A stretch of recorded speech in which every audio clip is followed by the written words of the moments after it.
Good morning. Welcome to Head-to-Head Fishing, Event 6 of the Walleye Series. Brian Keller, Nick Schertz. What's going on, man?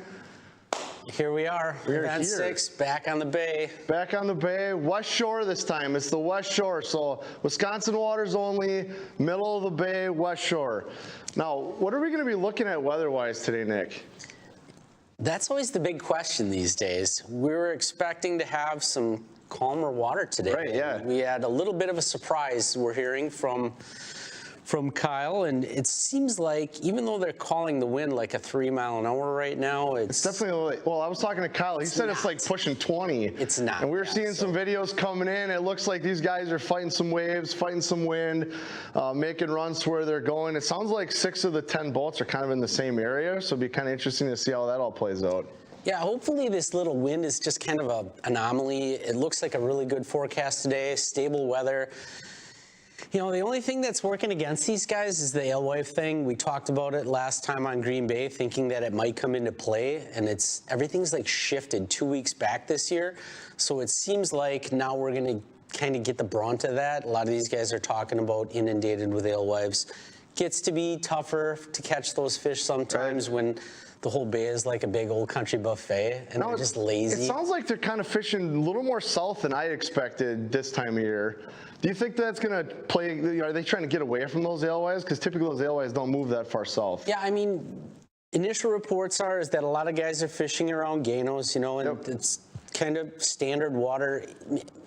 I'm thinking that it's probably an issue where, yeah, that water to the north is not warm enough yet and is still full of alewives, and maybe that southern water is warmed up enough where those alewives are starting to migrate north. Yep. So these guys are on some fish around Ganos, and you know, it's kind of exciting to think about that area, that whole area, even the shark fin and all of that. It has so much history from when you and I fished. Yeah, absolutely.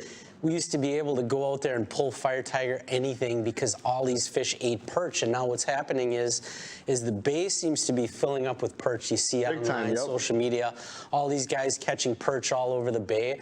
So it makes the guy wonder, is that all going to come full circle? We haven't seen those big numbers of perch in so long, and now here we are, and there's perch everywhere.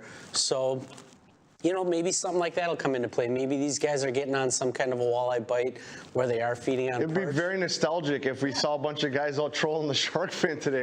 We haven't seen a lot of that, right? Like, that's kind of a dying thing, right? It's crazy, isn't it? It seems crazy to me how we go from Winnebago to Green Bay and all these bites that were like right as rain, tried and true. Yeah. It's just struggle to catch fish. Like, we've seen guys troll on Winnebago and they just have a hard time catching a walleye. How does it stop working? How can you not get a bite on a crankbait pulling on that lake? But, you know, things are changing.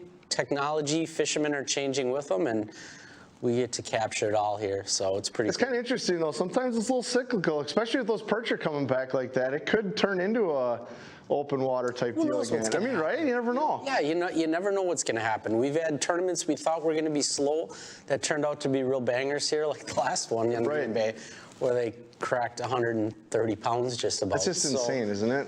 We've seen all sorts of records get shattered this year in head-to-head. Just the 100-pound mark used to seem like you couldn't do that in 5 or 6 hours, and now they're doing it in 4. Yeah, we always seem to be finding that same drama that we've always had, where we have a couple killer matches by the end of it.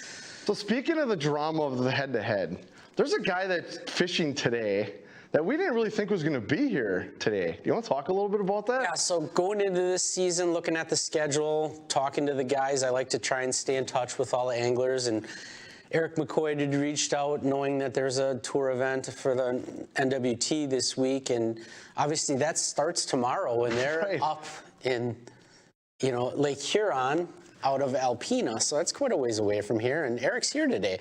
I mean, I had emailed Kyle and said, okay, who's filling in for Eric today? Yeah, he's going to be there, so that's really cool. I mean, kudos to Eric. I think that's savage to be, I'm sure he spent some time up there, coming down here doing this and going back there. I love it. I love it. I love his attitude.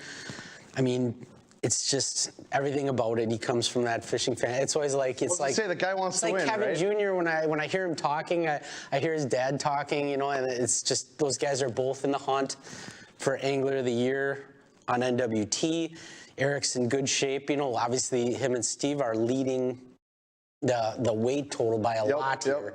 They're in second. Well, it's a big matchup today. That's a big match today. It's a really big match today. And I think it speaks to the format. I think it speaks to that first round bye in the playoffs he's fighting for right now, right? Like, absolutely. All the money that comes along with that. So let's take a look at today's matchups.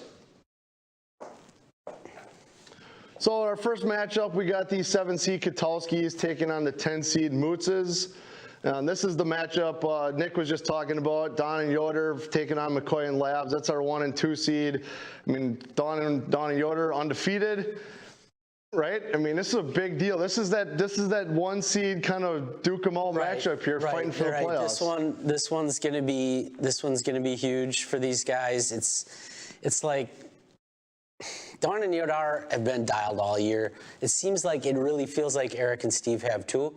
So it's so important for Don and Yoder because they're behind a long ways. On the weight, total weight. So it'll be interesting to see how they, I mean, I think that's going to be the match of the day, obviously. But we also have, like you said, the first matchup, Katowskis. They always have their struggles in Winnebago. Right. They're so happy when they get back here. I'm sure they're very happy to be back here. Yeah, they're always look so like professional, ready, dialed. When they're on Green Bay, it's like, look out, they're going to whack absolutely. This is definitely their happy place. And it'll be interesting to see how Mootzes can bounce back and, if they can get some fish on the board today. Then we got our 5th seed, Joel Okada, has been duking it out by himself all year against Nickel and Golke, our 3 seed. That's a huge matchup, making sure you kind of solidify your playoff spots today. Yeah, both those teams kind of middle of the season have come on. Joe had a rough start and then picked it up and kind of got things going, got the train back on the track. Alec Nickel and Damon Golke have been fishing really good all year. I always expect them to put on a good show, it seems. Damon Golke fishing the NWT co-angler side, not here today. So, I mean, Eric is, Damon's not. We might have to. You can read between the lines there. And give him a little business on that one. Come to your own conclusion. But, we'll see. Then we got the 9-seed Grahams taking on our 4-seed Ted and Cody. Speaking of teams that are very happy to probably be off of Winnebago, I think Ted and Cody would be right up there. Yeah, Ted and Cody, they got they kind of got it together, made that mud bite go, got a little. You know what I'm saying, though. They got their groove back, but I'm sure they're happy to be out here. They both obviously love forward-facing sonar and fishing that, and I think they'll be happy here. And Grahams as well, I mean, he's not a bad forward-facing sonar angler, and I'm sure he'll be happy to be out here pitching at some bigger fish too. Yeah, and then we got our 6th seed there. We got Eckley and Claus, Bob being a guide up on the bay, so he'll definitely know what's going on. Against our 8 seeds, what do you think? What do you think we got going on there? Well, Derline and Barry Ochoa, they're one of those teams. They're one of those teams that I feel like they've been fishing pretty good all year. And they haven't had a lot of things go their way. They've had a lot of tough breaks, things, like not matched up with the right team. They've had days where they've caught fish pretty well, but just were matched up with somebody that smoked them. Yep. So I feel like they're going to have a breakout performance one of these times because they just like I say, it always seems like they're on the bite. It just doesn't quite work out. And then obviously Ackley and Klaus, this is home water. Bob guides out here. Yep. He's super comfortable. I think both those teams are super comfortable out here. That's going to be a really tight match. I think that one's going to be a close one. I look to the 1 and 2, that one being a close one. And also probably Okada versus Alec Nickel. I think those are probably the 3 to watch today that are going to be really tight matches. Awesome.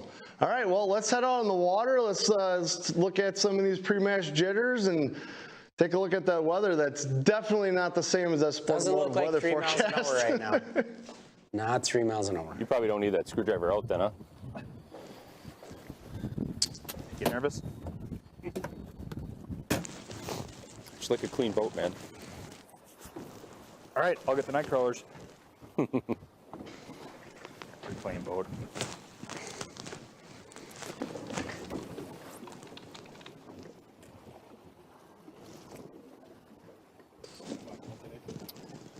Yeah, a little sportier than we anticipated today, but we're pretty big match today. Got a couple hammers that we're facing. I think at this point it's almost for the #1 seed, so got to fish like it is. Caught a bunch of fish here yesterday and the day before. Actually, I think you're going to see most of the field here. We actually see McCoy and Lobs here. There's probably 5 or 6 tournament boats here, but it seemed like there were a bunch of bitier fish down south, and alewife kind of pushed north. There's more alewife north, so we're going to stay on them. We're just using a jig and crawler today. Try to get them with hair, try to get them with some other things, but jig and crawler seem to work the best, so stay focused and stay dry, rock around a little bit, have some fun. My guess is that Kurt's weather going will to lay put down. 60 pounds up. Very calm and collected. Little nerves, you can hear it.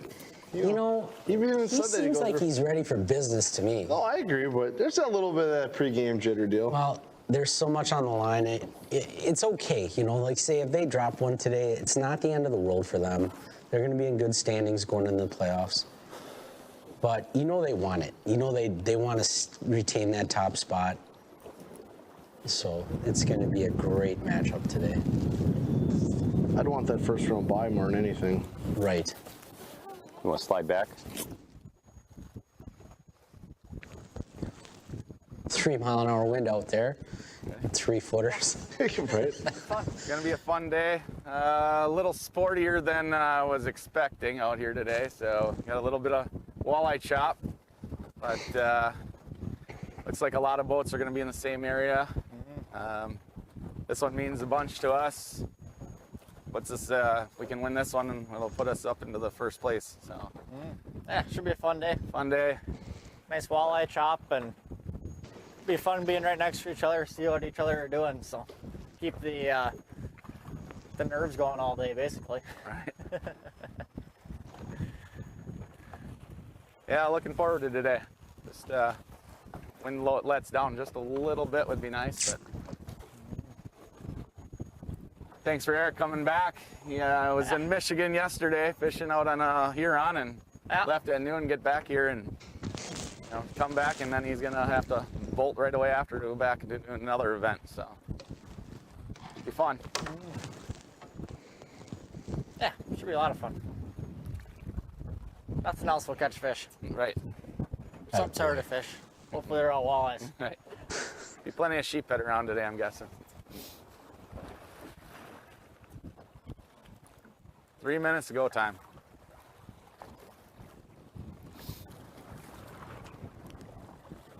Still there? Yeah, I think you just stay here for a second. Can you cast 110? Yeah. No?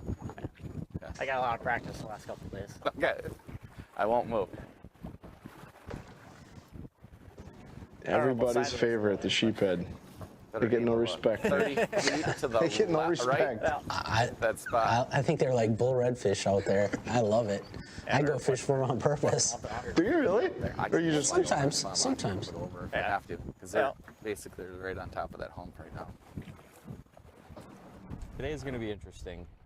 It's going to be about boat control and precise casts. You see a lot of guys lot of casts. cutting guys off. We got a lot of fish around, and it's going to be a matter of making good casts on them and trying to get the ones that we're seeing to eat, because it's difficult. These fish are all loaded up, packed tight on alewives. They just got done feeding for like 2 weeks here. They're biting, but you gotta get that bait in front of them, and you really gotta finesse them. So it'll be interesting to do in the waves. Hopefully everybody can put on a show today. Today's like selling a cheeseburger to a guy leaving a buffet bar. Yeah, pretty much. He's full, you know. What are you thinking, Ted? Cody summed it up perfect. We gotta trick them. Look at the camera here. Gotta trick them. What I'm thinking is in about 55 seconds we're gonna catch fish. What time we got? 59:10. Have you ever seen such a beautiful buffet? Actually, yeah. Yeah, I have. There's a pelican over there. He knows what's up. You can see the boats behind them in the distance. Are you turning right or left? I think I'm gonna go right. You don't want to go left? No, I'm gonna go right. All right, 40 seconds, 20 seconds. This guy's got bags out. 10 seconds. At least one bag out off the back.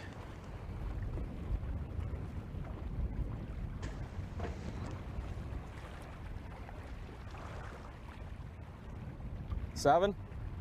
7.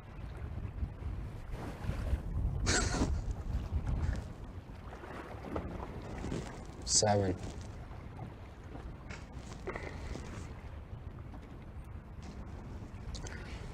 Here we go. Ted did not waste any time. No, Never does. you know, I think that See, that slowed us right down to 7, Yeah. 8.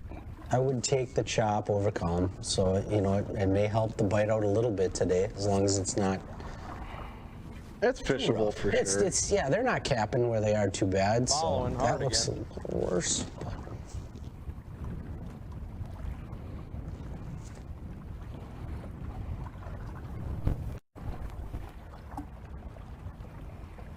So when these fish are fed, you know, it's not that live scope, okay, there's a fish out there, I'm gonna throw my bait out, it's gonna fall past him, he's gonna go eat it. Now you have to engage the fish and then keep them engaged. Keep 'em until- interested. And see if you can get the bite. Right. So there's a lot more to it than just snapping a hair jig on bottom. It gets a lot trickier and it's fun. It's Well, and the true video game fishing. wind. I was just gonna say the wind and the waves make the forward live scoping a lot more difficult. Yeah, once you Oh, catch they're tracking it. They're Yeah. tracking it nice. you definitely Even to helps a lot to get the feel for which way the fish are traveling.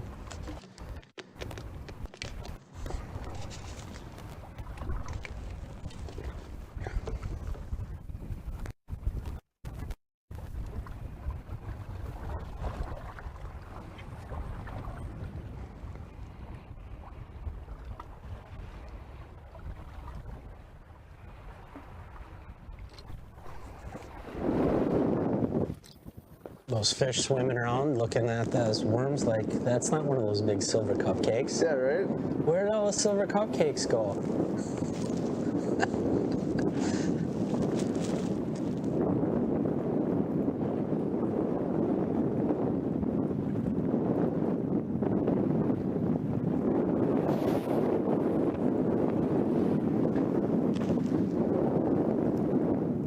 Sounds like he's fishing in a hurricane. Yeah, man, I don't know what to say about this wind forecast. It just seemed like it was quiet today, and here we are. She's barreling. Working, Riley, or no? Was it hitting bottom? Oh, Yeah. you got a mess there. Let me see it. I'll grab a different pole. Okay.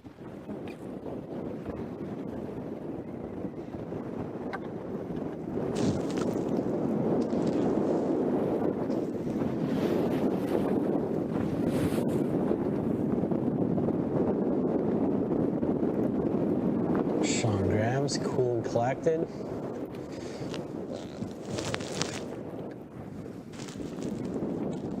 Just another day at the office.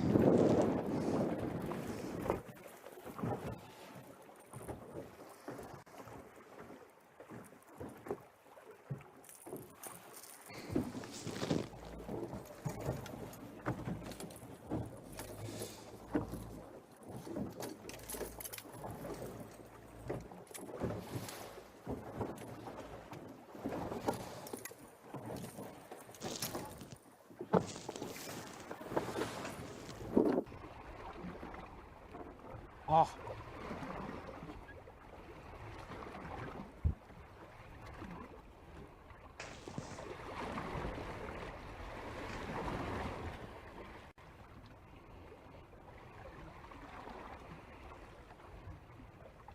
Got him. Got There him. you- Ted is hooked up. There we go. See if Ted starts her off with target Nice pile 'em off species. to the left. That's a perch, Ted. Oh my Oh, boy. gosh, look at the size of that. Well, you called in the pre-show there, Nick, that the perch have Oh. definitely been making a big comeback. Right. Yeah, beautiful fish.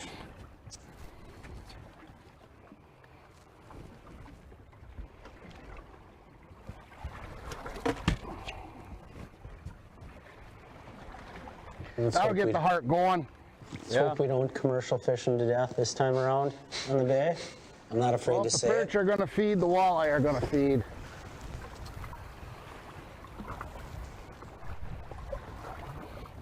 True statement there, Ted. I think what we're going to see today is probably somewhat of a shorter bite window. Usually when those fish have a lot of food available, they'll be just small bite windows, and they might only see 1 or 2 small bite windows today. And in a 4-hour time frame, that's going to make each bite extremely critical, extremely critical. It's like you have to make hay when you get the chance, or if you get in a situation where you actually find a pretty big pod of smaller fish. It seems like the smaller fish are in the bigger pods. If you can get one of those to fire up and just capitalize on it.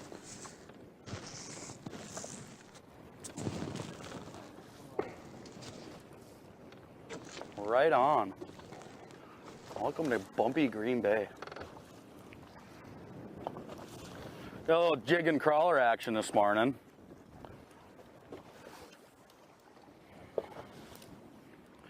Good Keeping call. it simple. Trying to, at least. Staring at a few fish here. Just trying to get them to commit is the ultimate goal. Come on.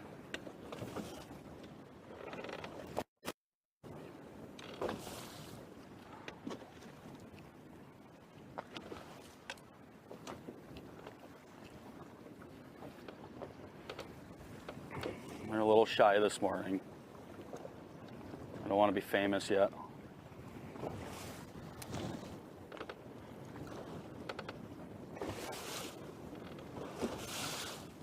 Looking at a few though.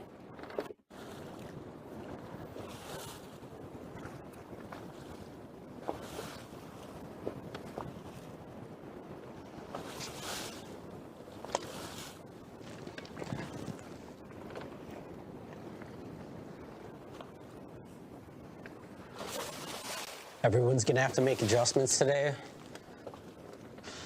It will be interesting to see who gets these fish to fire. And honestly, everyone, we see a lot of these guys starting off with the jig and crawler, which is a solid bet. But when they're not biting, and I've seen it in the last couple weeks in different bodies of water where you drop a worm right in front of them and they're not interested, but then you snap jig something past them and they take a pass at it. More of a reaction strike. That reaction bite. It might be the case today. It'll be interesting to see, if these guys drop or pick up a different rod and just try that on multiple fish, because I think that would be a really good approach at this time of the year. You can only take that denial so much. Right.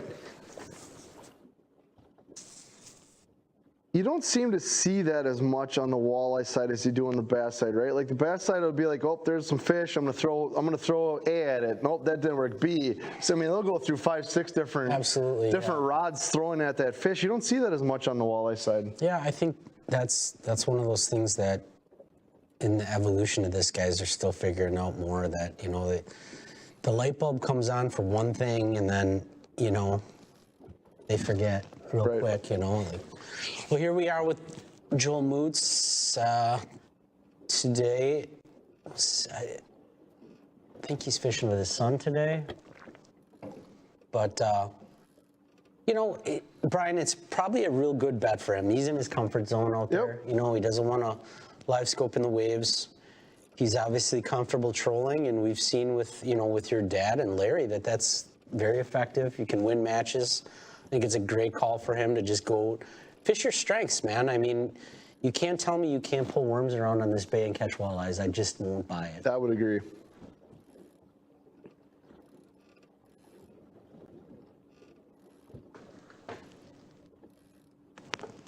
Might have to battle a few sheephead along the way. Just a couple. Just a couple. Just a couple. How about Ted, though? Can you imagine looking at all these nice marks and, they're all 13 to 15-inch perch? Come on. I want to play. That makes it interesting.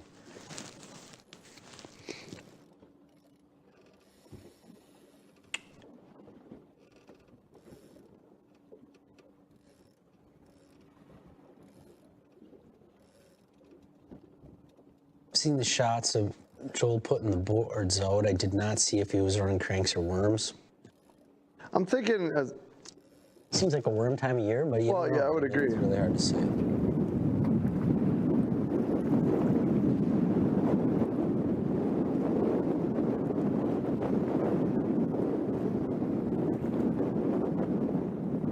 Boy, they got a good chop, man. There's rollers and a chop on top of it. It's not real nice up there. What do you just see his pant legs blowing? Bet. Is he hooked up? Oh! No, he was just telling her he had a bite.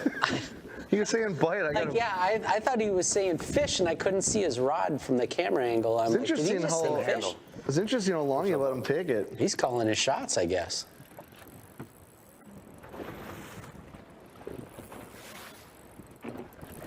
See if we can get our first Come on. target species of the day on the board here. Hope it's the right kind, right, huh?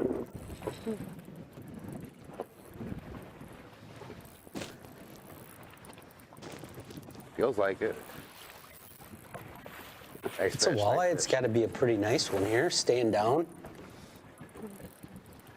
That's going to be interesting if he needs to run the boat and he's in front of the net. That's always a tricky Is it? Yeah, it's situation. gonna be tough in this wind. Oh, nice fish, nice fish. See, that's what's tough when they come out far away when you're going away from them like that.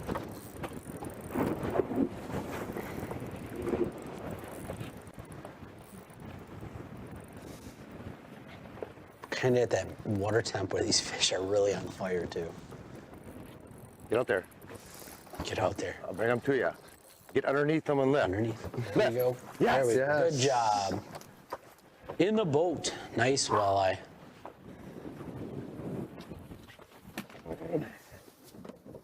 That'll get you started.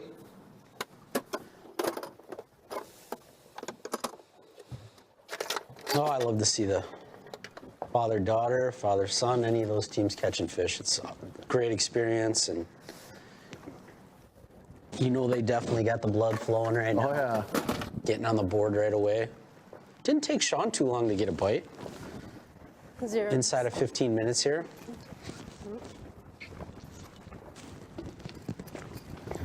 Get their own. Yeah. Okay.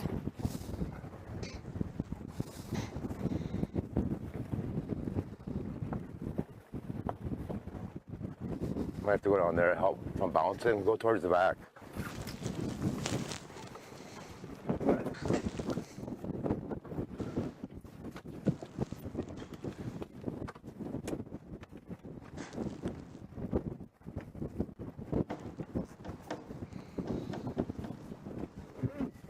Looking like right around 4.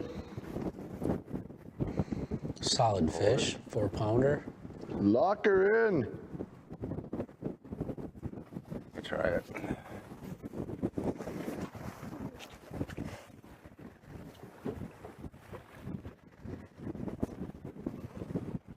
Make sure the tail's off the ground. Yeah, right? Pounds. 4 pounds is good, yep. Yeah.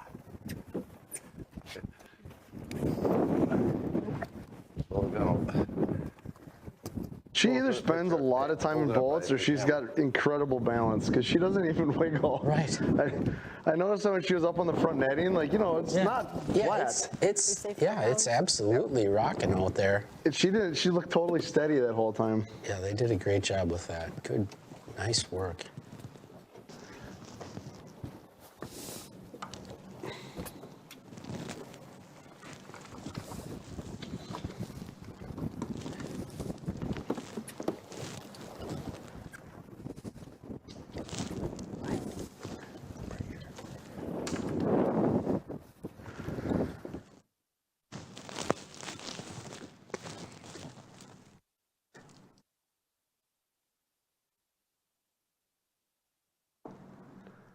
Over here with Joe again.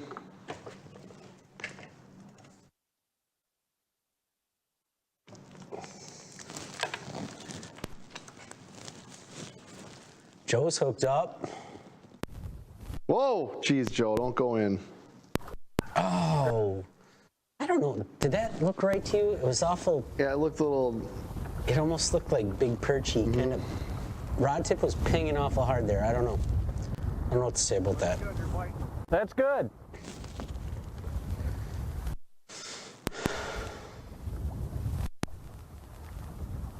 Light line, soft rod. I'm not sure what if that was a walleye. It probably wasn't. It was coming up pretty fast. A little bit of slower bite you would think would work into Joe's favor too, being so low.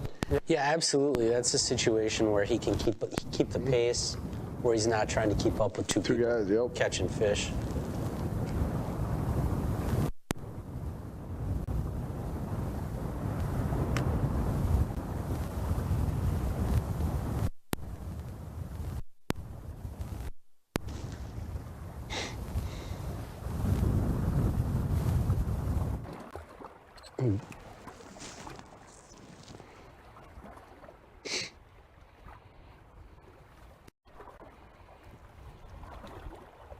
Eat, eat, eat.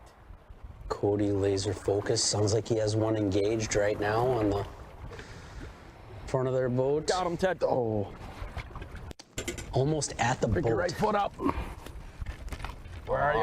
I don't know if it's a walleye. Definitely not a walleye. Watch that flow. Hey, don't catch him. Oh, he's like behind the boat. behind the pole, isn't he? It's gonna be a walleye. Maybe it is. They can fool you this time of year it when is. they're hot. See? Wow, that thing. Yeah, you called it. I've seen some of these fish, especially in this area, just on fire this time of year, and they really. Ooh. I've been fooled Boy, enough is out that there. thing just nitroed up. Got it? Yep. I'm gonna lay this back where it was. That was cool. You could 16 see. pounds, Ted. Yep. Went down to a 16. Here, Cody. Eat it. Yeah, but I went 16. down too. Zeros. That's a super light jig to be fishing in that kind of wind. It's tough. If you can get away with, it's all about the Wanted to go distance. behind the boat quick. Yeah, that thing was moving, man. I thought he was going to hang it on the live scope pole, didn't you? Did you see that? When he set the hook? Well, when he came 3-1. back, it looked like the line was almost wrapped right behind Yeah. the live scope pole. I thought, that's not good. Oh, baby. I didn't expect him to be so far, that line to be that far behind the boat, unless that fish just took off. Sign into the Yeah. walleye bag. Come on, really? Yeah. It almost hit me in the head. I had to like do the hokey pokey around you. We didn't. We were all good, Karch. That's a clean dance. We did dance around pretty good. You just don't move. I'll go around you. 3-1. They got one. Got to keep getting them, Ted.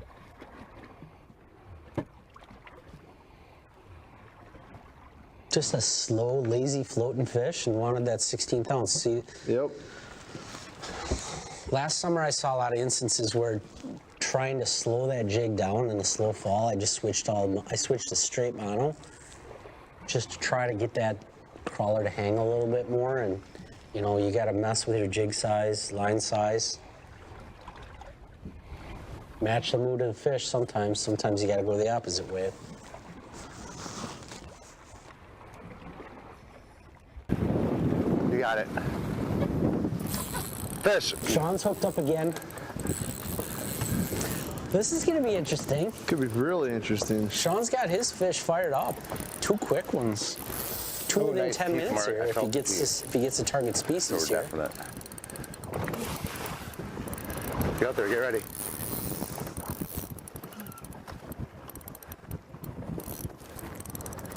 It's a walleye. Nice one again. Get it. There we go. All right. That'll work.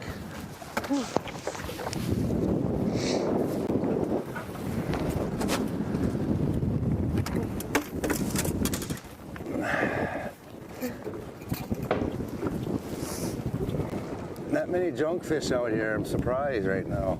Oh, I shouldn't have said that. 0. I think this.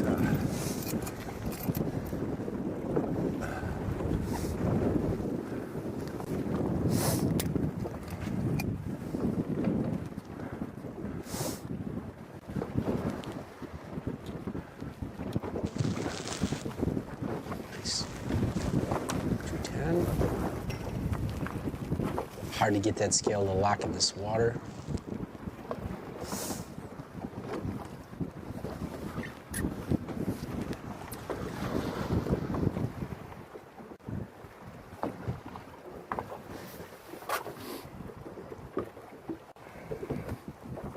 Oh, right, your tail, lift up.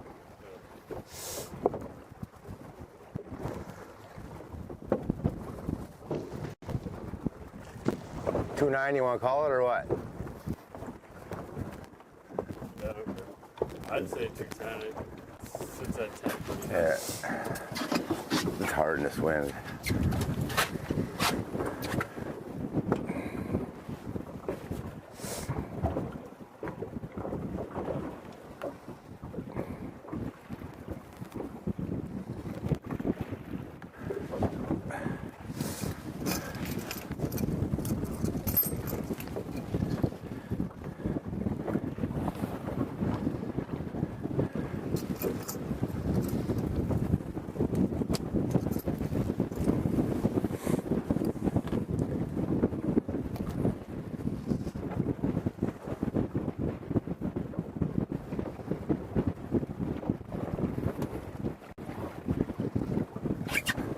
Come on.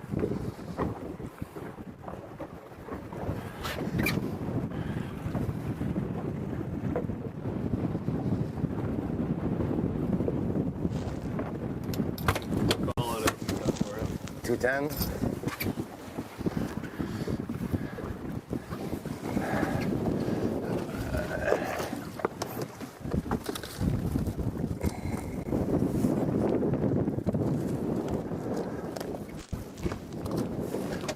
It's hard in that wind.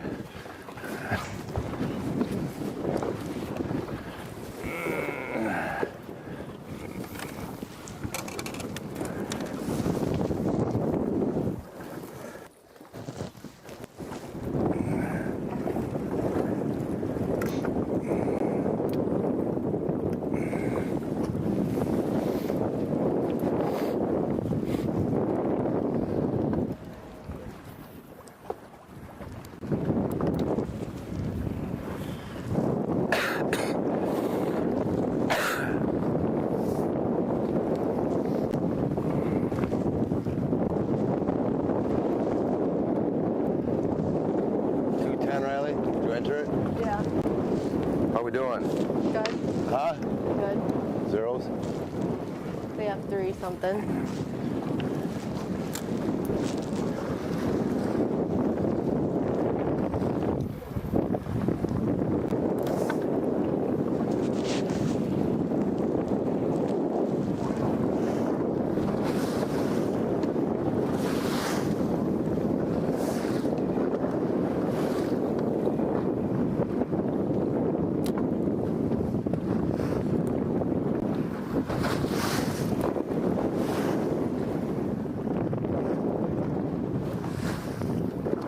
Another giant.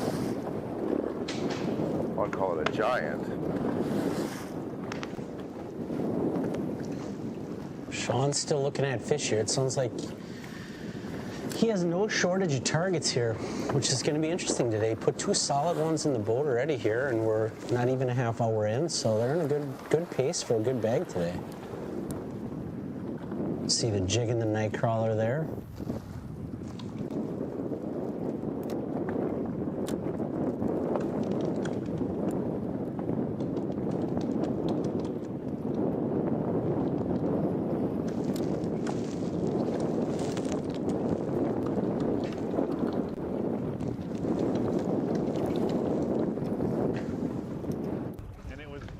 Northeast wind too, right?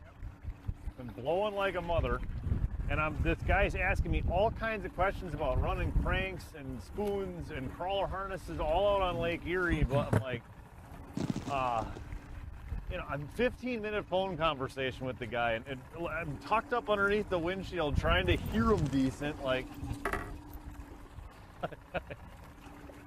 I got off the phone, I looked it up, I'm like, that was one of the more challenging tackle calls I've ever taken. This one was bit off. Was it? Yeah. I'll wait till you get that one in and I'll check mine. First look at Bob Kloss and Nick Ackley here.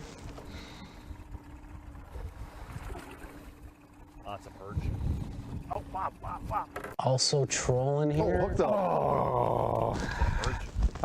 No. No. Not a perch. This is going to be the right fish, I think, Nick. Yep. Are they just long lining? Yeah, that does work I was just really like, well what? sometimes. He's long lining. Yeah. Yeah, And this could turn into a sheephead, but right now bottom it feels like 100% bouncer, the right fish. maybe. Looks like the hunter with the right fish too.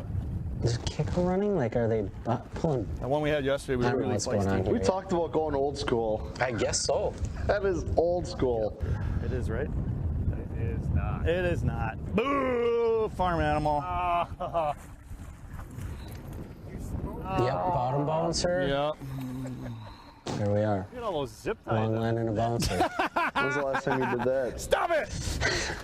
I'm going to blame it on Ted. He said there's a zip tie. I mean, back in our day, or when I used to fish sea a lot, that was a Not thing. the right fish. A lot. I think probably the downfall of a couple of my events 2 to 3 years ago, I was still like believing in that, you know, like, yeah, I can hang, you know, and it works, but Breakfast? We can go to breakfast. Yeah. it works really good at times. I mean, I guess if anything, I would say I usually still like to slow pull bouncers with like smile blades. it's a fun bite Yeah, when it for sure. works. Oh, here we go. Maybe they just didn't have it out yet. Maybe they're just getting set up. Yeah, that makes sense. I feel like they were. I feel a little better now. You know, if you can get them to bite off the deck, use them off the deck. It's just more efficient, faster, you know, one less step. So I used to do that a lot where I would run, if I was running two boards and one off the deck off each side. As long as you could get away with it, I would always do that.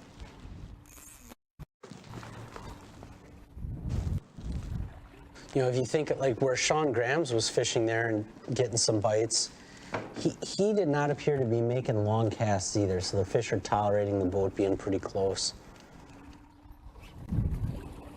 It's a good sign. Not so much a good sign for Ted and Cody. That's not bad. You could run that. Good job. Yep. If it covers the whole shank, I let it spin. Yep. All right. A lot of times that'll trigger strikes. Just that little stub spinning. All right. I would not be afraid to run that. All right. Leave it alone. Don't touch nothing. Yep. If they pull it down off the hook, then I'll slide it back up. But what's that? Get your hands off. All right, come on now. One sheep is not going to cut it. Two? How about two? How many do you have? How many? Careful we get, what you wish for. So that this little series of hearts on the screen is where I've multiple fish over the last week. I've been curious. Do you like go download like emojis for your for your sonar? Like No, Lawrence has a whole palette full. Really? Yeah, your hummingbird probably has them too. You just probably never look. You're probably right. I'm still trying to figure out where that waypoint is in Still trying to figure out where that waypoint is in Algoma, for crying out loud. Yeah. Oh, trying to figure out my Algoma spot. Yeah. Yeah. I sent him, hummingbird guys. I sent him some waypoints for where was that supposed to be? Up in it was outside of O'Connell for our first head-to-head. I'm like, you're gonna go up and fish. Check this out. I had some fish around these areas, and he's like, dude, I punched them in there in Algoma. Like what?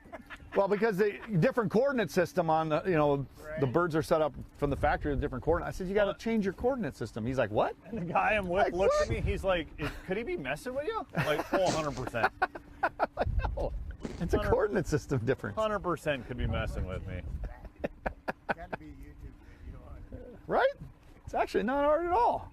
No, it's really not. Damn, now that I know where it is, actually I can do it really, really fast. Like why would I send you points in Algoma?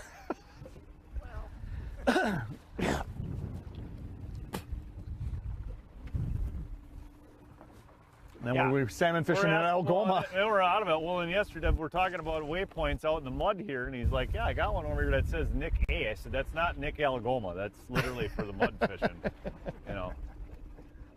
I think when we were talking out salmon fishing, I said, hey, I'll send you a waypoint or something where I'm at. I said, this will be in Algoma. This is actually in Algoma. It'll literally be right outside of Algoma. Come on, you want to eat it? Oh. Yeah.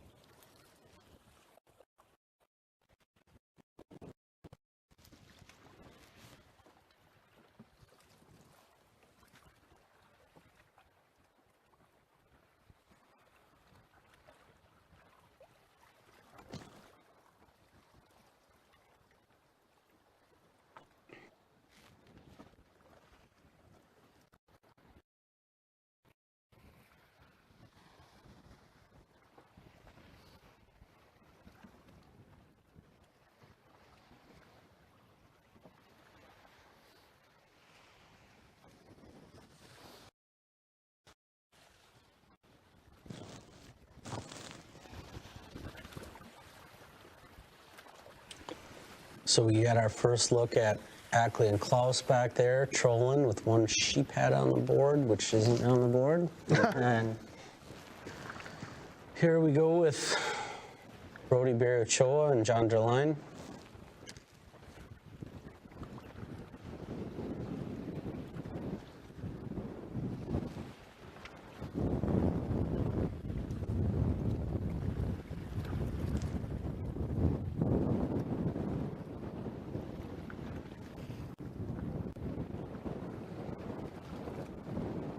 I figured it was a toss-up with Nick and Bob about trolling versus forward-facing. It seems like, I'm sure Bob does a lot of both on the bay. I mean, you know, when you're guiding, there's definitely situations where you want to get the people more involved. Right, for sure. It's a lot easier to troll, so he definitely stays in tune with that trolling bite that's currently going on. Sounds like he had some good fish going in the last couple weeks in that area. All about the adjustments.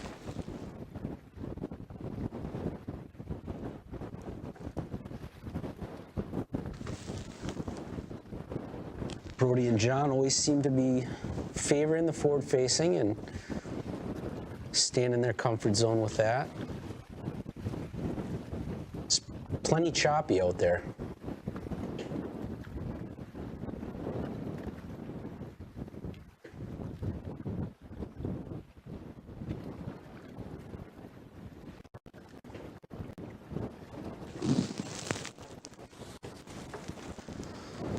Sounds like we just had a 311 catch by Don and Yodar. They seem to be getting on some fish here, and actually we're coming to them hooked up on another fish. Are hunting their next fish. So we have 1 311 on the board here.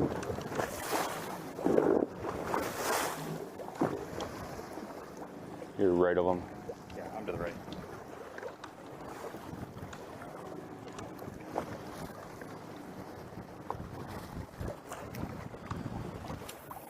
Sometimes with these rough conditions, we have a little bit of a... Sometimes we have some communication issues with some of our cameramen, but we stick with these guys and see if they're getting onto something here. Come here. And they're hooked up now. They're not too far out of just entering that 311, so they may have a school fired up here if we get another target species. Coming. Go get him. Oh yeah. Oh yeah. Can't ever put the cart before the horse in this scenario. You know we're gonna see plenty of sheephead. Yeah, I know when he started talking about it, I'm like, that's not good. We don't need to invite him to the party too You can soon. move. Go ahead. So far, so good. These guys are, all these guys, I'm sure, are getting better at differentiating, and it's definitely easy when they're bigger drum. It's like Winnebago with those small drum. Those are the ones that really fool you the most from the profile on forward facing. Winnebago's inundated with them. 3-3. 3-3. Quality fish. Those will add up.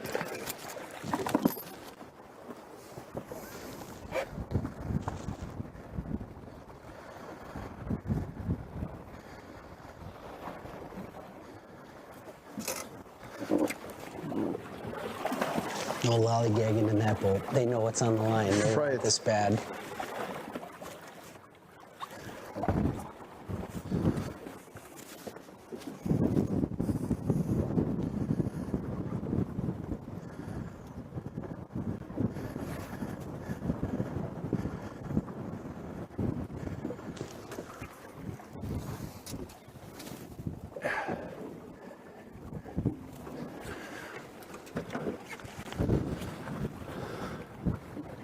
Still on him? Yep.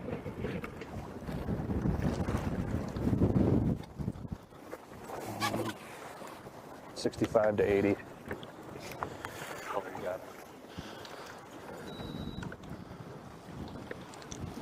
Mitch opting to get a smidge closer. Usually in this kind of waves, you can get a little bit better than that. Water's not ultra clear down in here.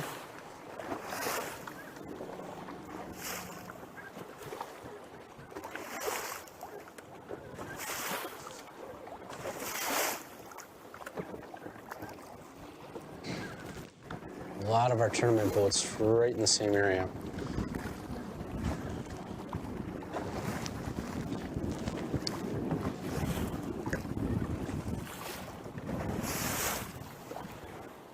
This is going to be tough. I'm not far enough. I'm not far enough right. Oh, yeah. No, I am. Yep. Both of you. If you're a little further, that's better. That should take it right into it. These guys going for the 1-2 punch on a little pot of fish. Really slow. Yep. Really slow. Yeah. Like 1, 2, 3, let it drop. Yep. And let it sit. 1, 2, 3, let it drop.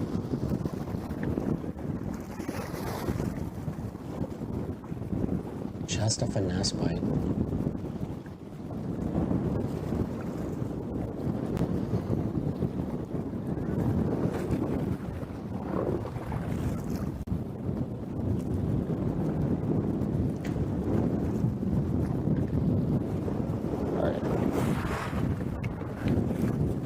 I don't really want to. They're out front. I don't want to pinch the Kadowskis here.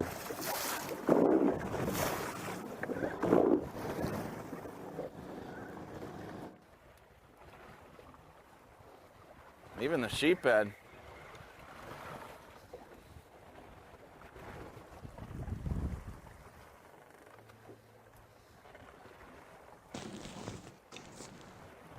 It's really our first look at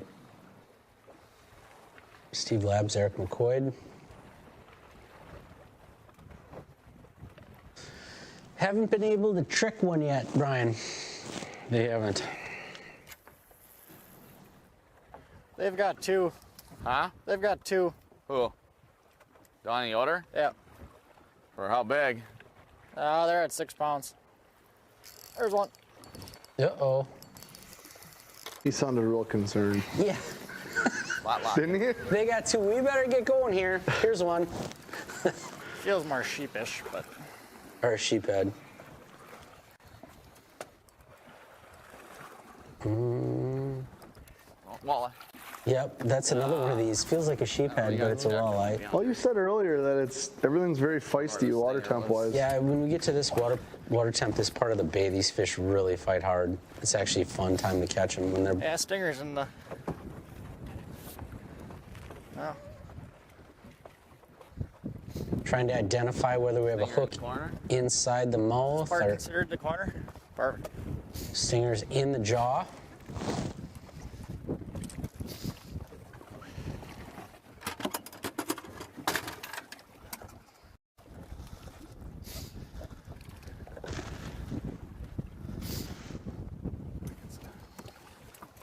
Zero. Was there more there? No, he was by himself. Okay.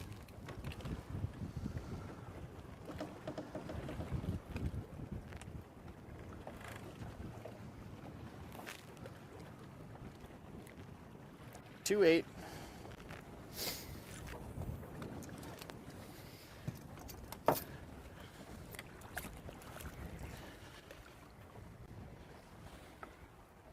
Up high or?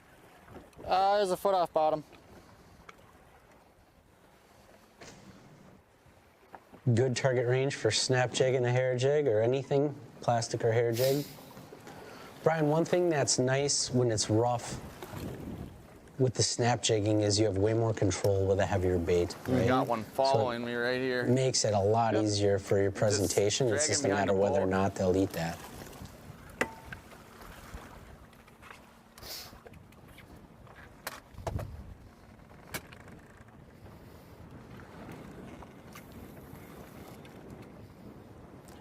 That one is a ways out.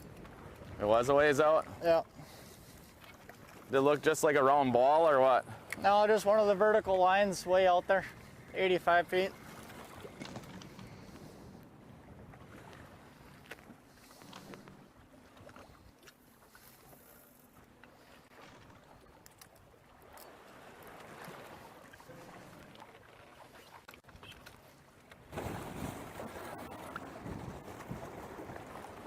You get a good look in Even the sheep bed.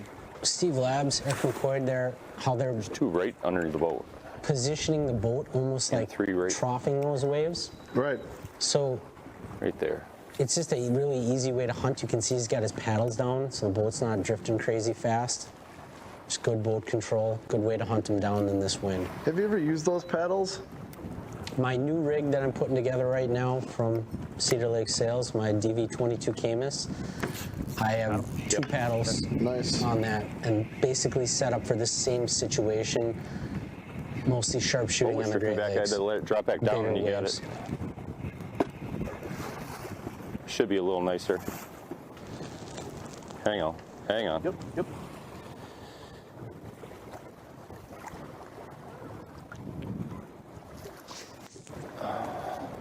Okay, coming up. Nice. Mitch Dawn running the Last lobe again. Camus from Cedar Lake Last lobe there. again.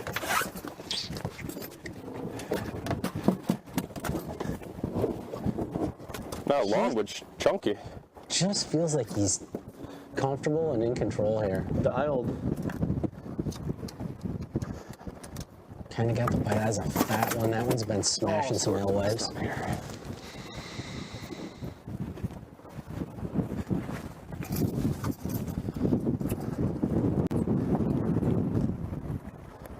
Zeros.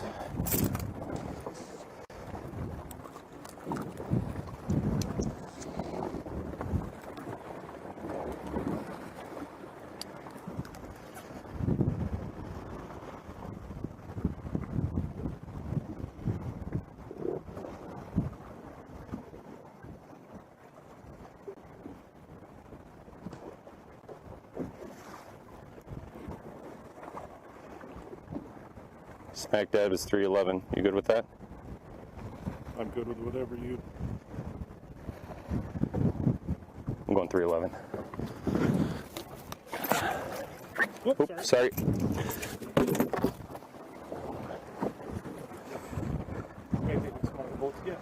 Yeah, right?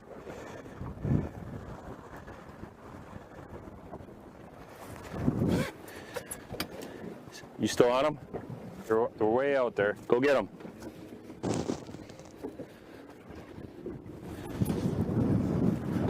It'd be interesting to pull up a MVA, most valuable angler. Mitch has got to be right up there, man. He is smoking them in every one of these tournaments.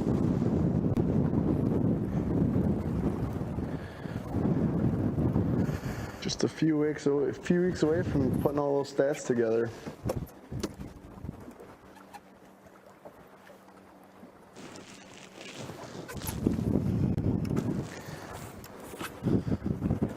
Where they at? 50. Right ahead.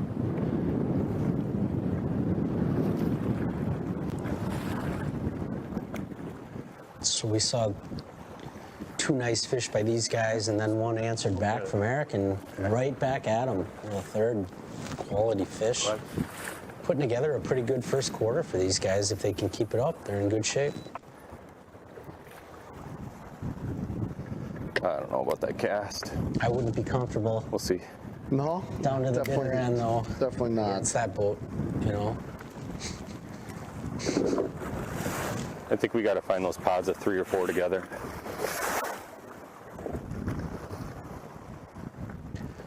Your jig box Yes. behind the driver's side? Huh? Your jig box behind the driver's Yep. side? I only have 316s. Go ahead. So, 3 pods of 3 to 4. Typically, big 5, you're not looking for those. You're looking for those big singles. Correct. Sometimes doubles. But in head-to-head, you know, those 3 to 4s, they're not the ones you want for the big 5, but they always bite better. They always bite better. Always bite better with a little competition, so it's a good strategy for Mitch and Kurt going after those pods. See if they can keep it going. Here's Joe. See if Joe can get started here. We saw one fish pop off early, but I don't think that was a walleye. you know, I don't either. If it was, it wasn't much.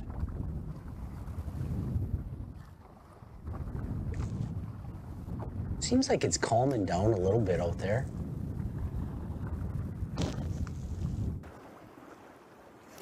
Got him. Yep. Man, I'm going to spin the boat, come on the right side. Mitch is on fire. They're just dialed in. He's just a panther up there. A panther? Just frickin' pouncing on these walleyes. I don't think I've ever heard that a anybody northern? described as a panther in fishing before. Ugly, ugly, ugly. Come on. Oh no, it's a Chewbacca. Slimer. Calm down. Yeah. It's a Chewbacca. I don't think I've ever heard that one either. Where did that come from? Oh, we always called it pike Chewbaccas, you know? No, I don't. I'm going to smell in here the rest of the day. Oh, those things are just such a pain. Can I ask where that why Chewbacca? Oh, you know, I think I probably rubbed off on me fishing with my buddy TK, the legend, Keenan. That's one of his terms. Chewbacca. You're going to catch a walleye that length now. Okay. Long and skinny. Long and skinny. We need long and fat, though. I'm guaranteeing you he was excited on that hook set. Just fat. Oh, for about a second. All maybe sorts 2 messed up minutes. here.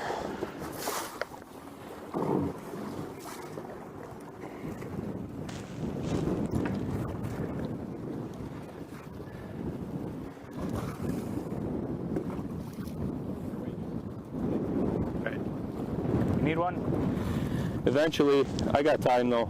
I got to get this out of here.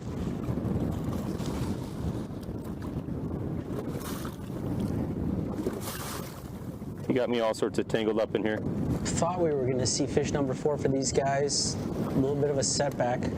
See if Kirk can catch one here. That's enough of that. Mitch seems to be able to be on fire every time he steps into the front of that boat. Get rid of the slime on there too.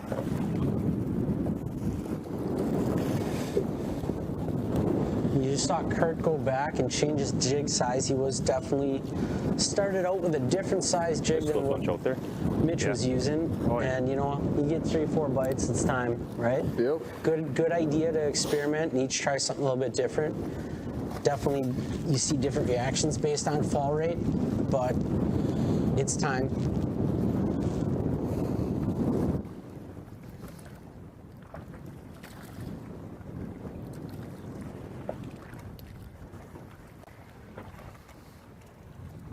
About 8 pounds back, no trouble really, a couple fish.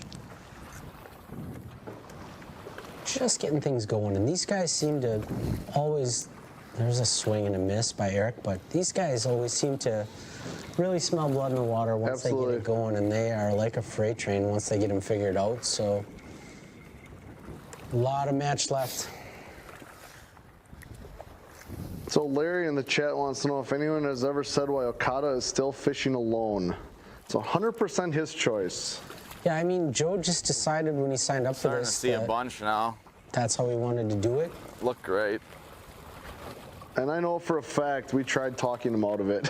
And he was dead set on this is what he's doing. You know, there's some guys that just like that, you know what I mean? And that's why a lot of guys, you know, honestly fish the Pro-Am deal. They're used to fishing by themselves and, you know, whatever they get out of the back they get. But I mean, they're just guys that, you see Joe fishing the river with river legend Galen Brummer, and But I mean, in this, sometimes it's just easy to focus and go out and fish a little bit on your own.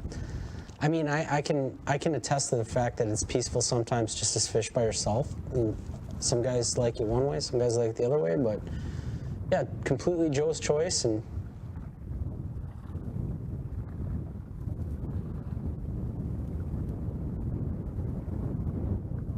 like you said earlier, on a bite like this, it's not a huge disadvantage. Correct, yep. Because nobody's just wrecking them where you. And those days where they're 130 pounds, that would be tough to do That solo. would be tough, yeah. It's tough to hang in those situations. I mean, sometimes. No, Kevin, Eric said he is leaving after this event and heading over there. Yeah, we had some people in the chat asking about Eric, whether he's going to fish that on WT. He is absolutely fishing that on WT. He's in this big Angler of the Year battle with his father. I'm sure they got a little bit riding on that.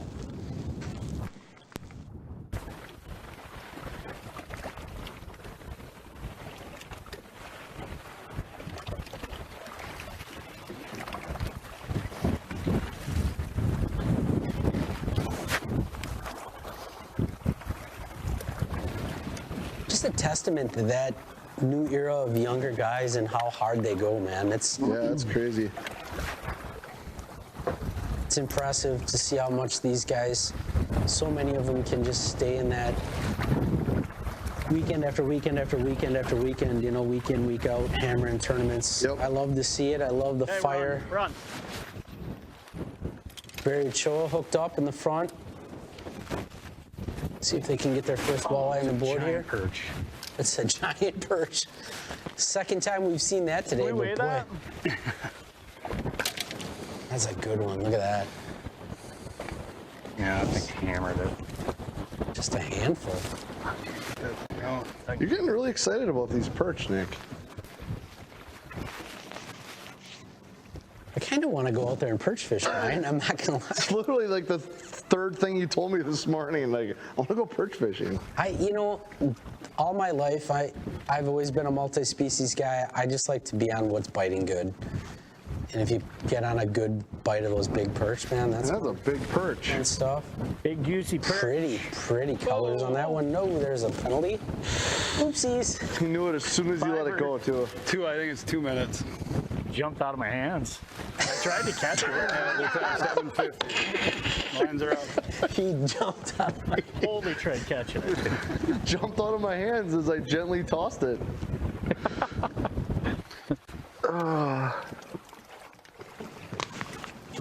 We haven't had a lot of that this year. These guys have done a great job of fishing. 16. Yeah, that thing was dark too.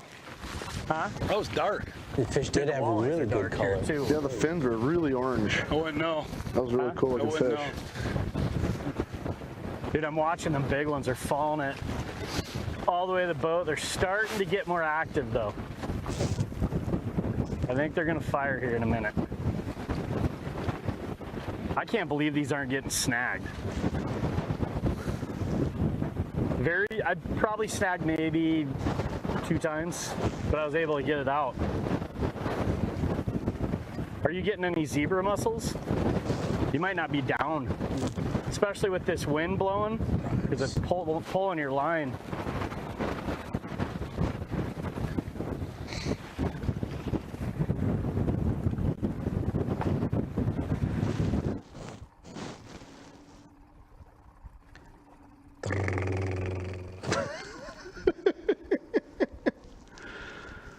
Sandwich time. It's a little therapeutic if you just kind of lay back, close your eyes. Right? Did you guys win? Who cares, man? Look at the live well. The camera stopped working miraculously. Camera ran out of batteries. They dropped it. I don't know. It looks like it's fine. Really? That's odd.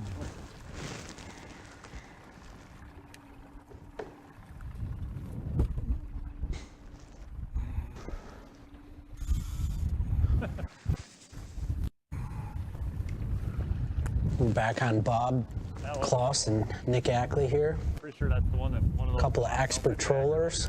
I know exactly which one it was. You're talking about? Yeah. Yep.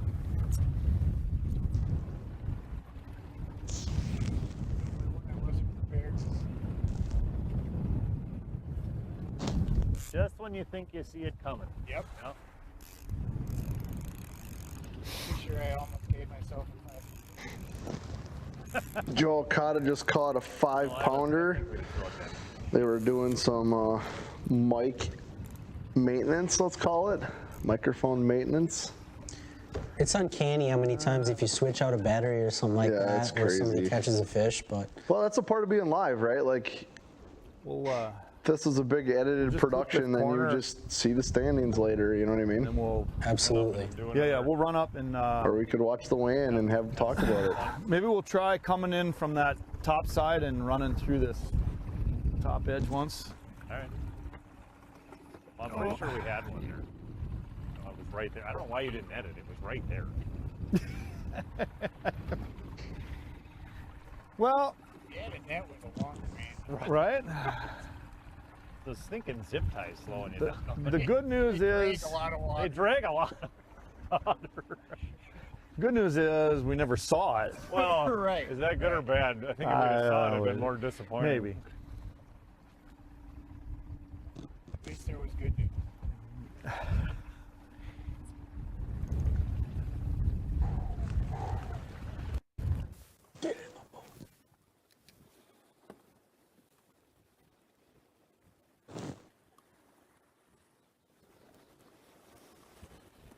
Nick and Bob talking about taking a different angle at their trolling pass, trying to change things up. Hey, got one. Veteran advice. Caden.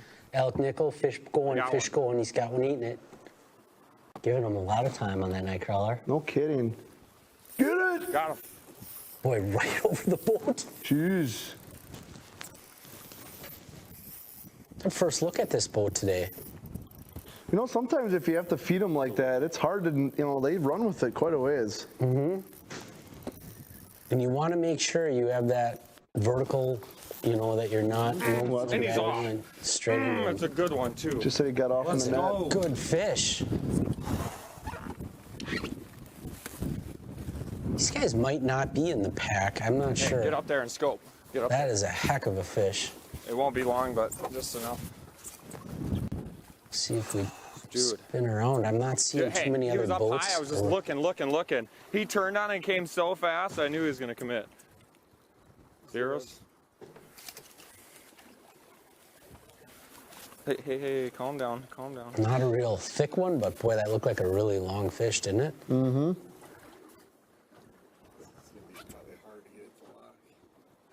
I'll try as best I could. He was at 6. I was going to say, why did he go down?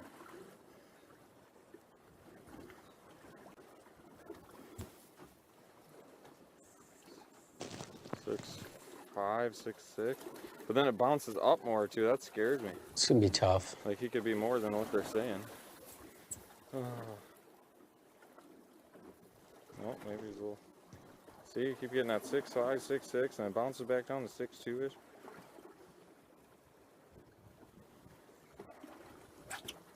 Man, this is gonna be a tough one. Don't do that, buddy.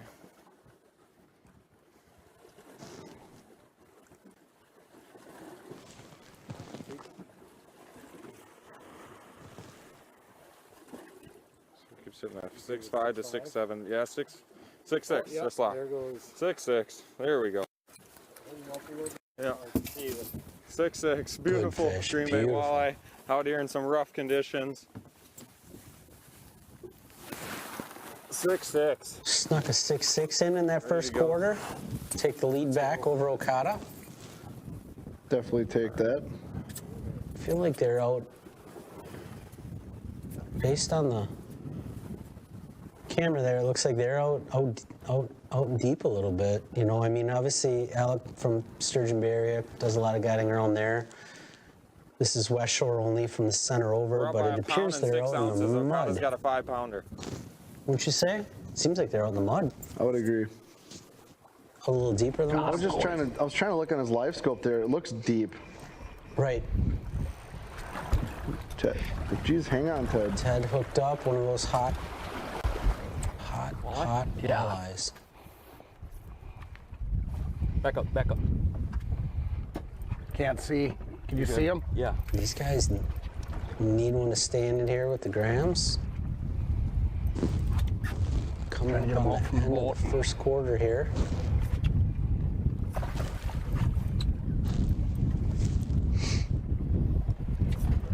Boy, these fish are fire.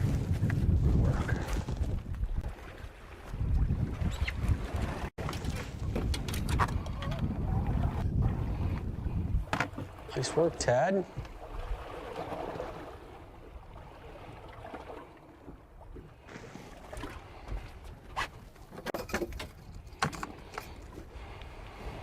Good job. Zeros. Zeros.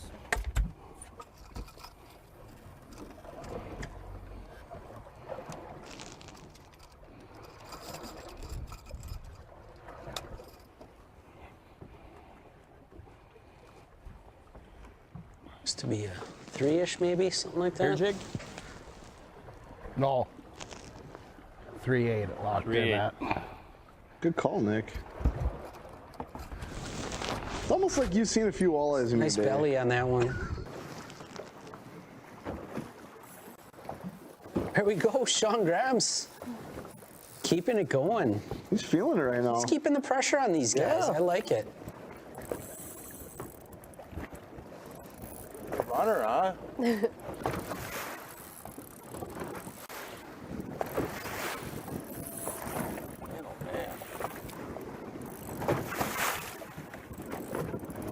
Ready.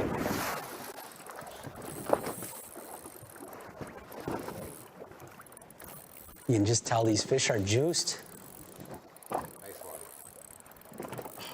Don't want to come up.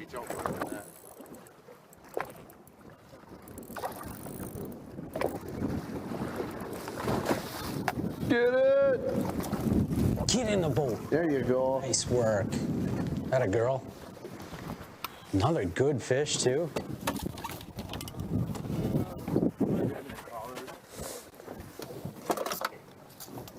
In the back corner.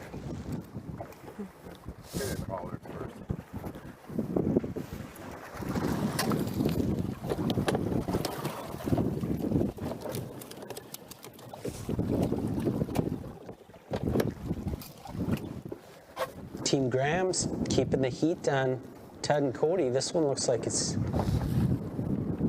gonna go down right to the wire. Zeros. We got a couple of those bangers today.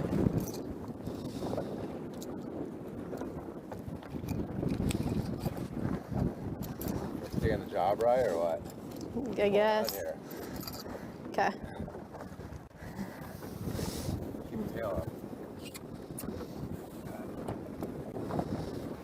3.5.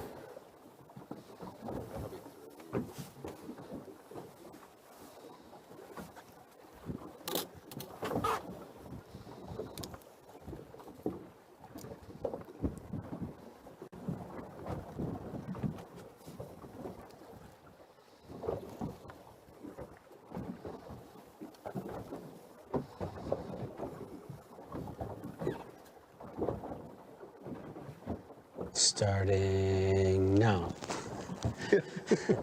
It's tough. It's tough. Well, especially in the waves like that, those scales don't want to lock in. I know, it's frustrating for these guys. I'll let you guys fight about it.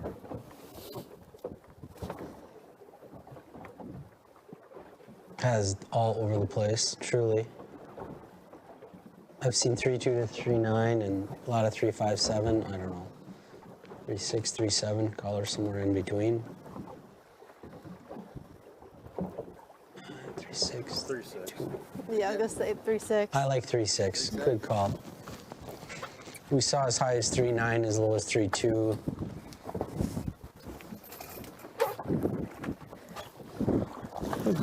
Puts them solidly in the lead over Ted and Cody. Let's take a look at that scoreboard from that first hour. We're a few minutes past that, though. We've got Katowski's and the Moose is still looking for their first scoreable fish. It's hard to believe, isn't it? Yeah, I mean, I knew teams were going to struggle today. I figured it would be more like a 1 to 2 a quarter for the struggling, but we'll see if they can hit one of those bite windows. Yep, Dawn and Yoder, 10-9 in that first quarter. I think McCoy and Labs will get her going here. I think they'll get her figured out. Yeah, talking about this match, I feel like McCoy and Labs are always on the hunt to figure that bite out. I mean, obviously, Kurt and Mitch are as well. Mitch has something figured out. You said he just seems like he's a little extra dialed in this year. He's just a little. Every tournament, it's Mitch up there, and he's, you know, these guys do a good job of each starting with something different, which I think is a great bet. And then, you know, it just seems like Mitch just keeps getting dialed in, figuring it out. Good for him. He's really having a hot hand this year. And I mean, could be coincidental. It just goes that way sometimes. But boy, he's been hot. He seems like, you know, it's hard to believe that they wouldn't keep catching him. So, I mean, 10-9, good pace for this kind of a bite, you know, and we know these fish aren't super bitey right now because of the alewife situation. But, you know, Steve and Eric, they only got one. They're finding some fish. You know, they're going to be experimenting. You know, they're going to be looking around, trying to find those pods of active fish. And when they do find them, man, they always seem like they can capitalize and really make hay fast. So by no means is this match, you know, it's close. Like I say, it's close, and it's going to be a fun one to watch. Well, you're on the bay, man. That's one fish, right? Right. I mean, one and a half. We're just getting started. We'll see what the next quarter brings. I would feel like, you know, the odds are these guys are going to get something going and tighten that on up a little bit. Okada trailing Nickel and Golke by 1.6 pounds after that first quarter. We got the Grahams. They have a great first quarter, 10 pounds. Really putting the pressure on Ted and Cody. Yeah, Okada and Alec Nickel, one fish apiece late in the first quarter. We saw Nickel out there kind of probably mousing around in the mud a little bit deeper than most of these teams. You know, Joe just plugging away, going through fish, trying to get one to bite.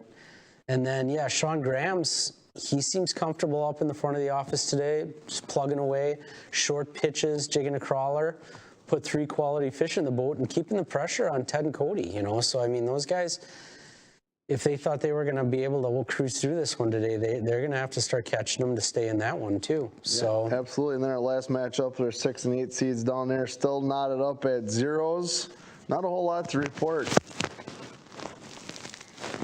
No, it's crazy to me, again, and we've seen this all year, the trollers just not putting fish on the board. So. Yep. All right, well, first hour's over. We're going to go take a little commercial break here, and we'll be back with the hour 2. W7's got it right. Covering girls' high school sports all the time.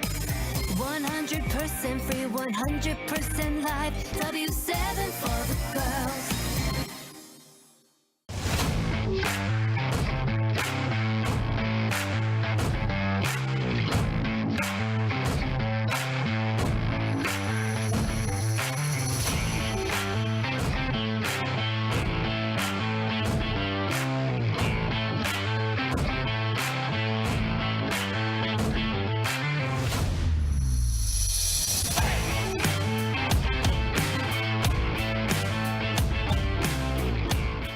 Quinn and Tracker here from Sportamotive in Appleton.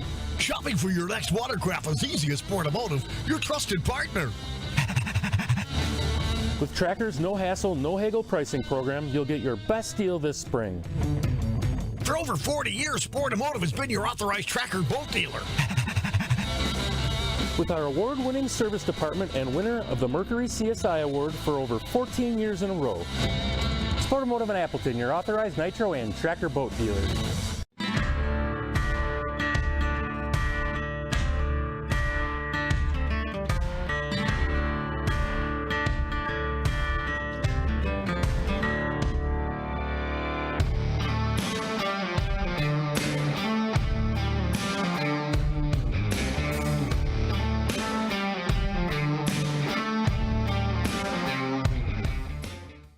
Welcome to the Reel Shots Farewell Celebration. For 15 amazing years, you've made us your trusted fishing tackle store.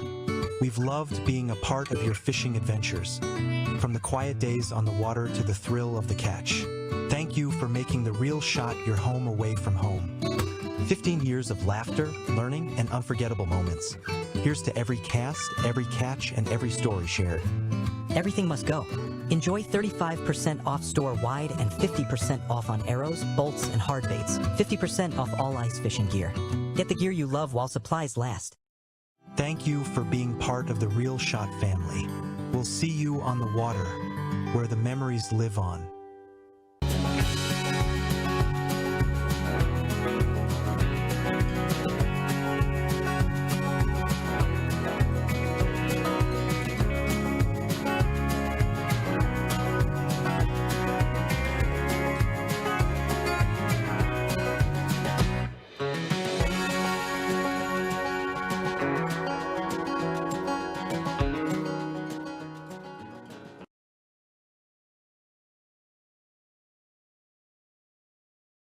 Nick.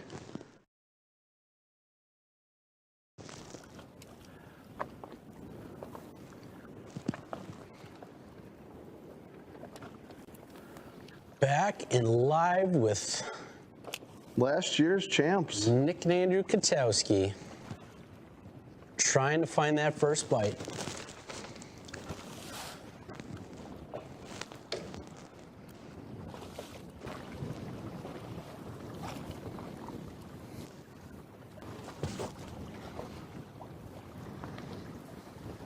Fish. Fish. I'm coming.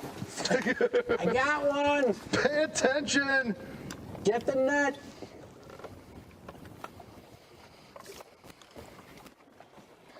See if we got the right species here.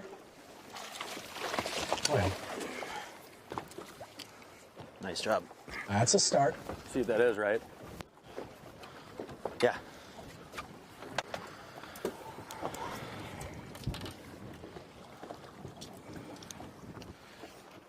You hit it pretty good. Wasn't really any hesitation there. It's like 10 feet off the front of the boat. I think it might just be a situation where we gotta keep it in front of their face as long as possible.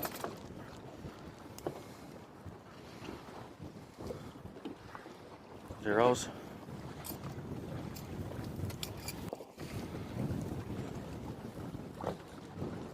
Oh, come on, go after it.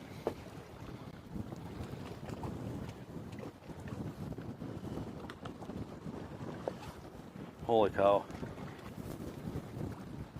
Holy cow.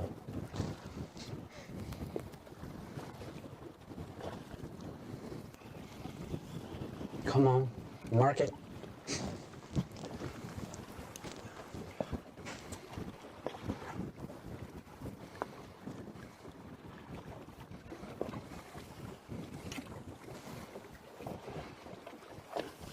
I don't think I've ever had one take this long before.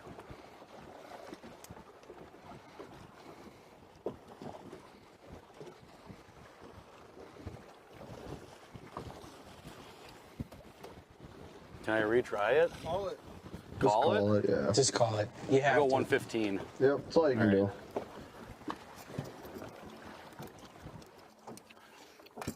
115. Start.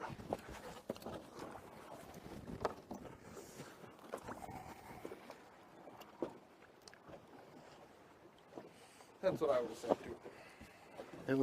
It was back and forth between 2 and 114, so.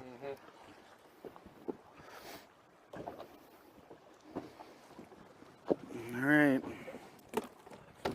Number 1, Andrew. Caught a walleye.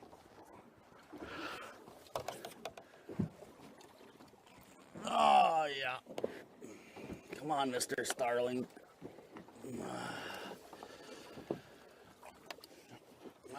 You caught a walleye. Man, you don't want these guys to start figuring it out though, because they can catch them. Yeah, they usually are one of the teams that do a real good job. No hesitation, just adjusting to that bite out here. Followed it. 10 feet and, oh, I'm gonna eat you. That is so awesome. It's kind of nice, actually. That's how it's supposed to work. Watching fish got eat anything is yet, Nick? awesome. No. At least not on my phone. But you know how that can be sometimes. Yeah. I only have 4 lines through it.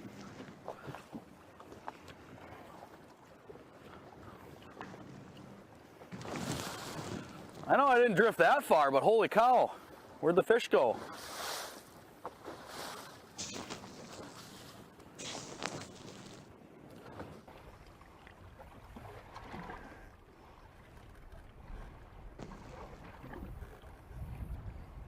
Ted and Cody just a smidge behind Team Grams.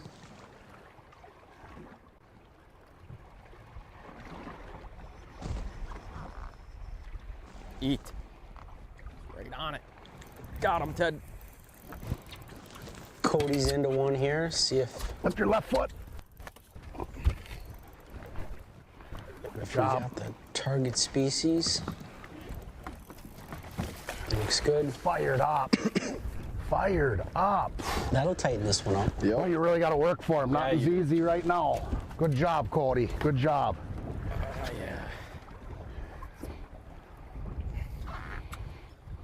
Worked that fish for a while.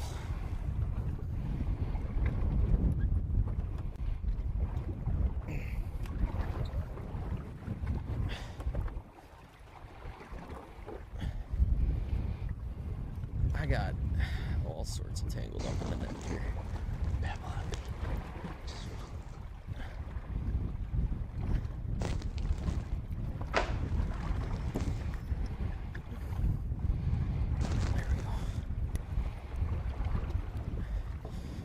Yeah. There's bigger ones down there, Ted. There is, but hey, just got to keep ticking away at them. Cody there with the Need a brace on. Looks like he's wearing the bowling glove. Lock in, come on.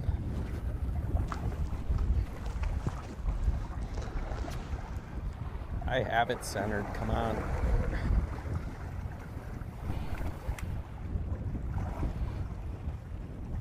Yeah, they're tough today. I didn't even get a center dot, it just locked in. I'm gonna say 2.9. Craig, is that? I'm gonna just say 2.9. It keeps bouncing back and forth. 2.12, 2.10, 2.9. We'll take the lower one, 2.9. Good one.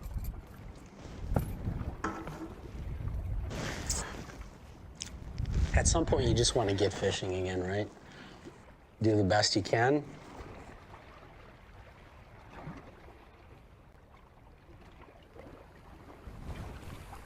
We got work to do to get to 45 pounds, Ted.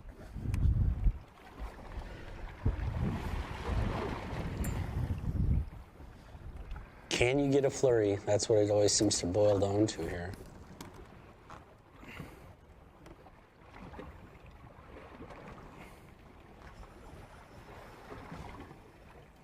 I don't see a whole lot of moving out of everybody.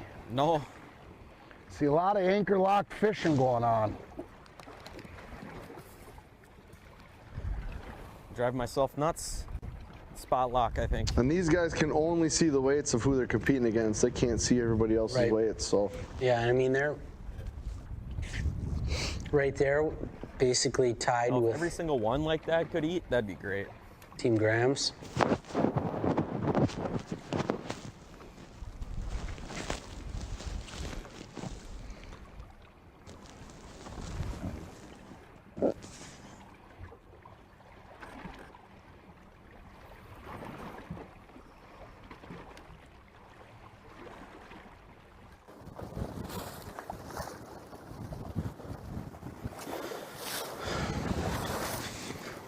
Number 1 seed, Mitch John Kurt Yadar, acting like it.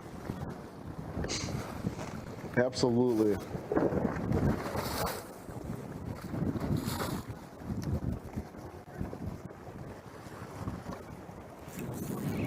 Here.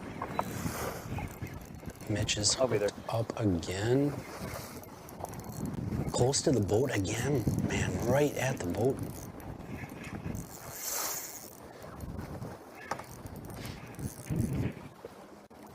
Other side? Yep.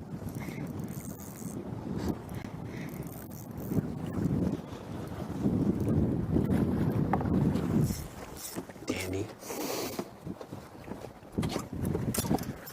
Nice work. Nice fish.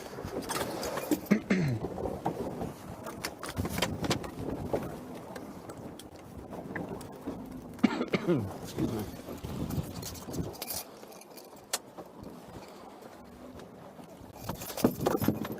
Fumble.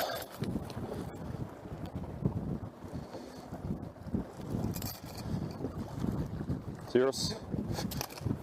Where their fish are just spread right out, you know what I mean? Just paced right out. I always talk about that being on a good pace, and these guys seem to be chugging away so far. 4-6. Good one, too. 4-6.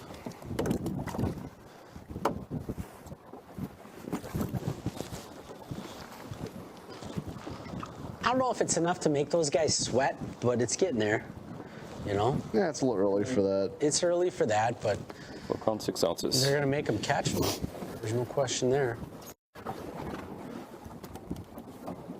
Well, if he wants that 1 seed, this is almost a must win, right?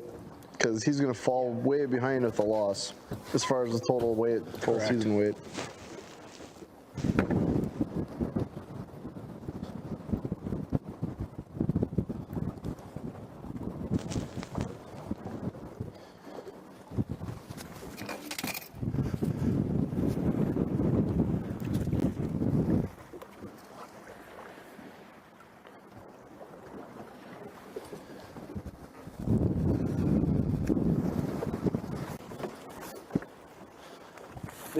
That way you can get us closer if you want. That fish was close, too. I don't know how long he had it engaged. You know, if he pulled it to the boat, but boy, he set the hook and it looked like it was 10, 15 feet right off the front of the boat.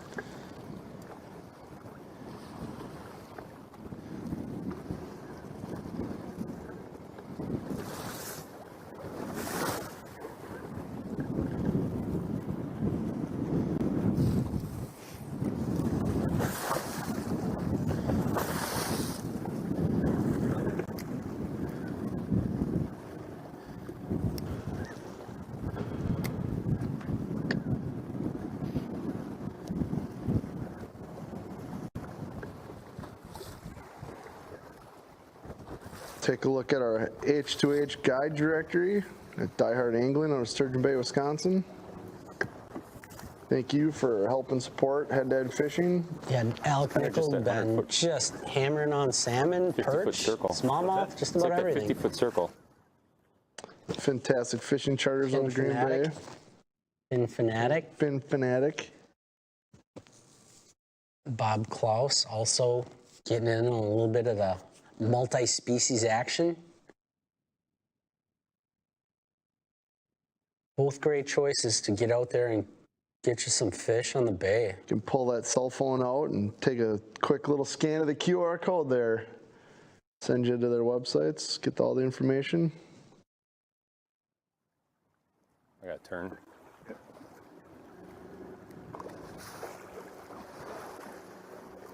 Both those guys do a really good job of staying on the bites.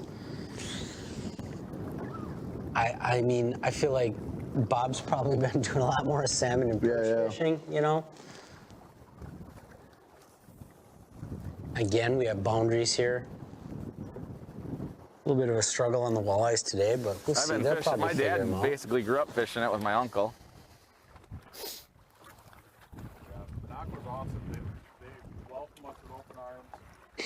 This is probably a situation where they're usually fishing out of Eric's boat.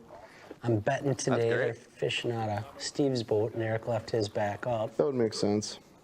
That would be why, if anyone's wondering why we have Steve front, Eric back. These guys seem pretty interchangeable, but they're both really high quality, high caliber anglers. Work together really well. Always seem to talk everything out really well. Good decision making together as a team.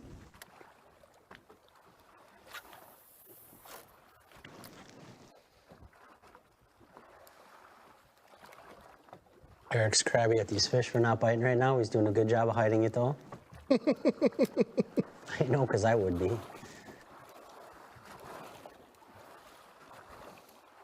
I guess they don't like it when you drop it down and head it. Tell me more.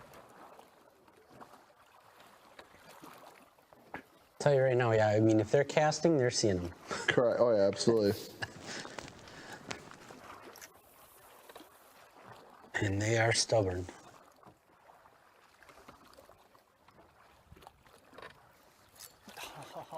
Oh, you can't do that. Sure.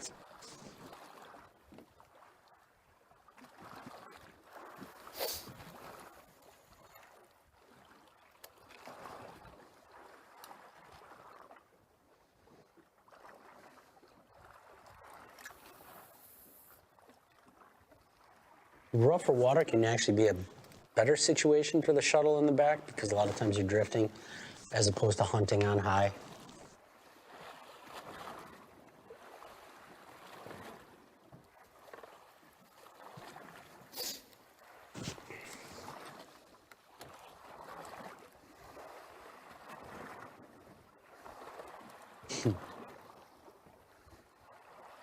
Good look at the Garmin's.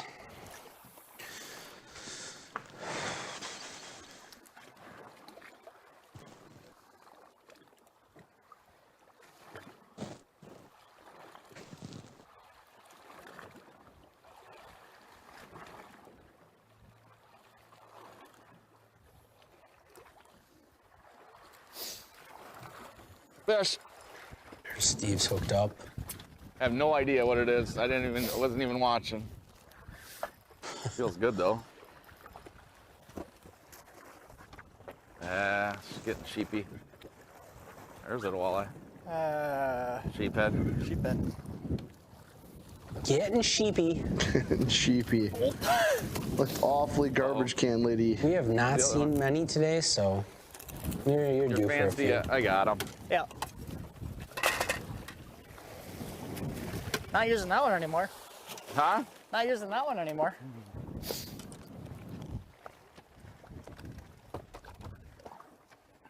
Nice bull redfish there. Good thing that wasn't an 8-pounder. Huh? Good thing that wasn't an 8-pounder. You want to take over? Nah, you go ahead. We had a little bit. That looks like an issue there with the old net handle.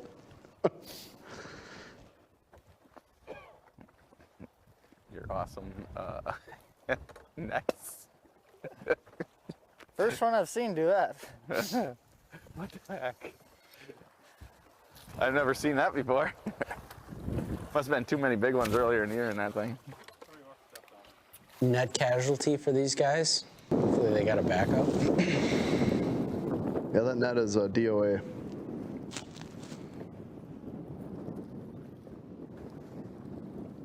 Let's see if Sean can keep the hot hand through the second quarter here.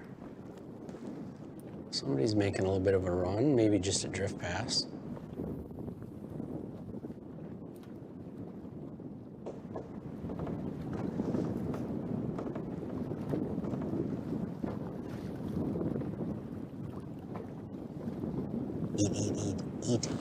Eat it. Oh! And he did. Nice work. It's a bigger mark too, right? He was right to the dang boat again, too.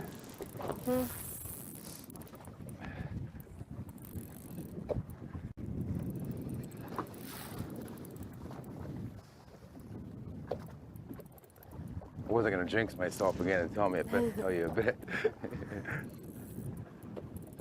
Nice fish. Reach out farther in the net. Careful. Easy. Just boiling. Doesn't want to give up. Ooh, it's a good one, too. Come on. There we go. Good job, Rye. Yes. Way.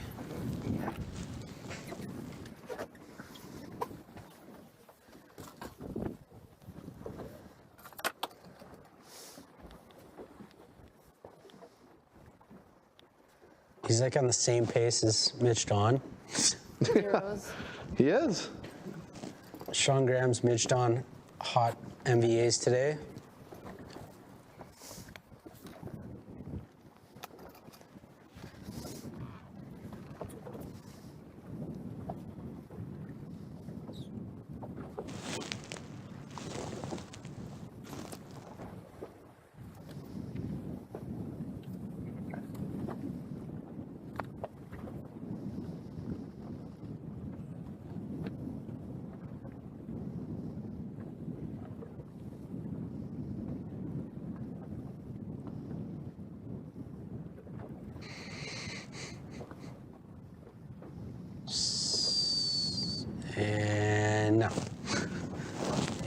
market. Right.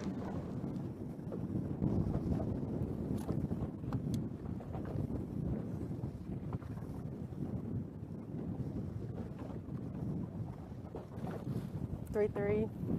Yeah. 3-3. Did it lock? No. 3-3, we're doing our best. We could try either scale, but I don't know it's gonna help.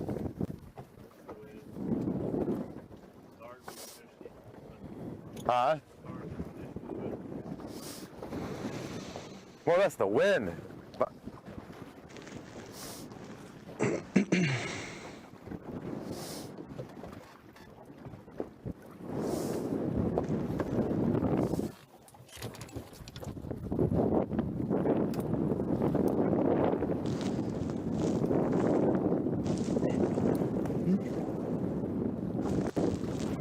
Cat terrible. What's going on?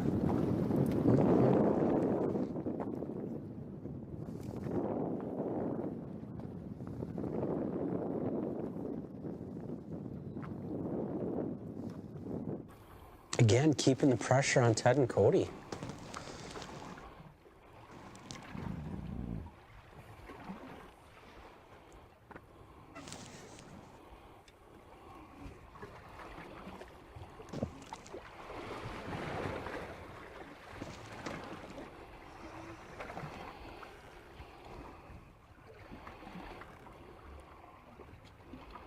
Just eat, come on.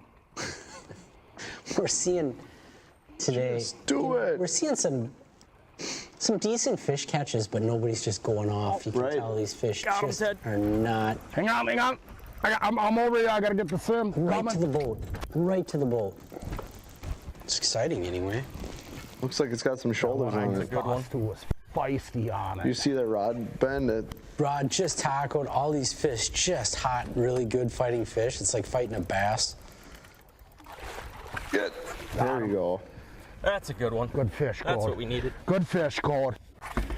You hear a lot of guys from about 20 more of them all over the Midwest talk about how these fish on Green Bay fight hard. They fight harder than most Almost places. like a straight retrieve. I don't know why that right is. up to the boat, did it? That's what I just had, and I had them like 5 feet off bottom, vertical. And Fish looks like she's from kind of up I didn't north-ish. think he was gonna eat. It did. Doesn't it? Darker.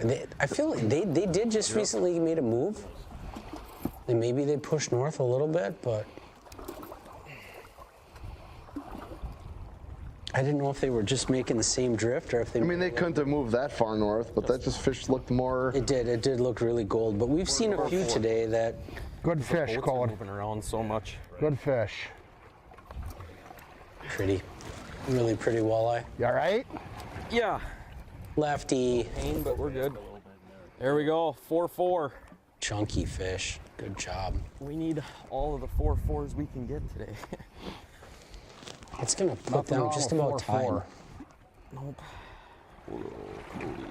Pounds, 4 ounces. Smidge of a lead. Wow. There we go. Boy, we gotta keep catching, Ted. You get another one? Yep. Basically tied.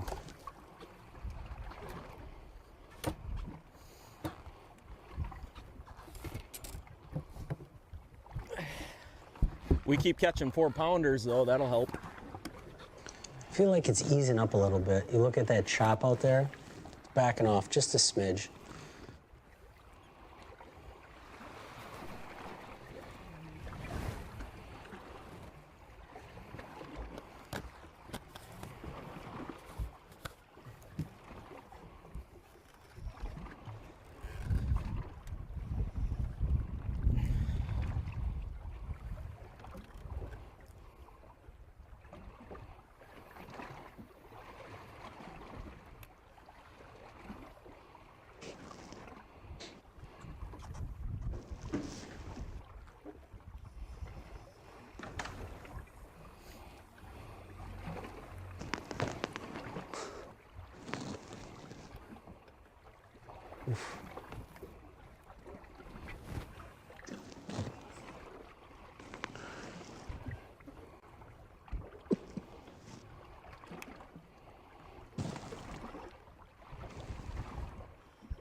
Got him?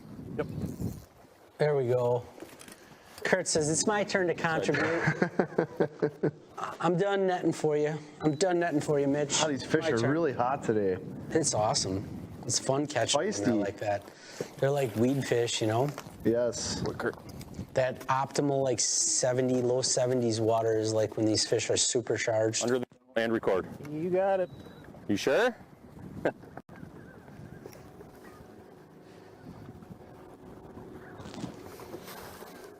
Just chipping away. These guys are starting to get to the point where Steve and Eric are going to have to catch them pretty quick.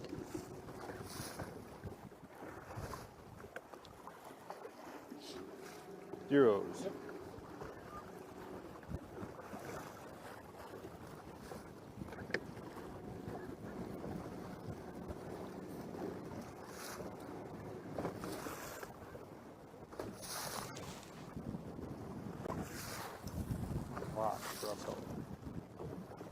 If it doesn't lock, just call it somewhere in the middle. 2-2. So anywhere from 114 to 2-4. 2-2. By the way, Kurt.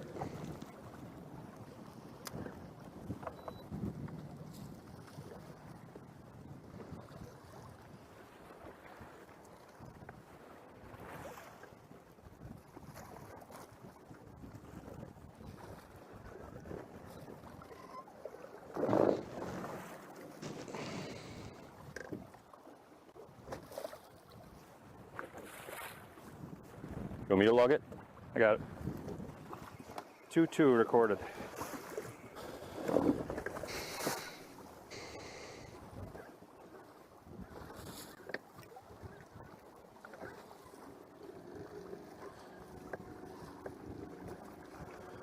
How many do they have? What? How many do they have? Just the one. Starting to build a little bit of a cushion there. Mm-hmm.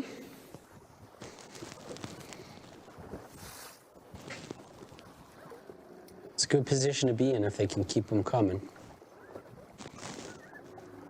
Conditions seem to be very stable. Chop is maybe a little bit more manageable. Still kind of overcast, plenty of clouds.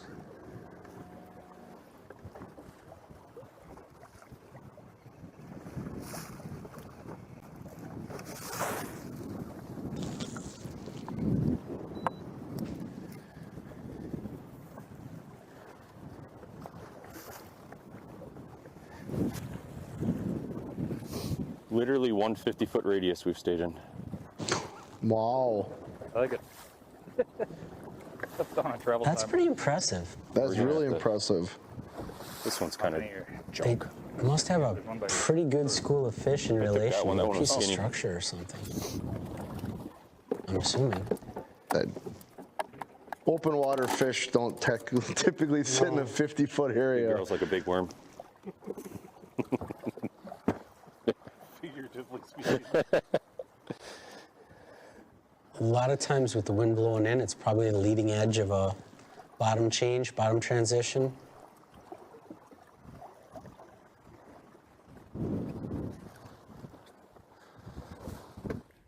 Sometimes it's just the hydraulics out off of the edge of the transition that sets them up just right, where they want to eat a little bit better. See if Joe can stick another one here. Definitely looking at some fish. Come on.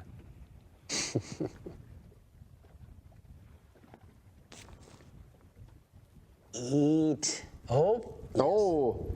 I was like, yeah, you got him. Joe reeled nice and steady right down into that one. Good hook set. I might have a catfish. You might have a big walleye. We've seen some fighters today.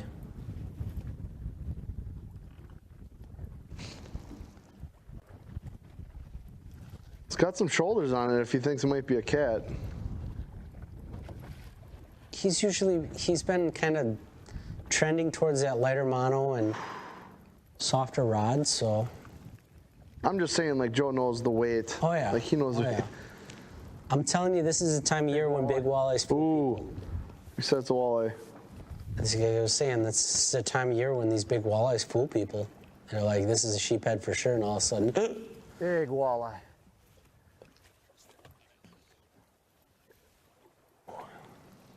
This is where it's tough when you're by yourself netting these fish that are like hot like this. Very dangerous situation, critical. Take your time, have some patience. Especially in the wind. Come on, camera. Oh, oh my goodness. Dude, look at that. That is a thick fish. Oh, it is. That's got to be pushing 6, I bet. Chunky alewife. Do you see how thick that fish was? Just an alewife eating machine. Hang it.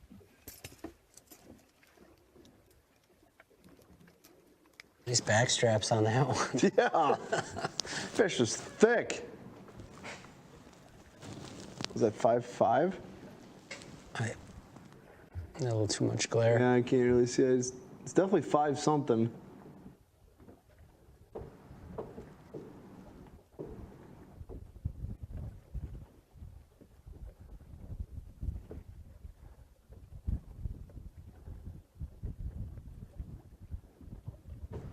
Lock her in. Couple of bites for Joe, both really good quality fish.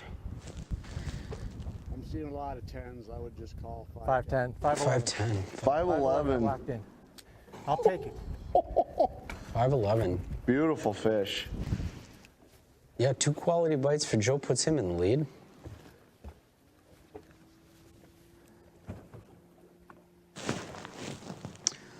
Yeah. Starting to close in on halfway. I got a feeling he's going to have to catch a couple more of those today. Whew. That felt good. You want to fish? Crazy to see again. We see another hook set right at the boat.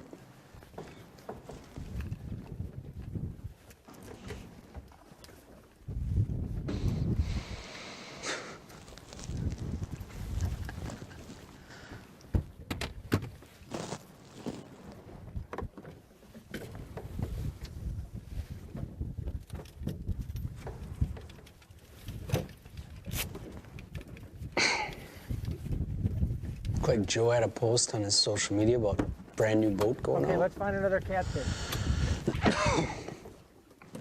New rig for Joe coming out here today, I believe. This event? Yeah, he posted something about just getting the new rig set up, so.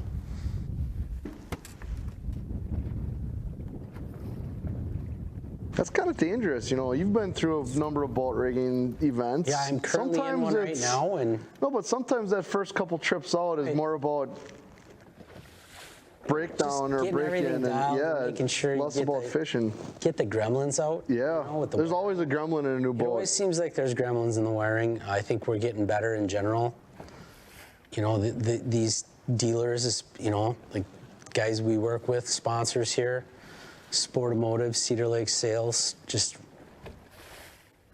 really good riggers that have been putting more and more together, talking to their anglers and figuring out what they want. You know, you see the Sea Clear harnesses and some of the products that help out live scope, forward facing, you know, just get that clear picture. And I mean, everybody's trying to clean up that wiring and make it easier. And I think that definitely causes less gremlins, but it seems like nevertheless. Oh yeah, something's always something. Something's always loose or.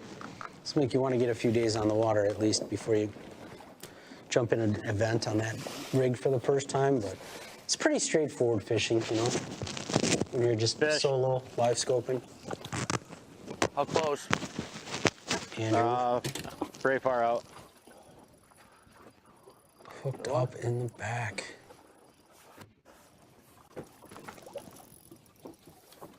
Not a crazy fast start for these guys, but they're still in the lead with Moots is struggling to find a trolling fish. I heard that. It's a walleye.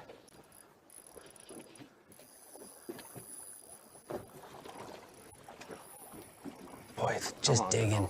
Come on, Joe. Get it out of there. Yes. Good job, kid. Search bait? Whoa, whoa, whoa. Yeah. Yeah. Not a baby. Welcome to the party.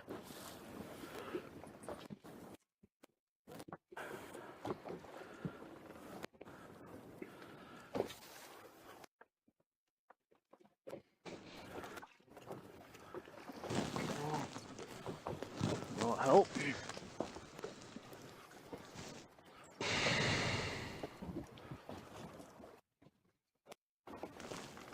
Zeros. Oh. Zeros. A little fire in the Katowski boat. These guys always have a good time out there, and that's important.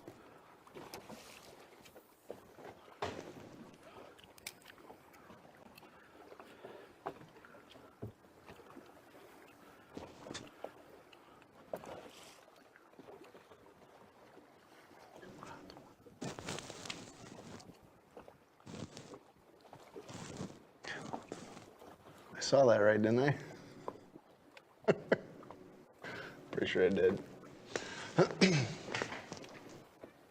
Oh my goodness. Just call it. Somebody's got to tell them.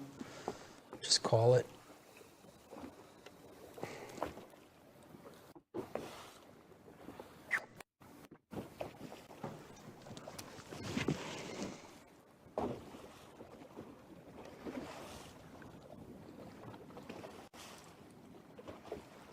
Andy, can you tell those guys just to make sure, the camera guys, just to call it? Nick, did you get yours to lock? No.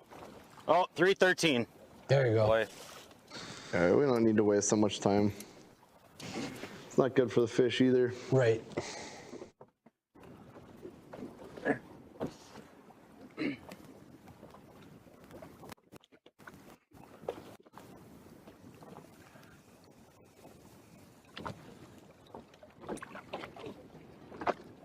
you go.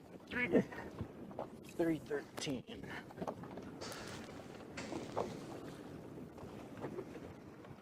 $313, got that scale to lock. Yeah, we're just trying to pass on a little information to these guys that 3 pounds, 13 ounces. within reason, right? Yep. Little group or a single? There were a few out there. Little group.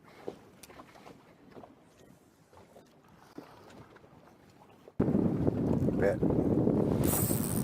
Jeez.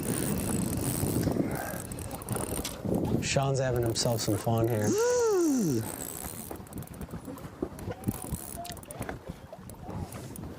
Well, he's 4 for 4 with the net here, so far so good. Don't want to jinx him here, but they're doing a great job of executing on these fish. Come up, fish. Don't want to jinx him, but I'm totally going to say it anyway.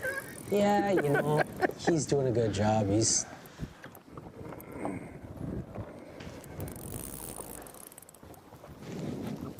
oh, there's a good one. Get it. Yes. Nice. All right.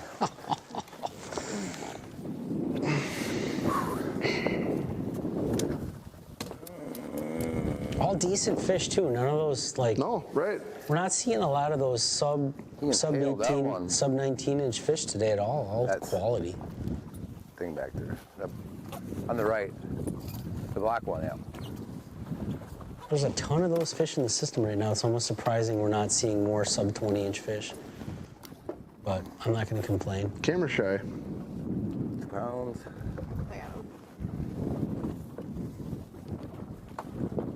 Zeros. But don't you feel if you go back in time a little bit, this time frame, we would just be doing circles out there? Yeah. With boards? 100%. And just crushing them on spinners? Yes, 100%. Yeah, it's so weird. And we used to try to stop and cast at them. You never catch them. And there's people that are going, well, you'd catch them on. Well, look we got 2 boats. Yeah, they're Pulling just not spinners catching around, them. and they're just not catching them. It's dumbfounding to me.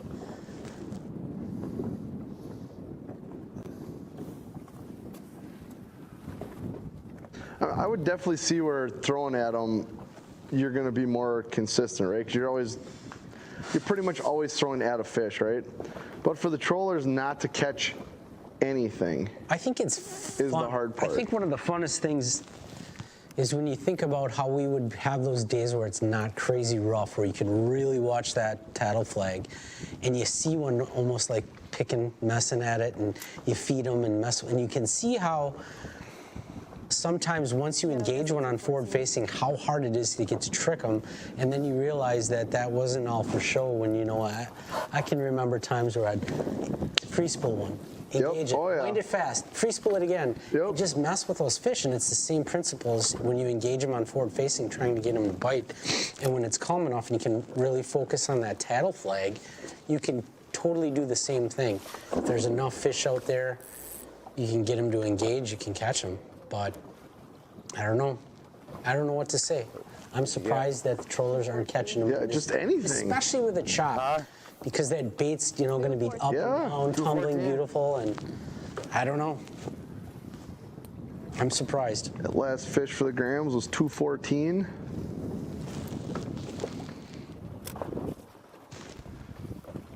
You sitting all right or what? Yeah. What? Brings them up to 16. Just 13.6. Huh? not backing down at all from That's what we got? That's what they Cody have. and Ted. Tight race.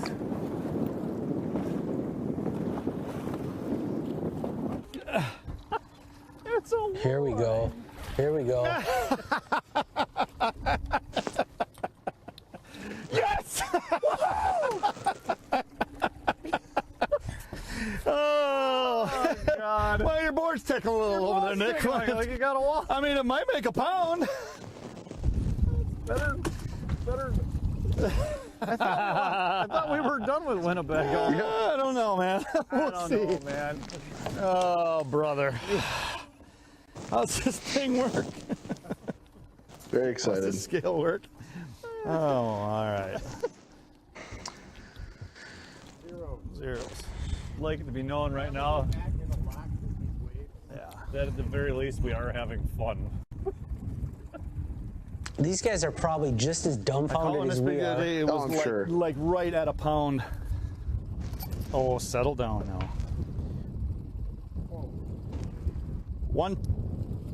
1-3. Oh, we are on the board, man. Baby. We are on the board. A whopping.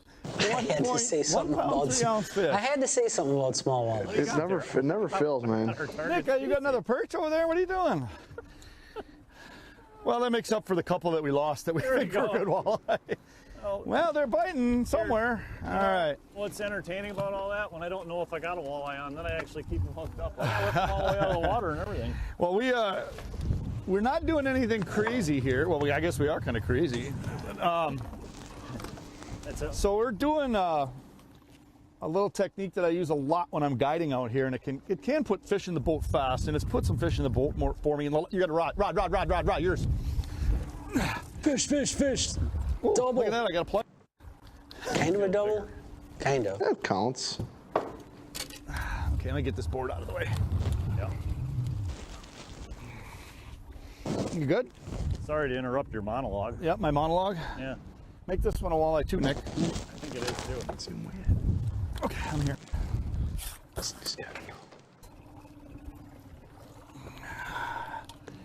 Yep. Better one. Too. There we go. That's why we're doing this technique. That's why we're doing this. Now they got a nice one in the boat.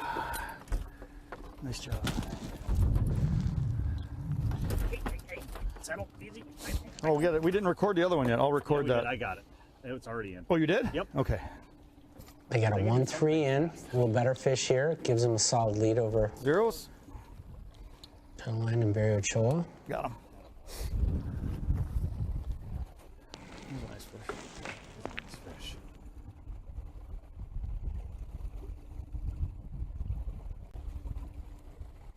That one's gonna make a pound, right? Like 4.8? That's a good one. Well, it keeps going up above that. Ooh.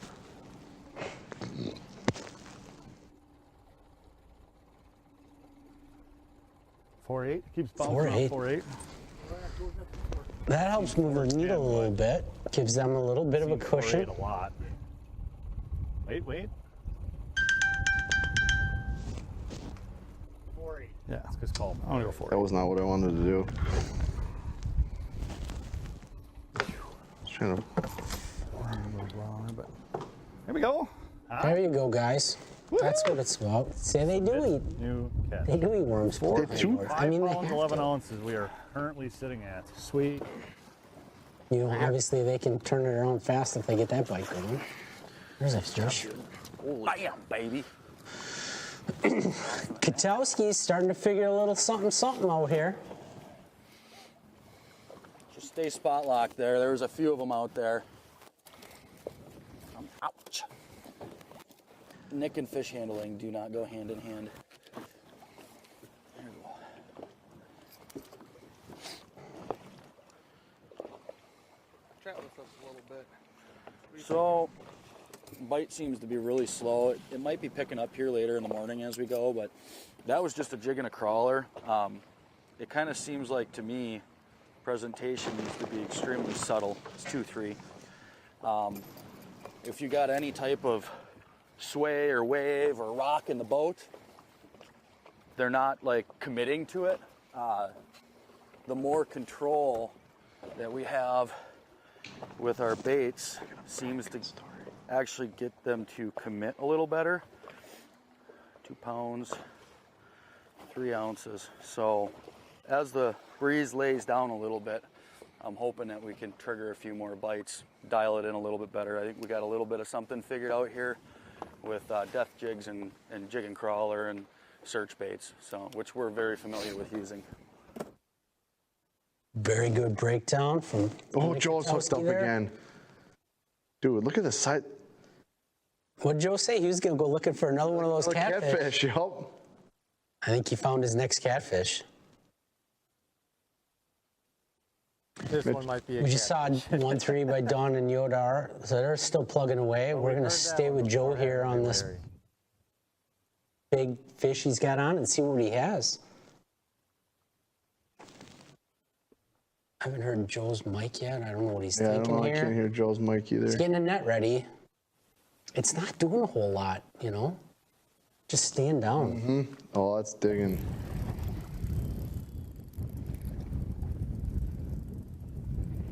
That's not a catfish. Holy smokes, it's a big walleye. Get it! Big walleye. Get it! Yes! In the net. That's a big one. Dude. That's bigger than the last one we had.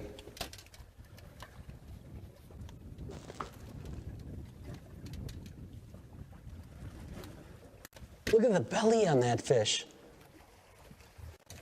I think we're hitting one of those bite windows, Brian. We got some fish popping up on here. Yep. Don and Yodar just put another one on the board. I'm gonna stick with Joe and see what this one weighs. Wow, look at the belly on that fish. Definitely biggest fish of the day here.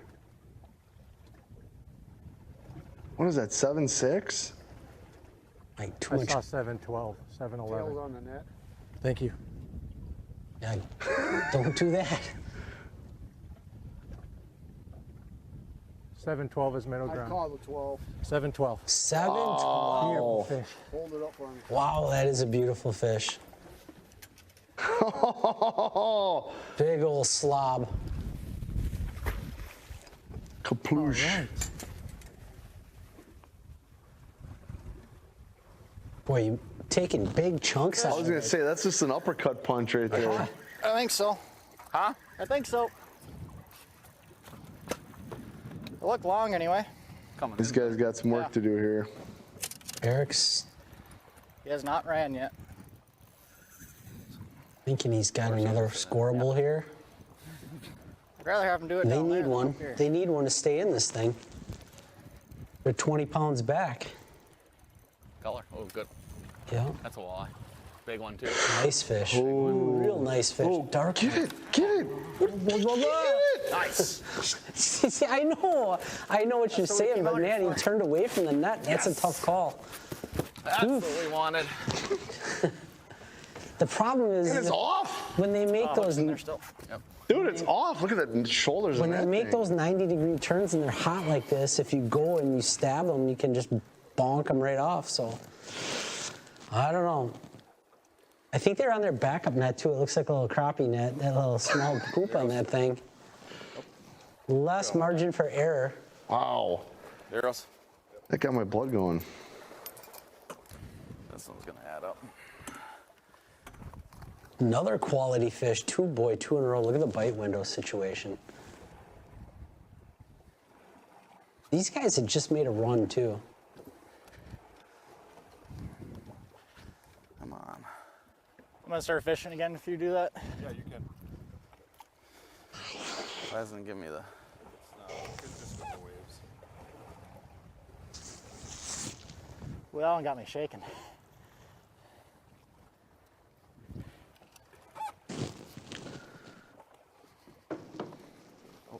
These guys needed 7-pounder. You want me to enter it? Yeah, go ahead. That's a good way to get through that second period without a zero. That's what we came here for, boys. Yeah, they needed that one. Now, if those fish start turning on, this second half here could get real interesting. These guys made a move north, so it's going to be interesting to see. But that brings us to the end of the second quarter. Let's take a look at the scoreboard. Katowski's figuring a little something out. Off the zero, they had a good quarter, 7:15 in the boat. Still, Team Moot still on zero, struggling with the trolling. Another really solid quarter for Dawn and Yoder. Very consistent, workmanlike, plugging away, doing their job. You know, I mean, again, they're not safe. You know, that was a good fish there for McCoy and Labs at the end. But boy, you know, Kurt and Mitch are just doing their job and kind of getting it done. If they can stay on that pace, they should be okay. Okada, good quarter for him. Huge second quarter, 13-7. Sent at 18-7. Two fish. Two big bites for Joe. 2 fish, wow. That puts him solidly in the lead over Alec Nickel. And then we have Sean Graham's kind of keeping it going. Couple smaller fish, but he got a couple fish, kept them, you know, enough to stay in the lead over Ted and Cody. Again, he's making Ted and Cody catch him today. Absolutely. They're doing a good job. That's going to be a great match here in the second half. Team Graham's doing a great job of execution and getting all those fish in the boat and just keep plugging away, and they're staying where they need to be, keeping themselves in it right down to the end of the first half here. And then Ackley and Klaus showing a glimmer of hope with the trolling finally. Derlin and Barachoa still looking for that first fish. They're just, I feel like those guys started a little bit further north, and they're, you know, they're on some fish that might be a little bit harder to get going. And if they get them to go, they could do something. But they're definitely not out of it on the bait. Ackley and Klaus, if they get that trolling bite going, you know, they can really rack up some weight fast. So absolutely. All right, well, take a commercial break here, and we'll be back for the second half. Yep. Better one. That's why we're doing this. Zeros. Let me go. Got him, Ted. Come on, Ted. Got him. Ooh. Fish.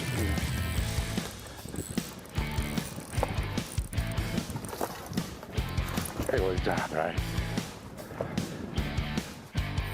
Got him. And he's off. That's a good one, too.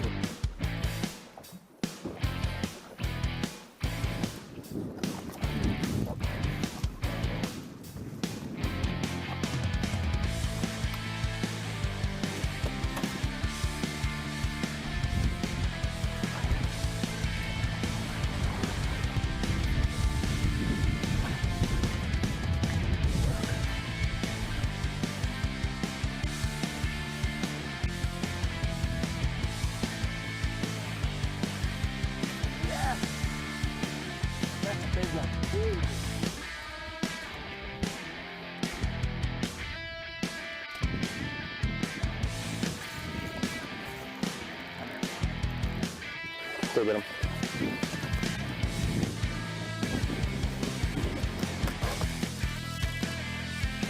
Walleye.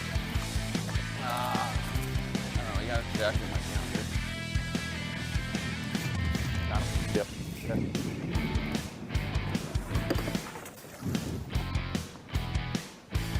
Fish.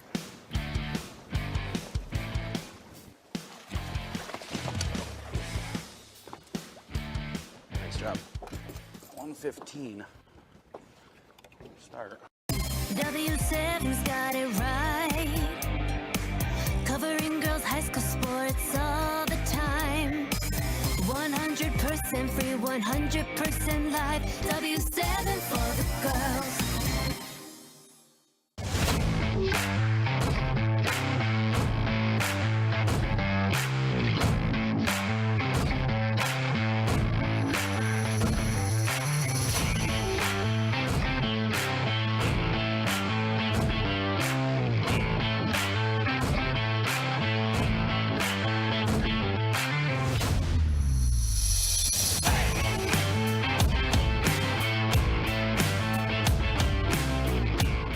Quinn and Tracker here from Sportamotive in Appleton. Shopping for your next watercraft is easy as Sportamotive, your trusted partner. With Tracker's no hassle, no haggle pricing program, you'll get your best deal this spring. For over 40 years, Sportamotive has been your authorized Tracker boat dealer. With our award-winning service department and winner of the Mercury CSI Award for over 14 years in a row. Sportamotive in Appleton, your authorized Nitro and Tracker boat dealer.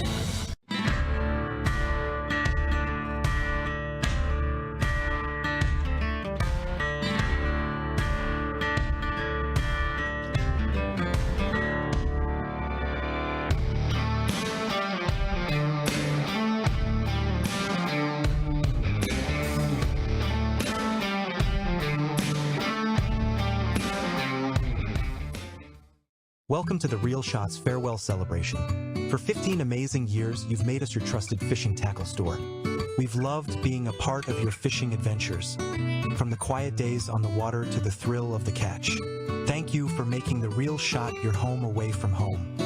15 years of laughter, learning, and unforgettable moments. Here's to every cast, every catch, and every story shared. Everything must go. Enjoy 35% off store-wide and 50% off on arrows, bolts, and hard baits. 50% off all ice fishing gear. Get the gear you love while supplies last. Thank you for being part of the Real Shot family. We'll see you on the water, where the memories live on.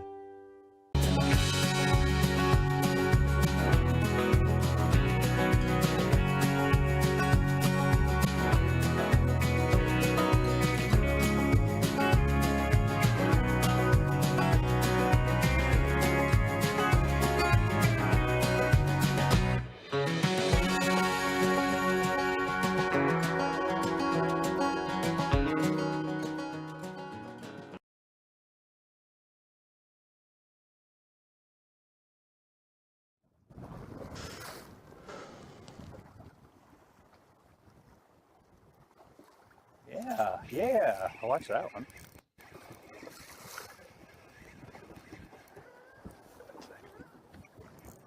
Second half, here we go. Coming up quick.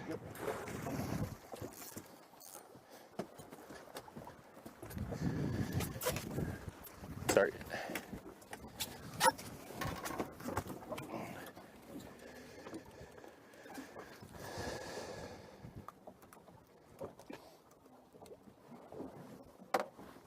Mitch is right back to business. Zeros.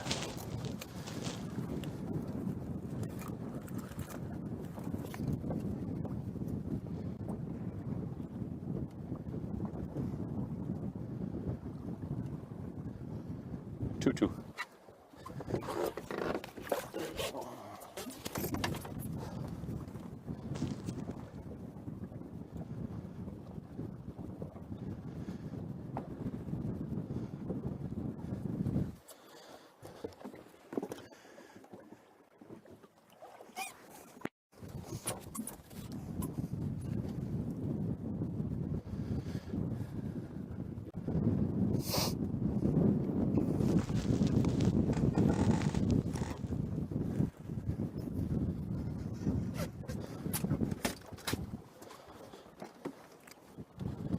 Mitch and Kurt just on a frenzy here. Where they at? I had one over here, but other than that, that was it. Would jog. You want me to let you finish? Go ahead. Whoa. Here's a replay from a fish On my that TV. Kurt and Mitch put in the boat during the commercial break. Yep, I'm here. Oh, are you swimming to me or what? As you can see again, Mitch catching a lot of these fish really close to the boat. It's good. You don't have to worry about that boat spooking. You can get those fish engaged without having to make a crazy bomb cast. Definitely find those other ones. See your jig better when you're trying to get them to bite. Once you have them engaged. Some smaller fish, but they are adding up.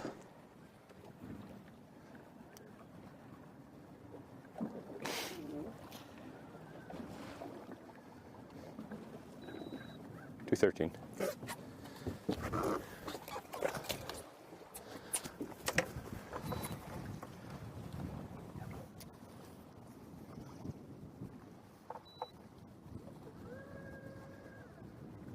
That guy was pretty slow. I don't know if he's going to bite.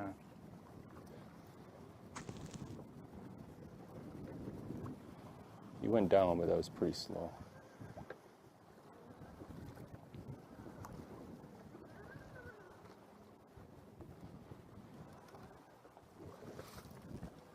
Just like that. 31-12 for Don and Yodar to 9-10 for McCoy and Labs.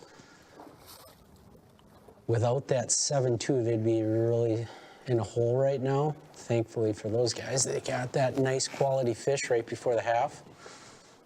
They definitely have some work to do.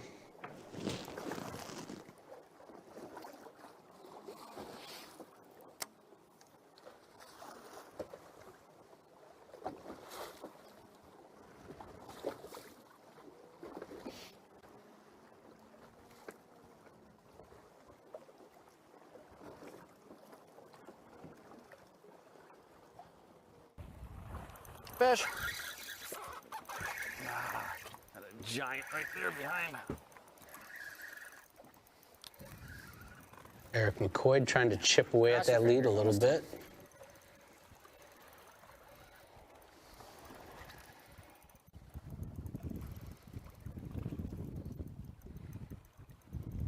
Seems right. Yeah.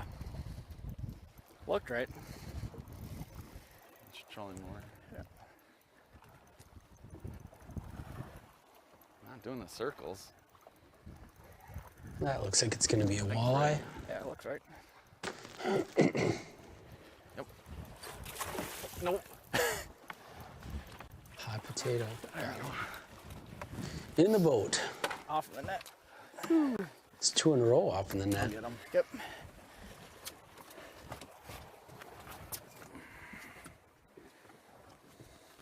Said to give me my favorite bait.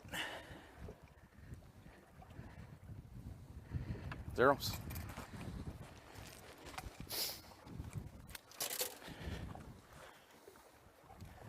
Your line's up, right? Okay. Yeah.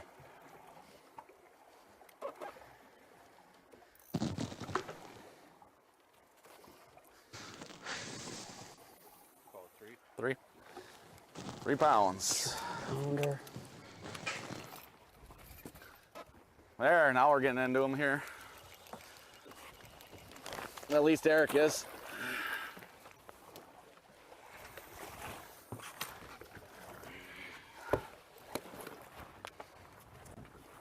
Pulled out my rags. Looking for a boat rag, use the shorts, that'll work. You're cooping me up in the back, and now I got to have the bow. Right? 3 pounds even.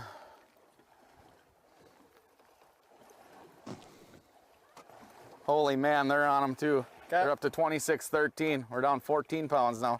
Okay. That escalated quickly.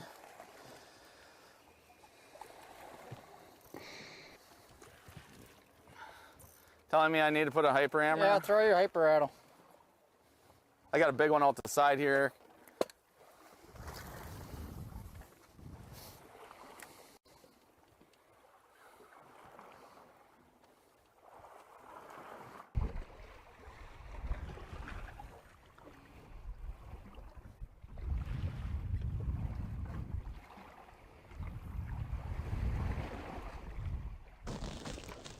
Cody Solberg, Ted Miller with just a smidge behind Team Grams. Kind of been going blow for blow with these guys all day. Cody's hooked up here. Still wearing the brace, but Yes, they are. able to fish with the rod in his right hand today.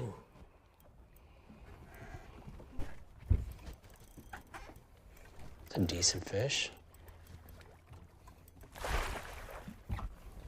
Ooh. Good work, Cody. Good work. Clear? Yep.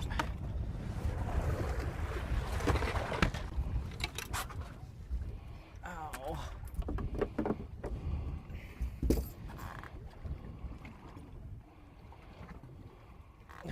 Zeros.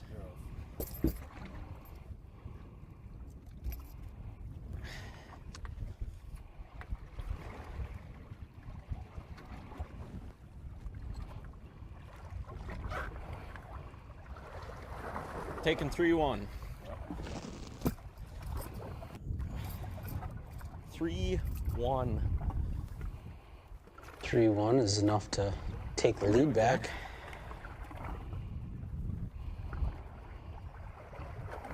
£3, 1 ounce. All right. All right. Let's keep it going. I like the move, Ted. Yeah, let's just play on the north end here. That was a good idea. Dang good idea. We're not even to where I caught that first one on the last pass yet. I went a little further north.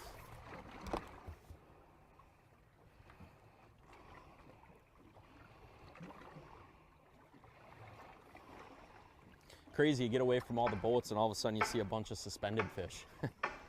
Funny how that works, isn't it? Yeah. They're a little more active. I mean, it's not like yeah, everything I've seen up here in the last 10 minutes looks way more they active. seem to chase a little more. Of course, goes without saying, I don't really know how everybody else is doing.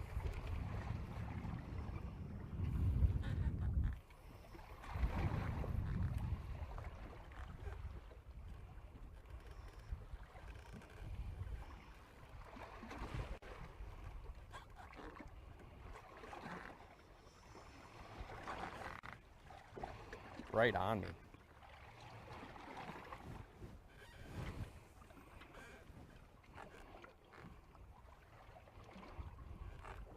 Nice little breakdown from Cody there. Little spatial adjustment.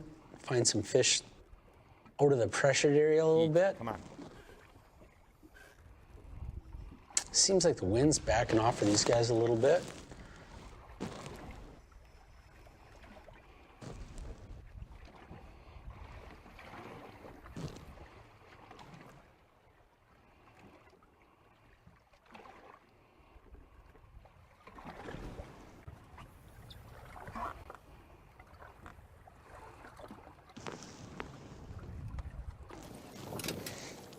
Back to Sean, and guess what? He's hooked up. Blow for blow in this match. I'll take him, no. You got it. Get him, go, go, go.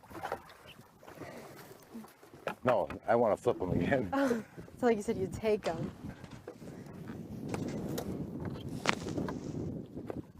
Not a monster, but enough to take the lead back. Tiny, huh? Those are things. Good thing Green Bay made that smaller ones.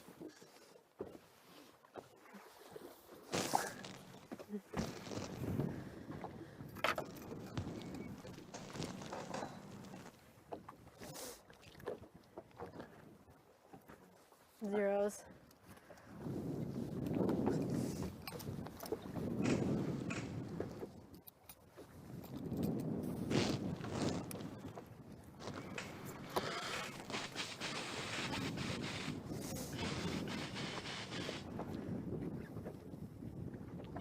Why not spot locked?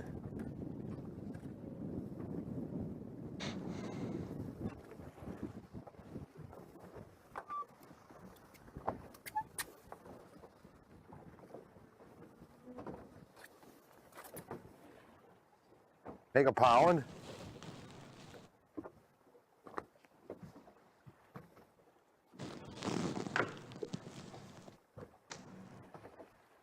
One.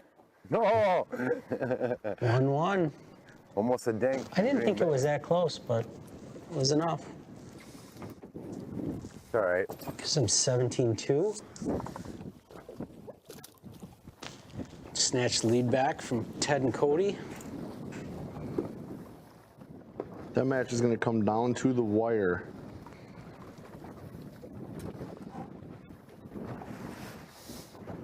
It certainly appears so. We're in the third quarter, and they've pretty much been blow for blow all day here.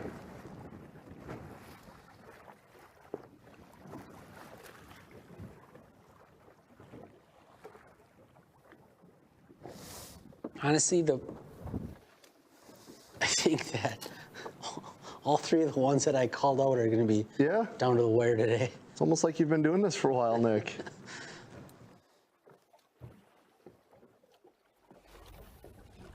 We'll see. I mean, we'll see what happens with Eric and Steve. I feel like they got a little bit of that smelling blood in the water going on right now. Obviously, Mitch and Kurt are just plugging nonstop, so the only difference is when you get on a bite in a new area like that, like Eric and Steve using a reaction bait, like, you know, they're talking about throwing hopper at us. By a pound. You start getting some of those bites that those fish snap at it, you're hooked up, not the slow, methodical, trying to get one to go deal with a slow, light jig. Man, 11 ounces. That's what we're looking at right here.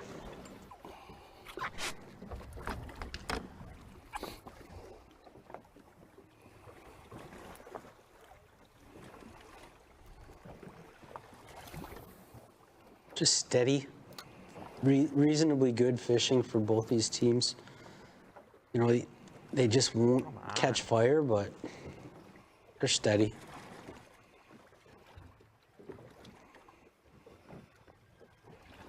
There's always some fireworks late in these matches. You know, too. I was just thinking how it's a good testament to when people start getting wound up about forward facing and that.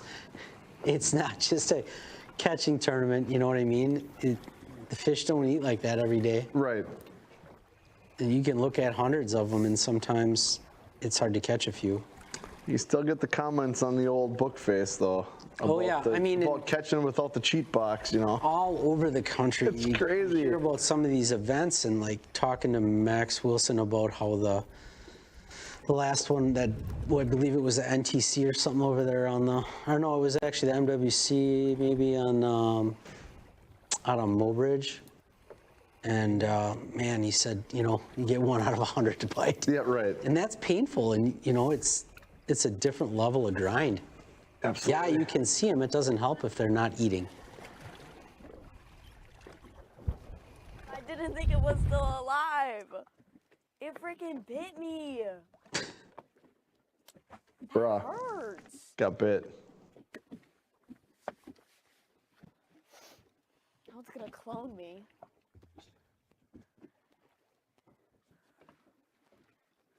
So we have daughter moots in the boat, not son.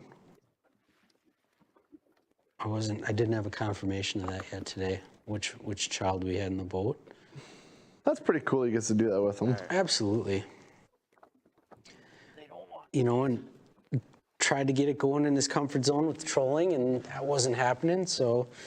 It was like your recent trip with your kid. Yeah. I just got back last night from We are live. London Heathrow. Well, there's not a whole lot going on, so if we're live, I don't know. Probably the same with everybody else right now. So we tried trolling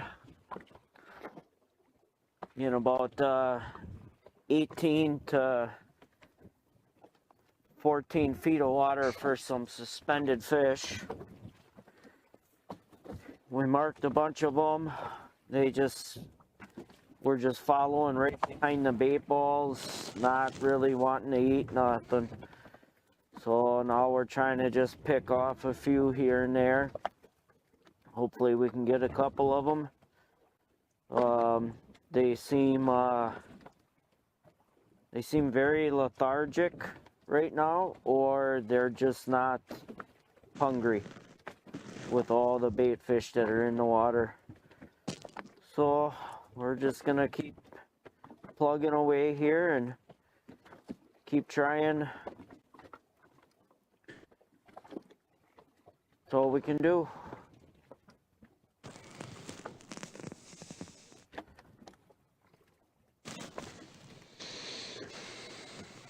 That's all you can do.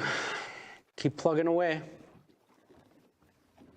He's a little bumpy out here today, so it's kind of tough keeping boat control and trying to keep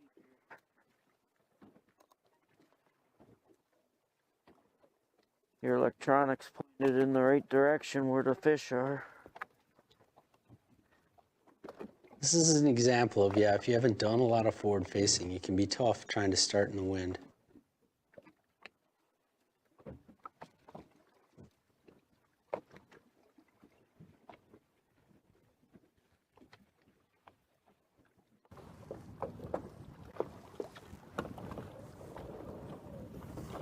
Back to Sean Graham's. Just snatched that lead back with that 1-1.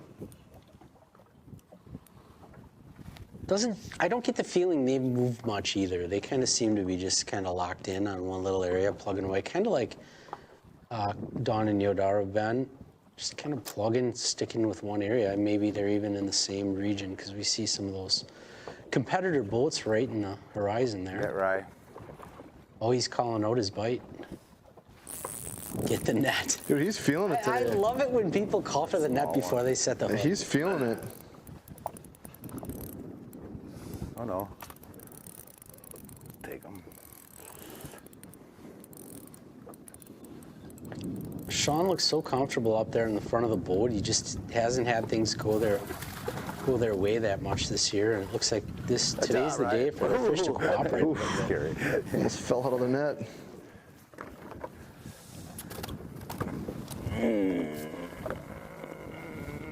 Nice work. Nice teamwork. Staying up, batting 1,000 on the Zeros. execution for these two.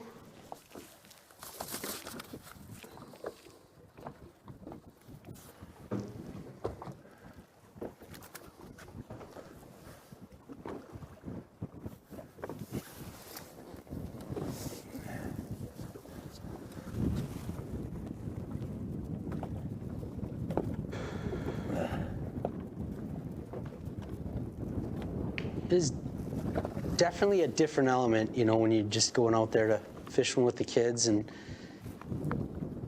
try to get into that groove, get efficient, you know. Yep. I'm trying to fish a few with my daughter this year. The last one, we had 112? 2. 212? 2. Just 2. 2 even? 2 even. 2 even. Move the needle a little bit. But yeah, you know, my youngest daughter, Abby, and I went out to the Michigan Walleye Tour event, Lake Huron, Oscoda, at the end of June there. And first day of practice, small craft advisory, north wind. Fantastic. That's always a good time. Next day, we got our one good clean day of practice in with, you know, off the water by 3 and did really well and caught a lot of nice fish sniping out there in open water. And then small craft got put on for the entire weekend with 20 to 30 south winds, you know, 5 to 8 footers. And with that small craft, the entire event got canceled 2 days. First time in 30 years they canceled both days of the event. So we're having some adventures. We haven't got a lot of tournament days in. So far, we've went to 4 tournament days and we've got 1. Jeez. It's been that kind of year with weather.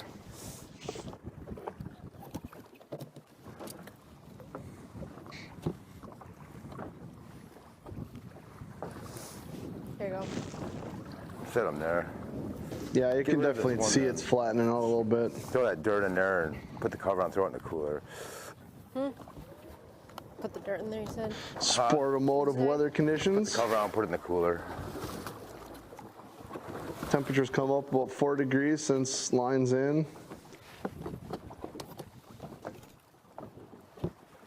The wind at line's in was only 3 miles an hour. Now it says it's 6. It was blowing 20. It was that tricky 3 miles an hour that's blowing 20. Yeah, it's just, it was that South Dakota. It was that the Dakota winds. You know, they kind of multiply it by 4. You know, it's been really strange this year. I don't ever recall a year where the forecasts have been so off. That last practice day I was just talking about at Huron, they were calling the wind like 5 out of the southeast, and I mean it was blowing east-northeast. Like not even debatable east-northeast the entire day, and it was fairly strong. So I mean it's just been that kind of year. I've had a couple of situations too, just out on the boat with the family, and storms are visibly around us, like on Lake Poygan. I can see the storm with my eyes. And there's nothing on the radar. And there's nothing on the radar. Right.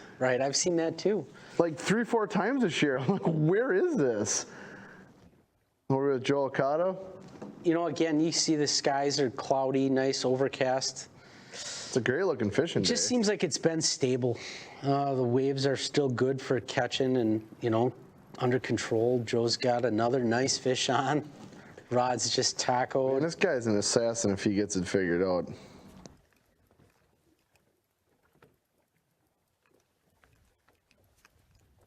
Staying under control, a lot of hook sets close to the boat for a lot of the teams that are catching them, actually. All the teams that are catching them. Well, some of that too is I think you just have better bait control when it's a little windy and fighting in the waves and stuff. Yeah, I mean, if you can get away with it, it's great. Joe is on a good quality of fish. Facts. No dinks.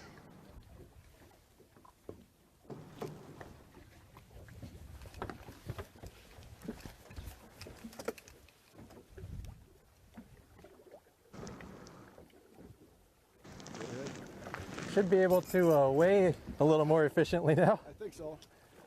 We lost 6 inches in the chop.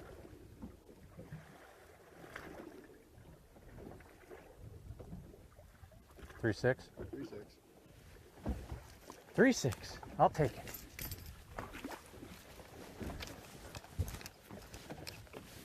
Gives Joe a nice solid lead over Alec Nickel, who's kind of, you know, stuck on that one quality fish. See if those guys make a move and get on something.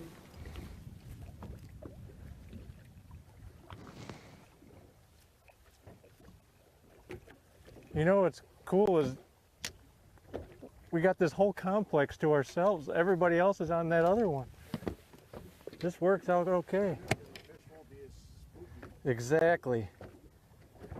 Only I'm running over them 30 times an hour.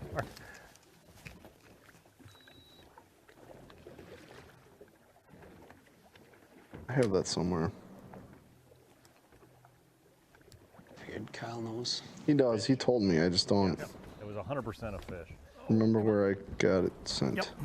So Joe kind of sneakily close to everybody, but on another little piece of structure there.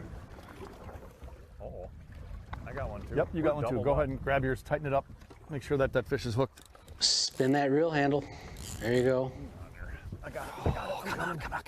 Don't you know what I mean though, Brian? You want to turn around and zzz, zzz, zzz. Oh yeah, gotta take up some Lock slack. that tip up, lock that tip up. You want to cinch that second fish down when you got a double and just drag it. But man, you want to get good hooks in them. I think it just earned us a 5-minute penalty too. If you want advice from Brian and Nick, we're going to tell you turn around and spin that reel handle hard till that tip buries. Golly, come on, get Those hooks sunk, right? Is that a sheep? Yes. All right, get yours. Okay. Switch gears, sheep head. Is it still there? Yes. Okay.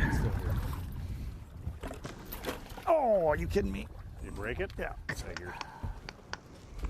No, maybe not. Aggressive sheep. There's nothing more than One out of two's salt gotta in be the a walleye, wound right? when you get a drum on and then it breaks you off This is too. about where we had those others. Like as it's not enough pain in the butt slowing you down. Yep.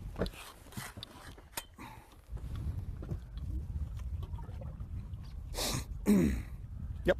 Is it? Yep. Sure looked like it.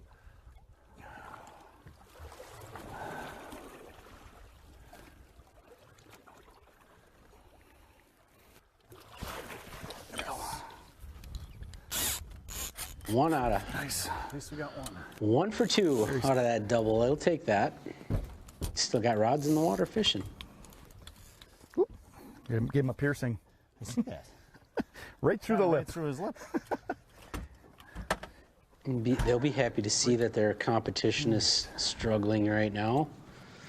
Kind of give them a little bit of sense of security that at least they're catching a few. By no means safe. By no means safe. Plenty of time left for Barachoa and Derline to get something going up north.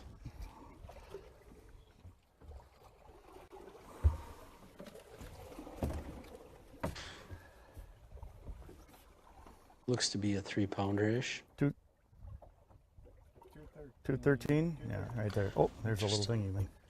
Might be pop up? able to lock it. Might be 212. It's calming down now, huh? 213 locked. 213. Roaches? Huh? That's 2 this run, and one lost, one in the boat. Lost, one in the boat.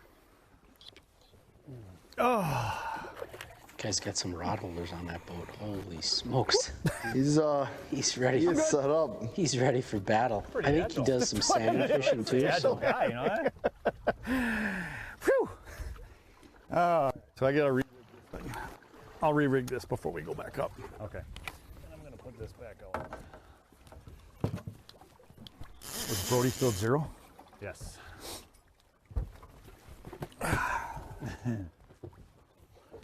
So that was on antifreeze blade again, right? On the, Yes, sir. That's Same the second fish on that one. Second fish, yep. With yellow beads. Yellow and antifreeze beads. Yeah. It's got a lot of green going on. Yeah, mine was an antifreeze blade too. Like this guy right here. That one? Yep. You know, I should probably get around to putting antifreeze confusion on a whole bunch of flickers. Oh, yes. That would be pretty hot, wouldn't it? Yes.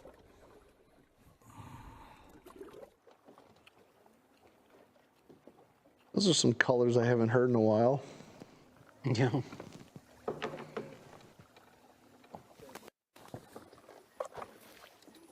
Did you drag that loose? Andrew Katowski locked in. What side do you want me on here? Right here? Keep going, keep going, keep going. Similar day to that Ackley Klaus team for these guys. You know, they got Good job, kid. chipping away and Okay. oh boy. That's not good Yep. for the mooses. No.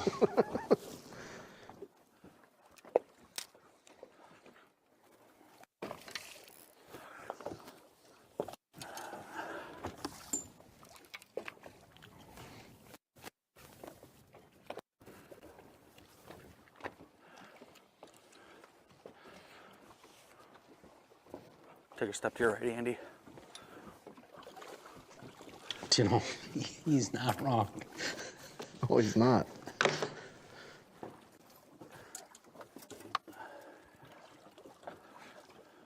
Right here. Holy cow, that's tight.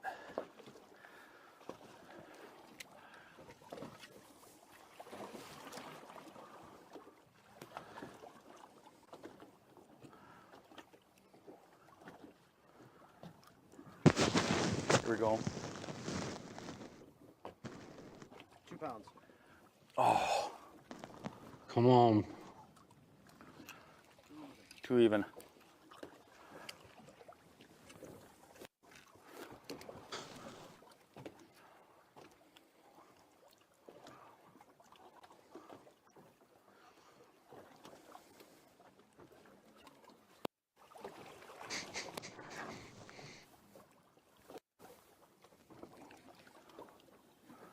Said there's weeds in there?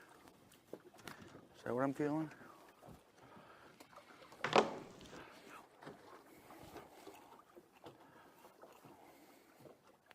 Pulling the crawler down. Yep. So Nick They get any yet? Katowski had a bite there. You can remember they said they were the ones that are pulling a search bait, so they're pulling a little bit of a Yeah, I spinner think jig.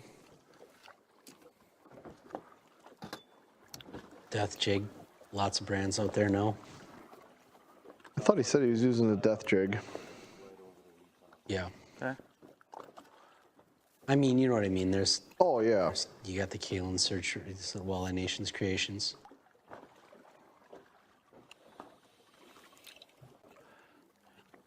Yeah, we're honestly in a really bad spot where we're anchored here, hey?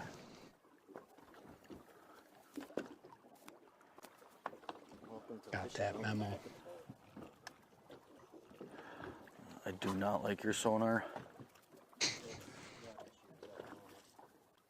How deep in the water are you? Not too bad.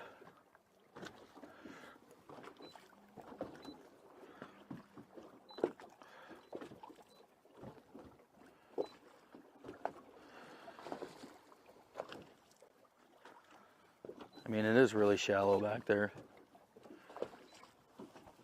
Oh, you got it on low, that's why.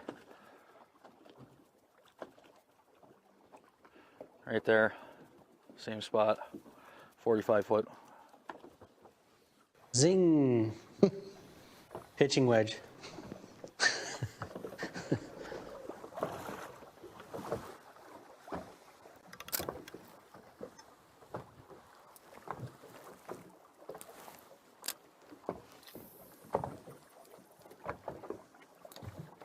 Nick says they're a little closer. I'm gonna use a putter.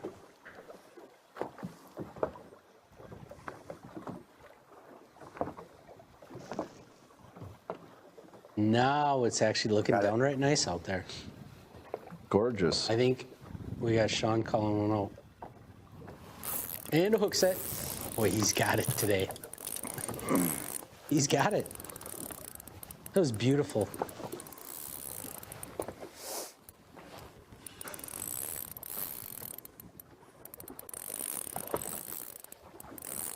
Textbook. Got the fish. Let him eat. Got it right. He's, you know, just got that line snugged right up and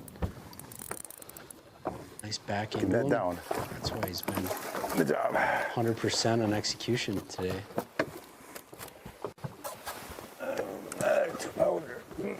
Good jig fishing clinic by Sean Grams today.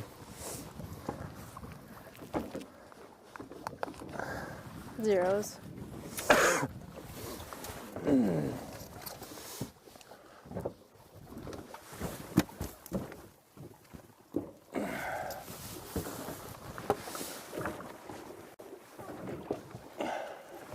This is where you think, okay, if it calms down a little bit, maybe have Riley come up and pitch at him some of those multiples, pods of multiples. I mean, they got a good team vibe going here. She's netting good, weighing them. 2-3. Hear me? Huh? 2-3. Do you see it? Yeah.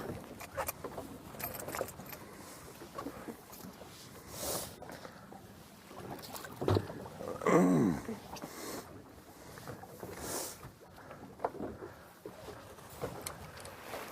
right.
Cody. Uh-oh. Ted's into one. That's a good one. Just take it easy. If it's the right species, we're looking good here. Karch, you're gonna have to move left, bud. Yeah, that's a good one. Karch, you gotta move. Just in. Don't let them dog you up there. Perfect back-to-back, blow-to-blow H2H form here. These guys are just back and forth. This one's really dogging. Man, you This let is these things play you. good fish if it's a walleye. Jeez, your Cody.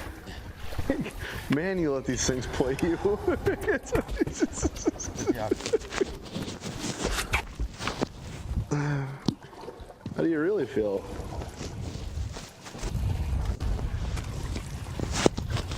Diesel.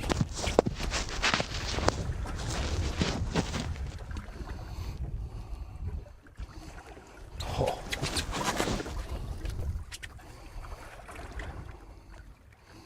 That's gonna tighten things right back up. Whoa, whoa. That hurt. Whoa. What's going on? You get gilled? Fumble. At least it was in the end zone.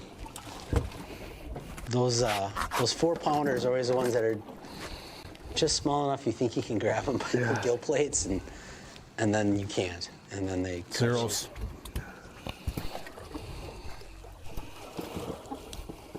You feel like I've gotten gill plated by 22 to 24 inch fish more than any other fish, right? Settle down.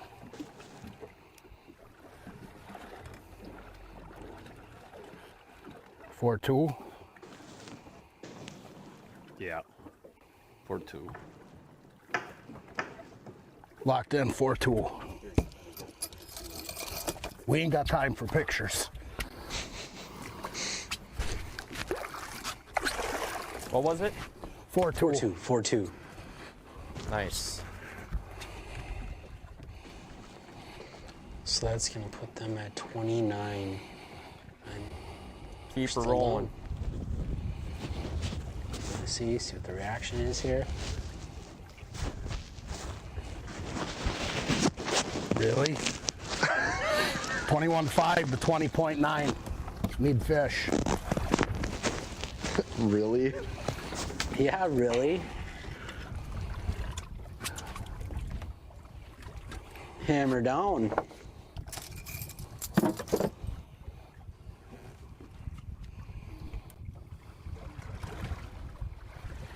Ted, you don't want it to be easy. I don't know. You I gotta think fight for it a little bit. I think Ted likes it easy. Yeah. He wants it runaway train. He does. He wants that runaway freight train all the time. You gotta appreciate those days when they happen, because it doesn't happen as much as you would like.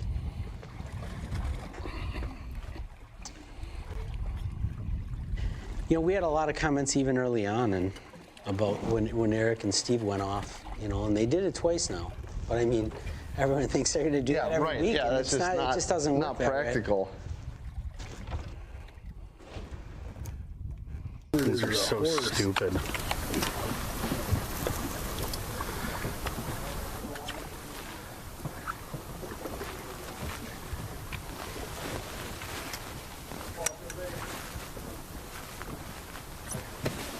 Unless it's a 30-inch walleye.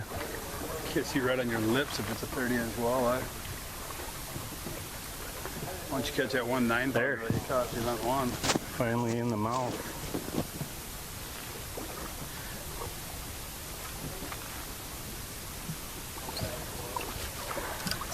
Actually, a sheephead. Finally got untangled. That's awesome.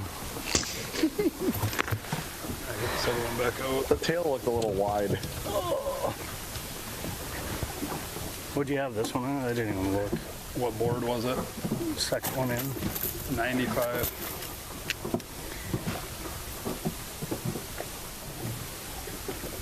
I'm gonna put this one back. I'm gonna go 95 on this one here. Here goes the trebles.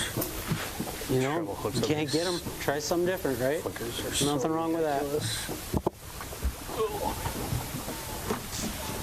You got to do something, right? Rather than sitting down. Try something. Sit in there now. What do you got to lose? Like I always say, the tournament fishing is, you know, when it gets tough, it's like you got to make that decision. Am I sitting here grinding or sitting here losing? You're right. I mean, look what it does to the treble hooks. Like, just annihilates them. New hooks. I got one right here though. This one that I took off that other one.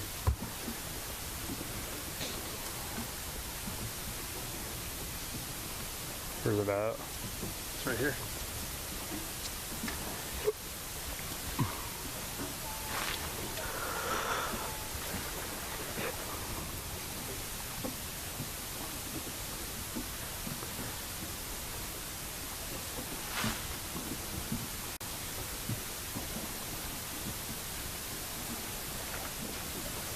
One of the interesting things developing so far today, in my opinion, is the fact that two of our teams with the best weights right now are actually sitting on structure, you know, where fish are coming up to feed. Probably should be putting that one at 95 then. Yep, that's what I got it at.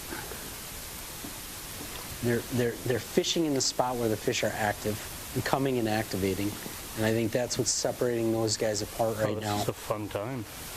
It's a blast. Could they make everything smaller? Tell you what, that one I had to get off wasn't all that fun. Doug saw me tripping over my own utility pipe piece right here, trying to get that one off.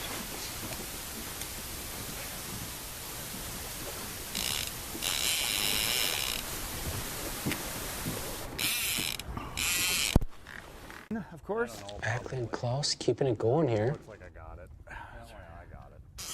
I got a fish too. I got a walleye. Well, let's not try to lose it then. Yeah. We only Boat flip them. If I go under you? Yeah, I think so. Full fire drill for these guys. Yeah. You know, you're like a professional. Bob's been there before. I don't know if anybody ever told you that. Knows right where he wants all that stuff to keep these rods from getting tangled up. Another walleye in the boat. Well done, man. Nice job. See what happens when we get nuts? We get all kinds of stuff out there. Show how good we are really at this.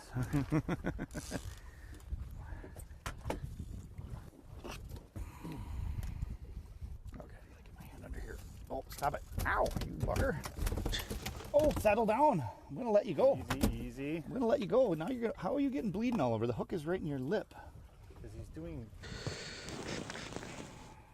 Can you hit anybody? No, we're not going to hit anybody. We're good. Oh, it's in his tongue. That's why. There you go. I got to zero it back out, though.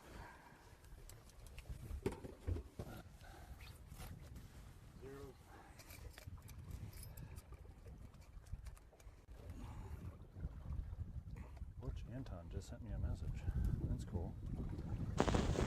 That one. What you got there, Hoss?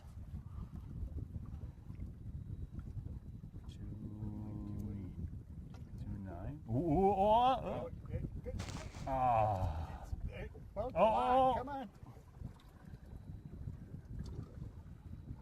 210. 2.9. 2.9 it locked. 2.9 it locked. 2.9.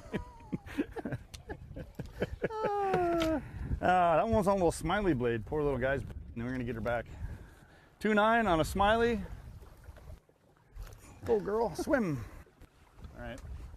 Rods everywhere. Oh, this is the kind of chaos I live for. What? Oh, was that you? No. That was me. Oh. That's me. Panic! Panic! Trolling's fun when you got something to do. I guess. Right? It was just a slight panic.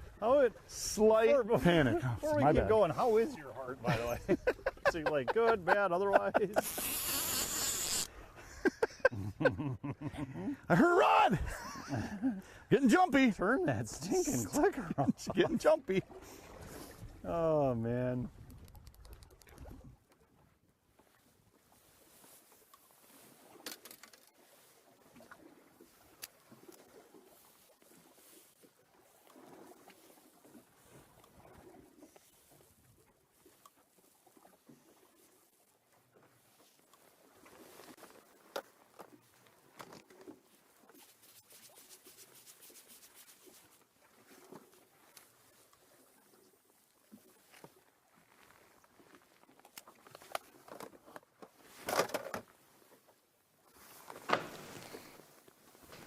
Good to see the old school trolling working out a little bit for those guys.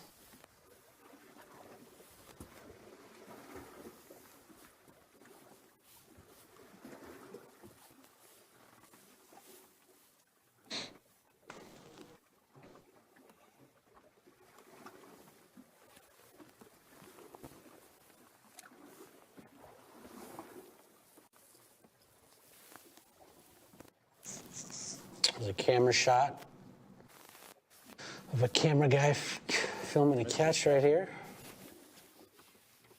Look at the Camus with Mitch Dawn and Kurt Yodar. I'm just gonna grab the jig, Kevin, and then I'll go to the front and tie. Another contribution from Kurt in this boat. These guys are putting together a really solid weight today. Going to keep them 20 pound plus in the lead, which is a good place to be. It kind of winded down With an hour to go. Third quarter. Zeros. I would say they're in good shape going into that last quarter. Eric and Steve are really going to have to catch fire to pass these guys because they're catching them better than anybody right now. Pretty much every quarter all the way through. I don't know that they've been beat.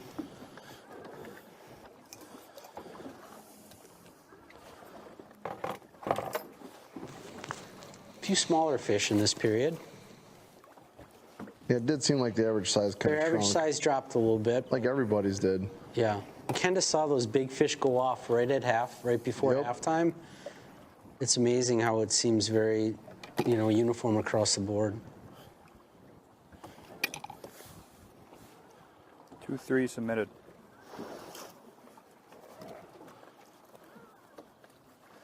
you throw this back there? Yeah. Thank you.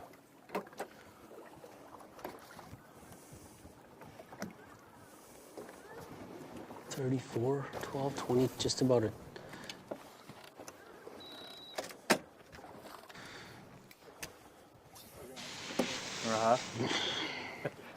Yeah, I think.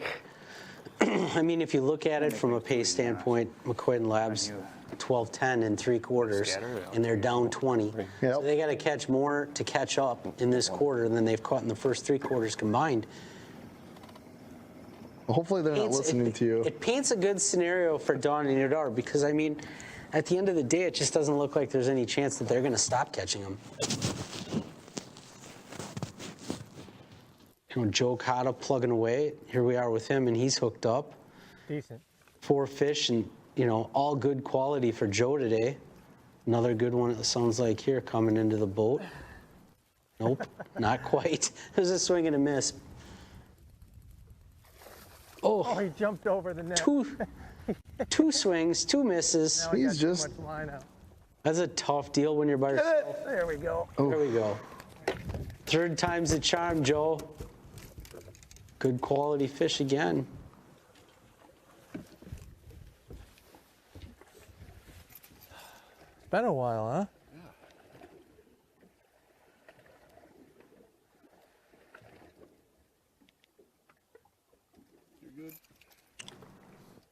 Kind of like the last quarter, Joe sneaking a good one in right before the buzzer. Good call. End of the 3rd quarter here. No way. Oh.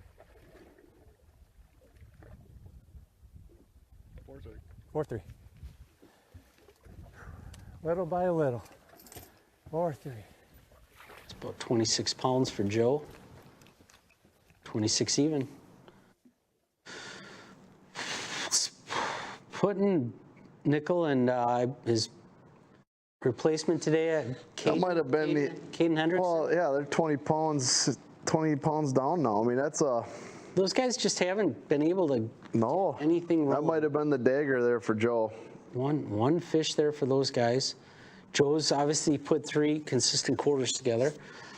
Starting at the top of the scoreboard at the end of the 3rd here, Katowski's just with 1 to add, but Moots is still stuck on 0, so they're, breathing pretty easy right now with about a 10-pound lead. Dawn and Yodar just workmanlike every quarter up just a smidge, and they're at just about 34 pounds right now. And like I was just saying before, that puts Eric and Steve in a situation where if they're going to win this thing, they're going to have to catch more than their entire 3 quarters combined in their last quarter and hope that those guys slow down. So it's looking good for Mitch and Kurt to hang on to that 1 seed and stay unbeaten here. Okada plugging away, another good quarter for him, extends his lead over Alec Nickel and his replacement today, sub Caden Hendrickson. They're just stuck with that 1 fish, and Joe seems to be, he was alluding to the fact that he's been on a small piece of structure by himself today. That's working out good for him. Just Picking plucking them off, away, yep. just plucking really good quality fish. Sean Grams and his daughter Riley, they're sitting pretty good, kind of, The matchup's definitely going to come down to the last 20 minutes. Right, this is the one that's going to come right down to the buzzer. Absolutely. Team Grams versus Ted and Cody, and they've been blow for blow pretty much the entire day. Sean looks like weight-wise, he fell off a little bit in the third, but really just caught some smaller fish.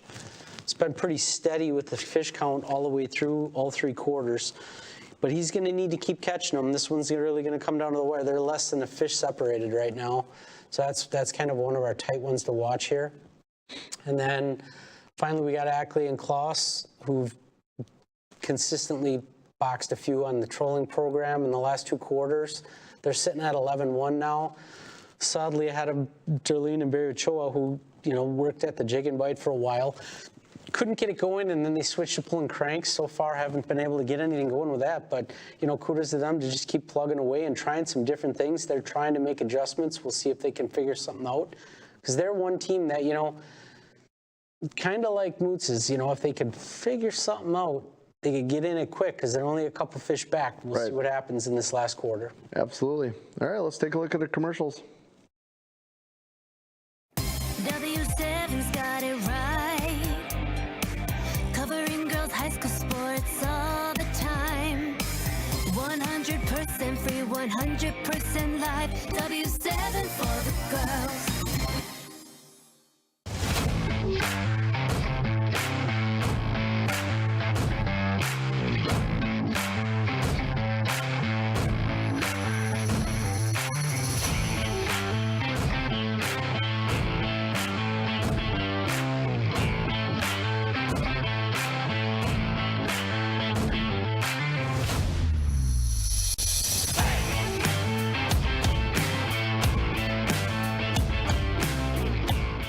Quinn and Tracker here from Sportamotive in Appleton.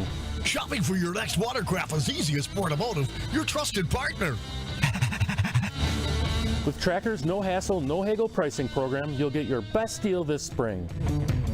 For over 40 years, Sportamotive has been your authorized Tracker boat dealer.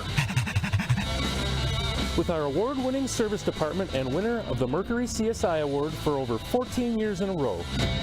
Sportamotive in Appleton, your authorized Nitro and Tracker boat dealer.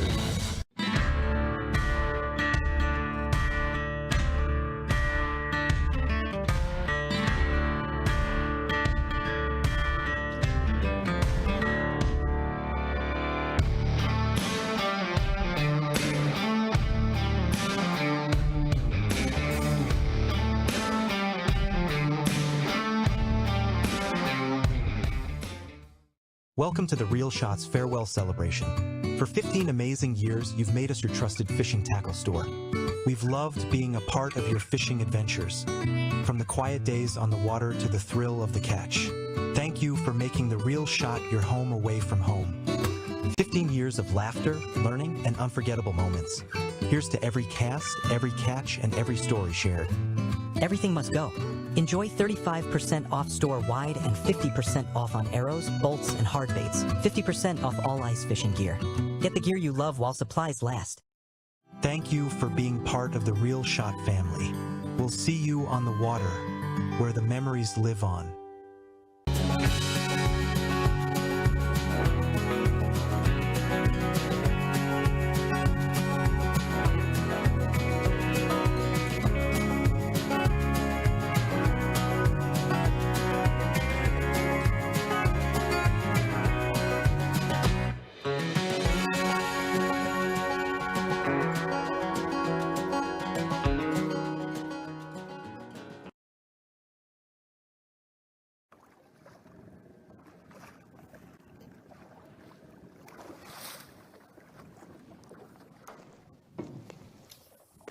Here we go.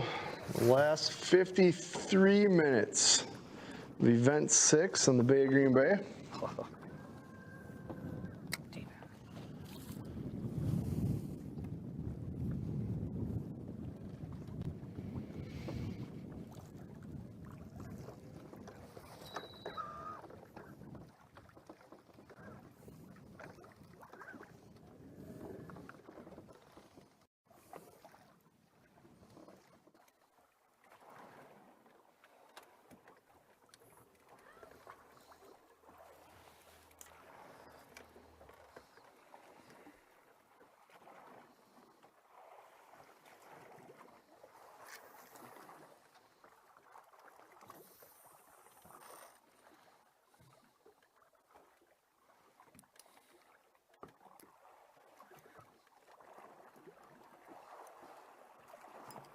Fish. Oh, hooked up. Right one.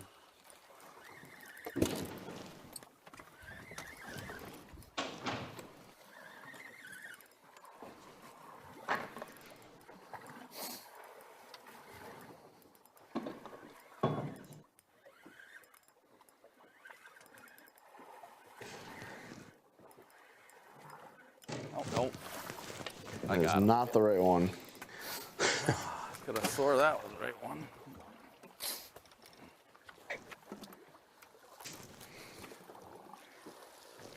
That was a Ted boat flip.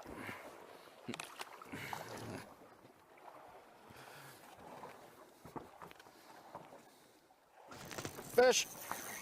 This is Oh, the here we one. go. Ah, This is the one. No, This is the one.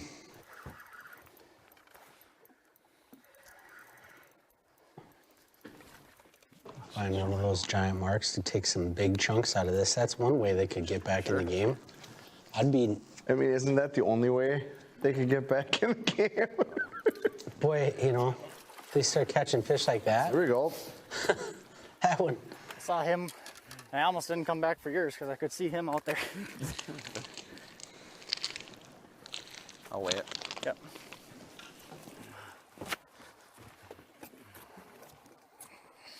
I remember that pliers. I don't know how many fish like that are around for those guys, but those ones change the perspective pretty quick. I'll give the rest of this one on. Zeros. Got him. Hang on. That was like the double hand, Zeros. underhand throw.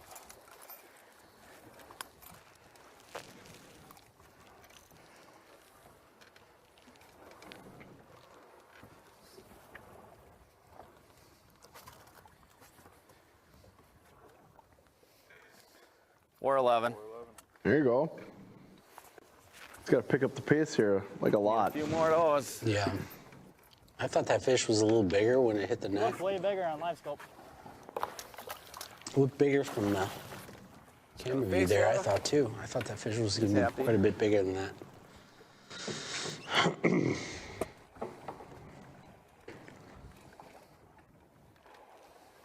Basically right where we caught the first two out here.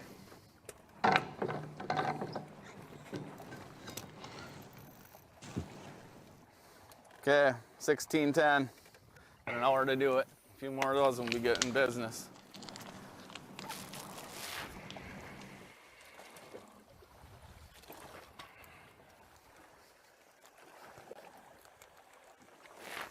I think it was right about the same area. Yeah, pretty close to that waypoint you put down. What's anyway. that? Pretty close to that waypoint you put down. Yeah, that waypoint, I just kind of backed up and guessed, so.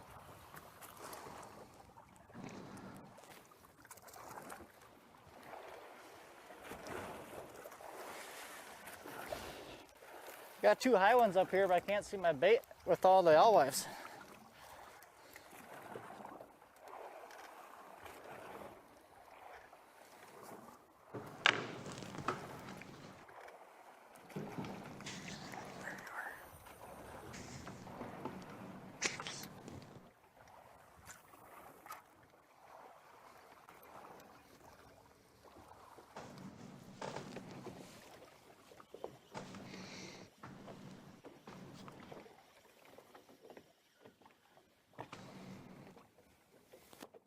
Back over to the Katowskis. Are you hanging up here for? I wasn't gonna, unless I found those fish.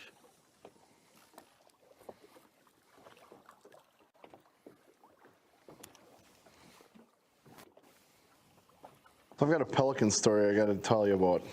How far are you? Nick's hooked up. Yeah, coming quick. That does not look like it's a big fish. No. I mean, they're getting through the day. Yeah. They're not having a fire day. You know, I mean, they're surviving. They're getting their job done. Yep, they're surviving. Now you could probably anchor up. Huh? Now you can probably anchor up. It is. I think she wanted it. The old walleye tump. Seems like everything kind of leveled off a little bit. These guys and McCoy and Labs obviously on the board here in the last quarter. We had a small fish caught by Kurt Yodar on the... I think it was like 113 or something like that. Smaller fish caught by those guys kind of towards the end of the commercial break on a battery swap, and 110. It was a 110 that they put on, so they built, you know, got a little bit of that back from that nice fish that Eric McCoy had just caught. So I got to ask you, you've spent a lot of time on the water. I watched a 3-pack of pelicans. I don't know, is that a flock of pelicans? Sure. Kill a smallie that was on a bed. Really? Yeah, and try to eat it. 100% watched them do it. Yeah, that's terrible. Have you ever seen that, anything like that? I have not seen them try to. They literally try to get a bed. They were stabbing at it underwater. 115.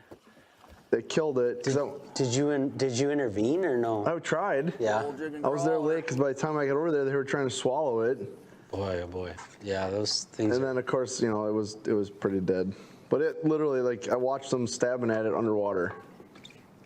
That's pretty crazy. Those things can hunt. I've never seen anything like that before. I didn't know birds would take a fish off a bed like that. I've never seen one. I guess I've never thought about it, but I've never seen one take one off a bed. No, I've seen them. Oh, here it scoop comes. pretty big ones in shallow water, but I guess which isn't too much different. But I guess I've never seen one trying to Kind of nice. It went right to the bottom with me. I popped it once. It went thump. I almost didn't know what to do with myself. Smallie in a bed. Yeah, it was crazy. I'm gonna. Incoming text right message to from the Kyle boat. in 3, Yeah, I'm gonna 2.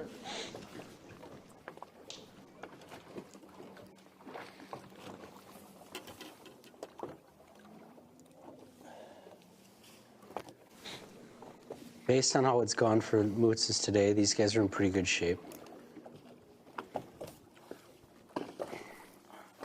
Stay in focus, see if they can build on that a little bit, build on that weight total today a little bit. Hopefully there's no boat-to-boat action like there was last time I did this.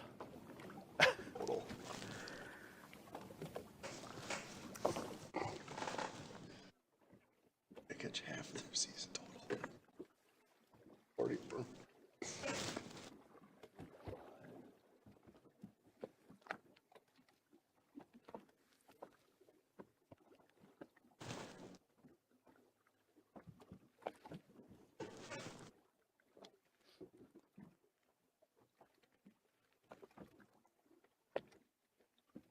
You got to think, coming into this, Joel Moots was looking forward to that Winnebago swing and those Winnebago events, and you know, it seems like he knew that he fished some really good areas on.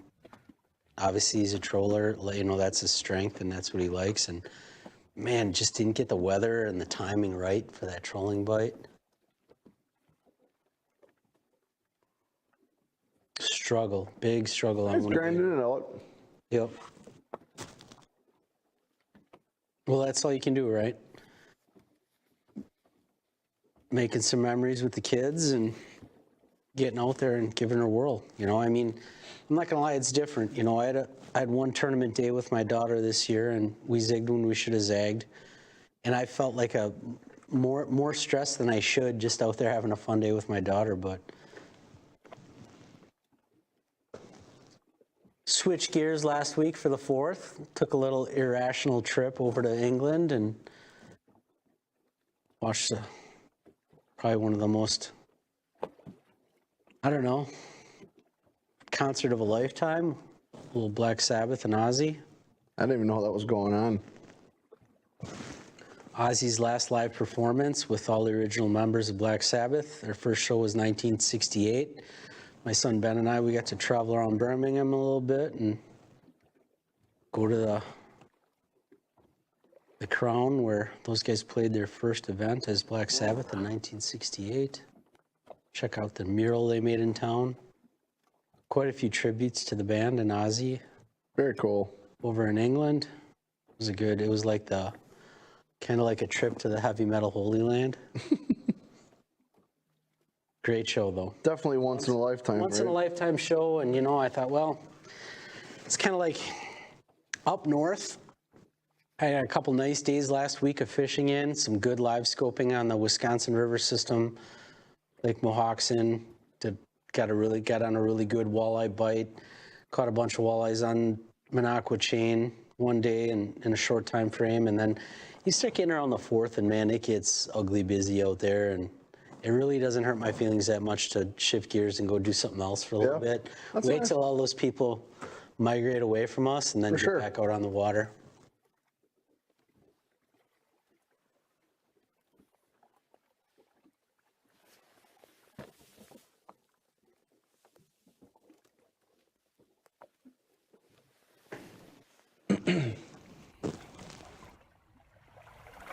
Over here with Ted and Cody.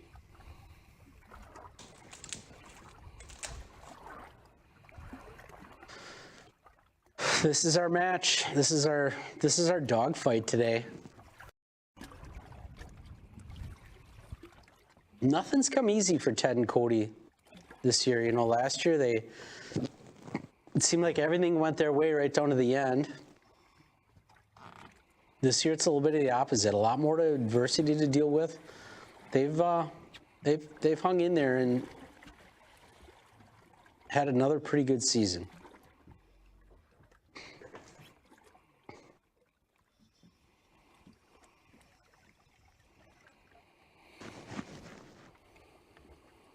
It's interesting to think about how Katowski's and Cody and Ted had similar seasons where most of the time things went their way pretty well.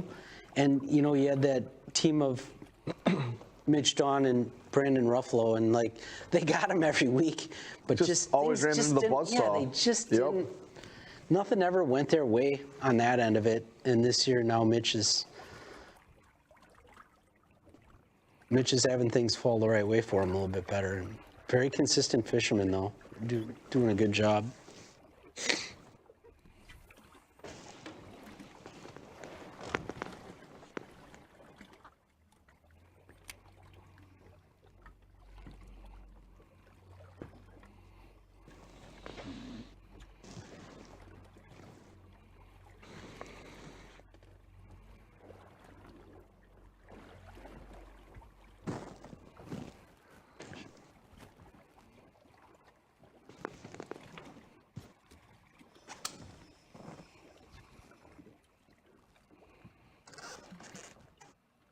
Grams are on the move. Wonder where they're just moving up a little ways, or? Yeah, that's interesting. I don't feel like we haven't seen them driving the boat all day today. No, they haven't.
These fish are hardly chasing anymore.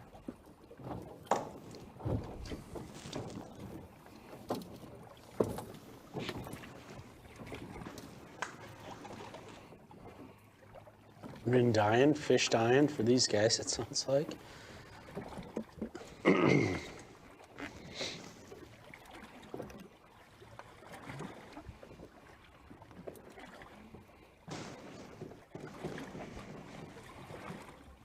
think Grams are going to need 2 fish here to seal this I agree one. with that. I agree with that. 40 minutes left.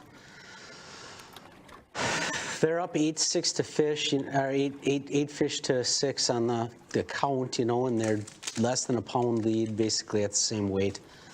I feel like I agree. I would say they're going to have to catch 2.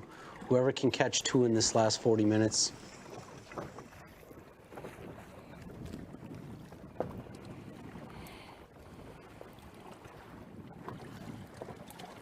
I mean, all of our other matchups, it seems are, you know, just by the way the bite's been today, you know, something really crazy would have to happen for any of the other matches to flip right now. This one's going to be interesting, right to the last minute.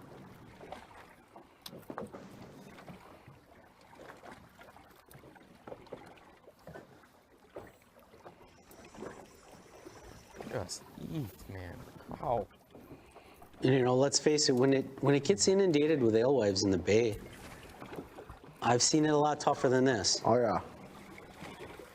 You know, as a matter of fact, we had a summer NWT last year where a lot of guys were running to Big Bay just to get away. Oh, really? Just to get away from the alewives. People were making 100-mile runs just to get away from it because it was so hard to catch a fish, get one to commit. It's hard to compete with the real thing. Right, when there's just food everywhere, it's really hard.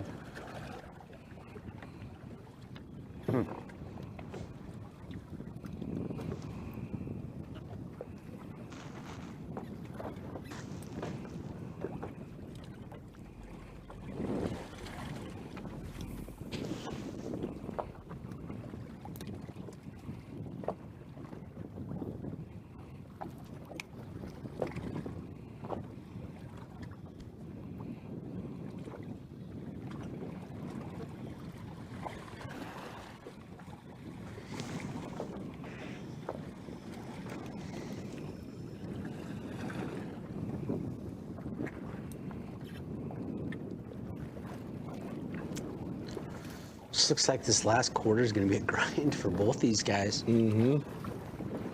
Yeah, it's just a grind for everybody. Klaus and Akeler on the move. Everybody else is just grinding her out. Almost everybody we look at in the front of the boat right now on all the cameras, everybody's engaged with a fish.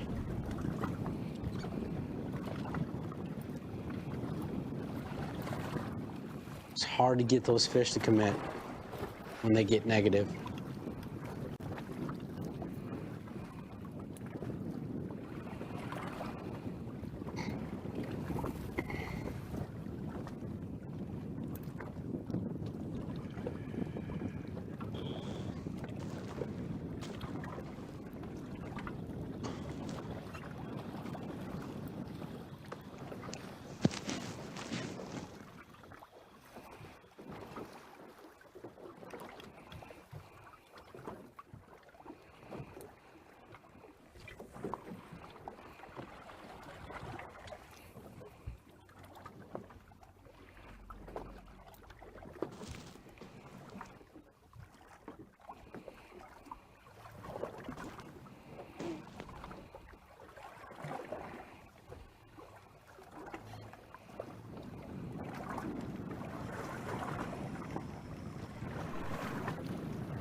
These guys would need to hook into something really big here to Yeah, like get I back said, in this. they're down like 18.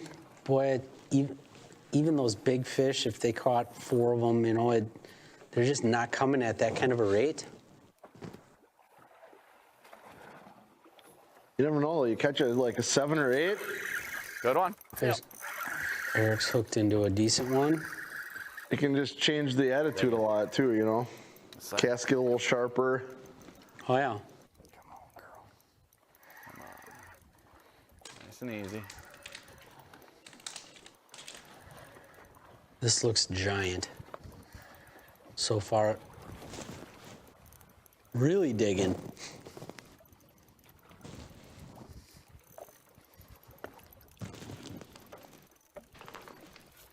Oh boy. And this could be that fish they need to just kind of jumpstart them here. It's gonna be Just 30. Stand down. Call. Hooked right. Hooked right. Eric seems to be on board with this being a good one here. We heard He's definitely. these guys are tense I right really now. don't like doing that. A real bird doggy. Not. Yeah, that's a good one. That's a good one. Is that a walleye or a I think cat? it's a pike. Cat. Bubbles.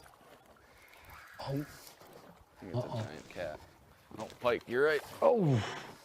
Caught one out here the other day, too. Looked like a big pike. Another Chewbacca sighting. Chewbacca. Dang it. Would have been a good one. That is Really a good one. buzzkill. Yeah, big time. He ate it pretty good. He behaved for a long time. He did. Like giant walleye. I'm just gonna lay here. Ooh, it's a big pike too.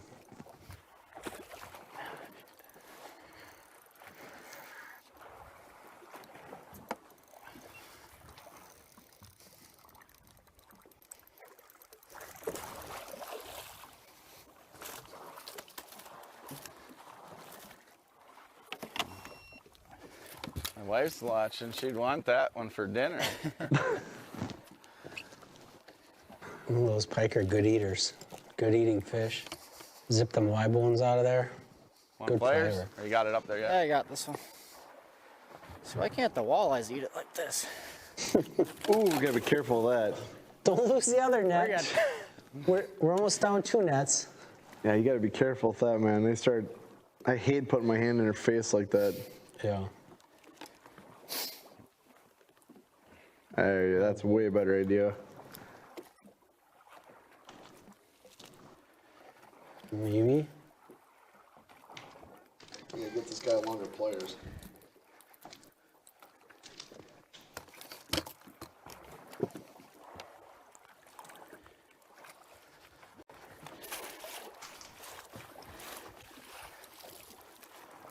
Didn't cut your hand, did you? I don't think so. I don't know how I didn't get the hook in my hand, but we're good. Oh, I don't like those things. Yeah, that would have been a good one. Yeah.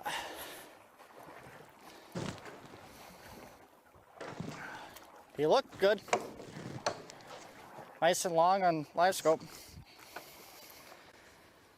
A little bit too good. Got plenty of those out here this year.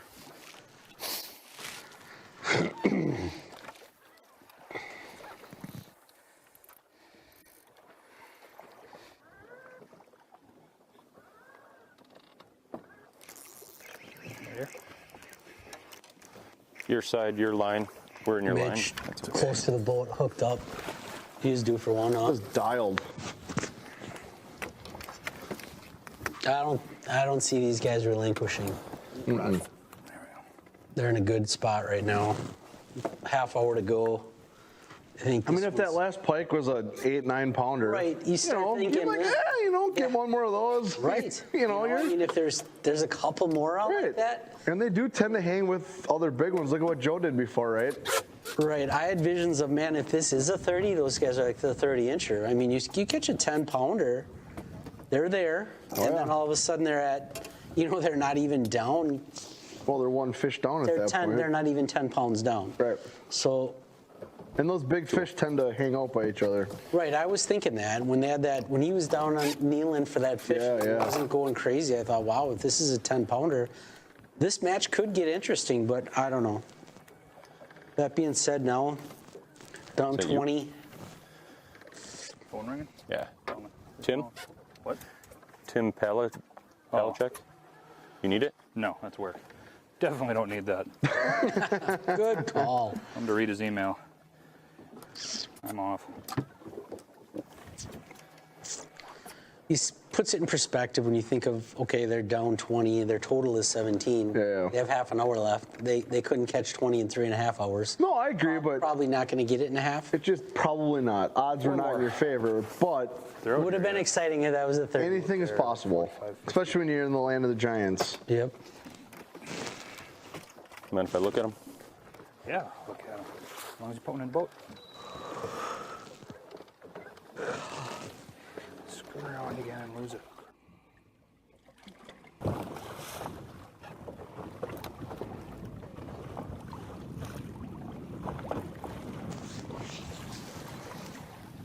Grams are holding on to a 12-ounce lead. I would not feel real good about that.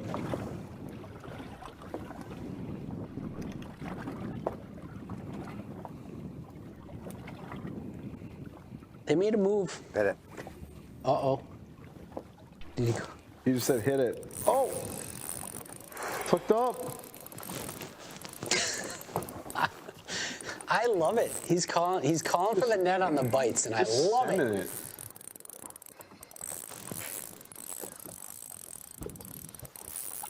Short, controlled pitches, made a move late in the game. Like, it's like he really wants this one. Get ready.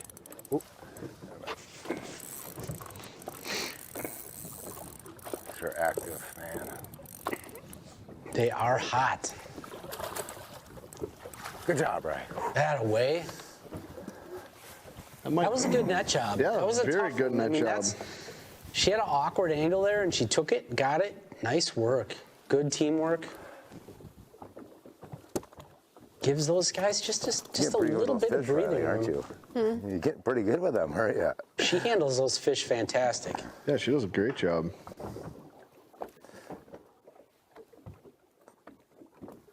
Good job. Chunky. Not a giant, one of those nice 19 chunky. I feel like we really, really needed that one. I agree. I think you're going to look prophetic there with your two more. I feel like Cody and Ted are going to jack one here. 20 minutes. Yeah, I don't know. It just seems to be that's how this happens. I've been watching head-to-head for a couple times, and it seems to happen a lot. And they're going to need one more. We'll see. They're getting their work done, though.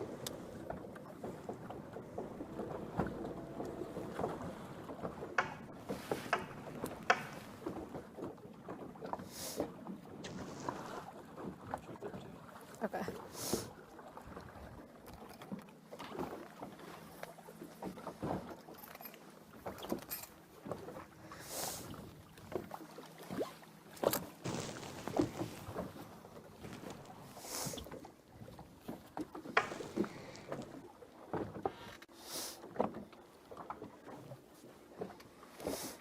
That way.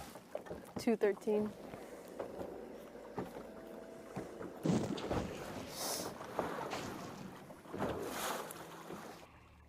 That's a huge fish right now. Yeah, nice, like 20-inch solid chunker. Huge fish. Ed, can you pull those drip socks? Yeah.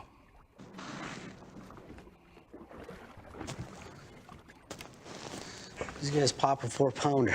They take that lead right back, though.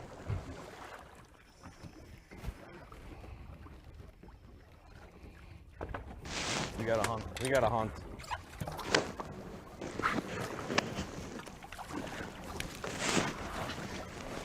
I'm cheering.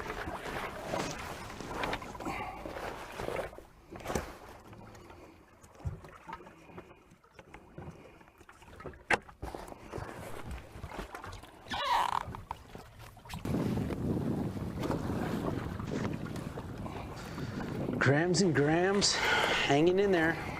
Just about a 3.5 pound lead. One fish really, still within a fish. Everybody, man, everybody's in the same area. Oh, Sean is on again. You got me by surprise. I couldn't wait. He didn't get to call that bite out. Yeah, right. Man, he's catching them right off the front of the boat. It's just awesome to watch today. Good, solid hook sets. It feels like.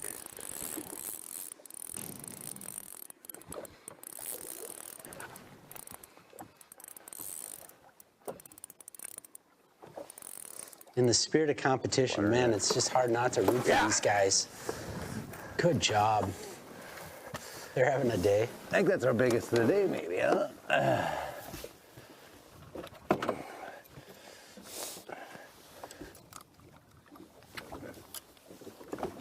No, I guess not. Not a giant, but boy, it's crucial the way this bite has been. Keep them coming. Zeros.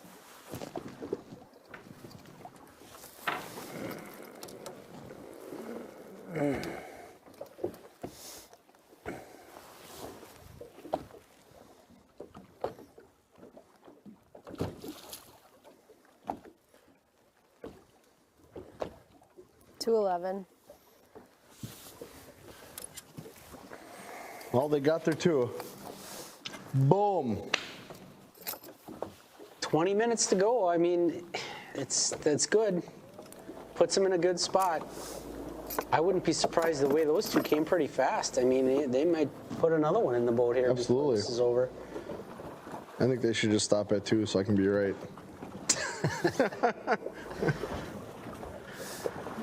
Just kidding. I'd keep whacking on them. 6 pounds not safe either in the bay.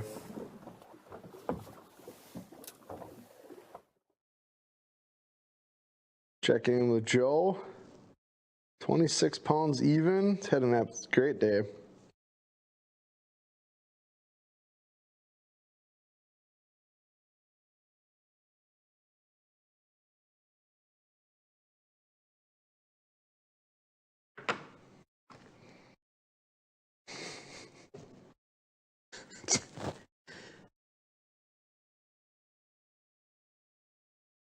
Joe adding to the tally, looking like he's going to walk away with this one today comfortably. Andy, can you hear Joe? I can't hear Joe. Nice. Joe is catching. It's another 4, I bet. Fish. And no junk. Look at him go, too. Yeah, he's just giving He's like her. Spider Monkey right now. Yeah, he's all fired up. Definitely Spider-Man in the boat Joel's today. an absolute riot to watch fish. This is, you think of like Sean Graham's having Riley there to grab a fish, weigh him, you can keep right after it. Another 4 something, 4 and change.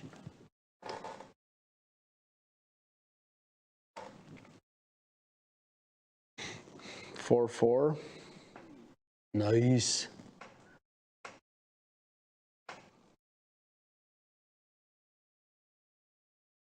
Joe's in good shape. He says, I'm not taking any chances. I'm going to hustle, and I'm going to catch the next one. Just going to go look at the stats for a minute here.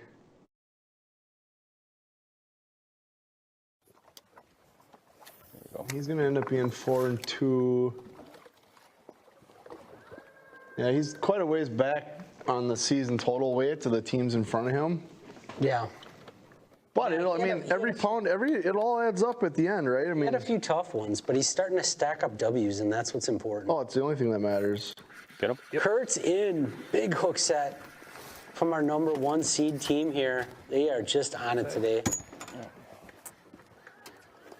We've had a lot of days where it just feels like they're on the best bite available. It's just how it is some years. You just don't miss. Right. Coming up. Hold on. Yep. This is a nice fish. They've been getting some smaller ones. This looks like a better walleye. We got time. Coming up. We got time. Gonna run. Oh boy. Oh, don't do that. There we go. Hit him right in the noggin. Yeah. Wake him up. Mitch hasn't had a lot of practice today netting. Go get his friends. They're a little rusty.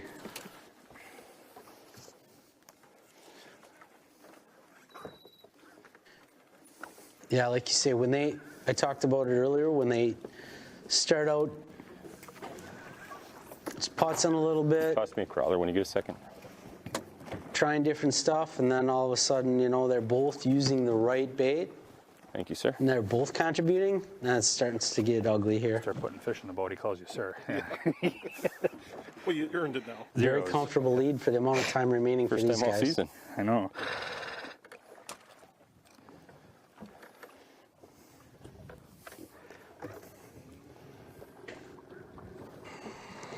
A lot of lessons learned on head-to-head today. Oh, yeah. All these teams are dangerous. Everyone thinks that, it's just going to be the same guys all the time, and it's not. Although these guys definitely proved they're earning that #1 seed today. Working for that bye. I mean, this puts them right in a really, really good spot. Really good spot. Who do they have next week? Is that next week already? Hustle up. 4-5. I Submit. think it is. Money. Yeah, next week's week 7 already. Ooh, they got Okada next week. That'll be a good Be a matchup. good match for sure.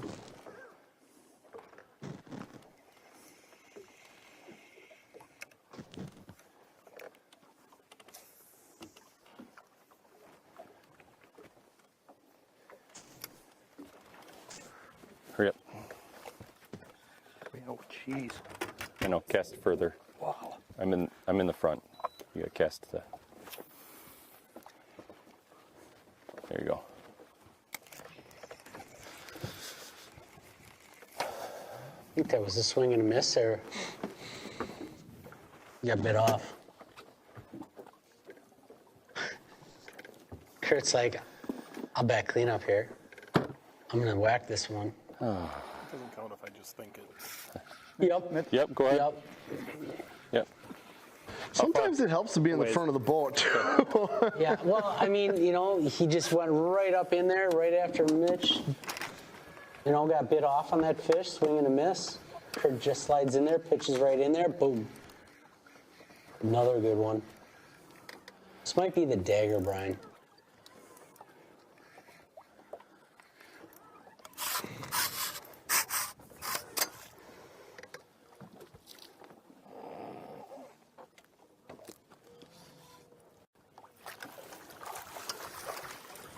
Ooh, there's a good one. Grab me my rod while you're down there. That's a great fish, dude. Dagger. Yeah, that is definitely That's dagger. 15 minutes left. That's dagger right there. That's it. That's dagger Sammy time right there.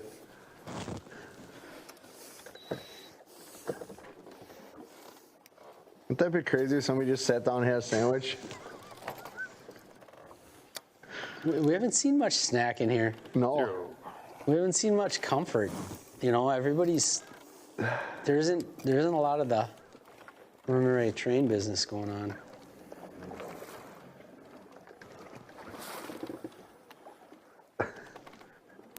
It'd just be wild. 15? It's a 5-pounder, huh?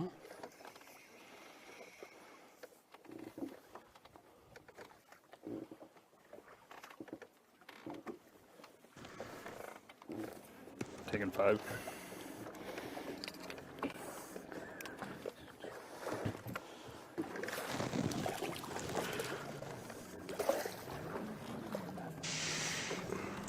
When you're on them, you're on them. Yeah, I think the difference was today is they picked a spot rather than an area, and their spot worked out. I mean, they're just... What was that one? Picked a good spot based on the conditions, the wind rolling in. I'll get there. 5-pounder. It's 5 on the head.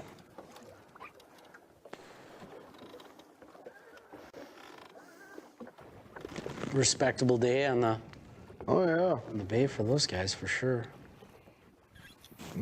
Just about 10 minutes left. Team Graham's 6+ pound lead. Still not safe. Not safe. Not safe at all. But 6'4", probably needed two quick, nice ones. You know, two quick, solid fish. Ted and Cody's average at 3.6. They need two. Two bites for them. There's definitely time.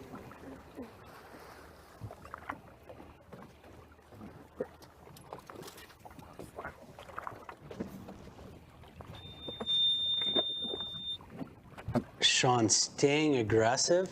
Mitch just caught another 1-pounder. Looks like Sean's just repositioning the boat quick a little bit, left the bow mount in, just gonna try to jump back, maybe towards a little hot waypoint or something here.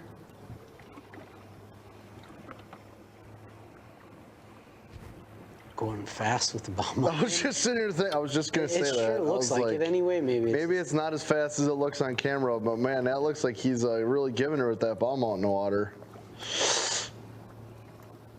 I was thinking he was just, yeah, there he is. Just making he's goosing her pretty good, just making a quick adjustment.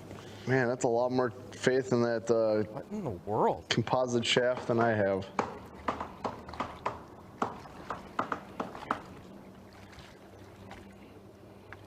They say they're unbreakable, right? I don't think anything's unbreakable. You know, honestly, the shaft. I mean, he's goosing it, man. That is going. That's 10 miles an hour at least, right? Just based on the prop wash, that's 10. That's 8 to 10, 11 miles an hour, I bet.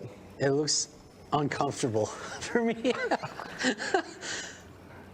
We're gonna get a zoom. What do we got? Answer. Maybe 10, right? No, that's feet.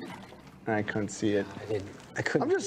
I've watched. I know. I've been in a lot of boats. He put her down. That looked like 10-ish plus. That's a lot of torque on that. I'm gonna tell you what, I like his aggression right now. He's like, I am not letting this thing slip away. 100%, totally agree.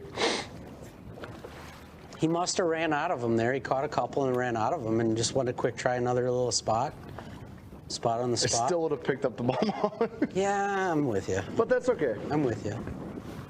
Moving on. It's called having a lot of confidence in your equipment.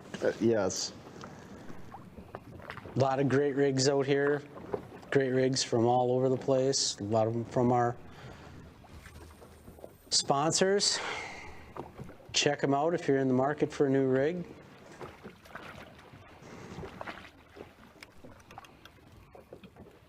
Or hit me up. I have one for sale right now.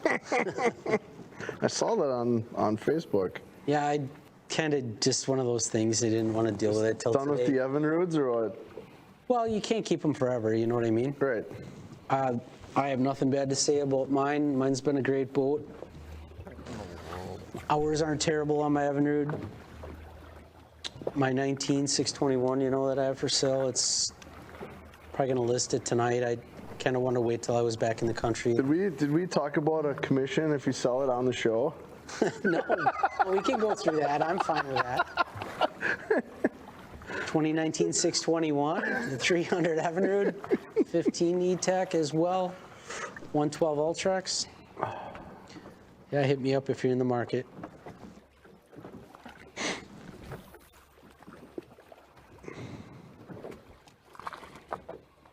Otherwise, go see DJ at Sportamotive or Brian Bell at Cedar Lake Sales. What else we got? Fox River Marine? Fox River Marine, they'll hook you up with any kind of service or boat rigging, that kind of stuff. It's good to have options, you know what I mean?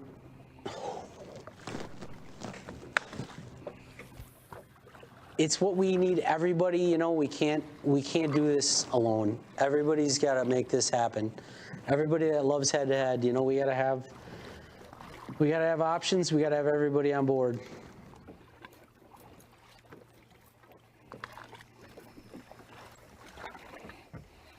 And away.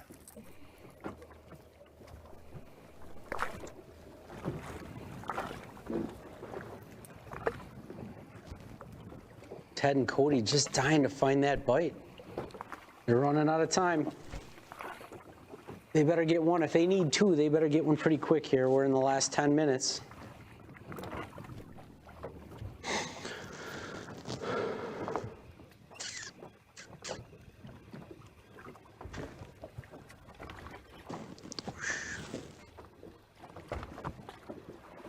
No. You got it. Sean got a bite? Oh, he's yes, got one. sir. Right at the boat. Oh, he's fun to watch today.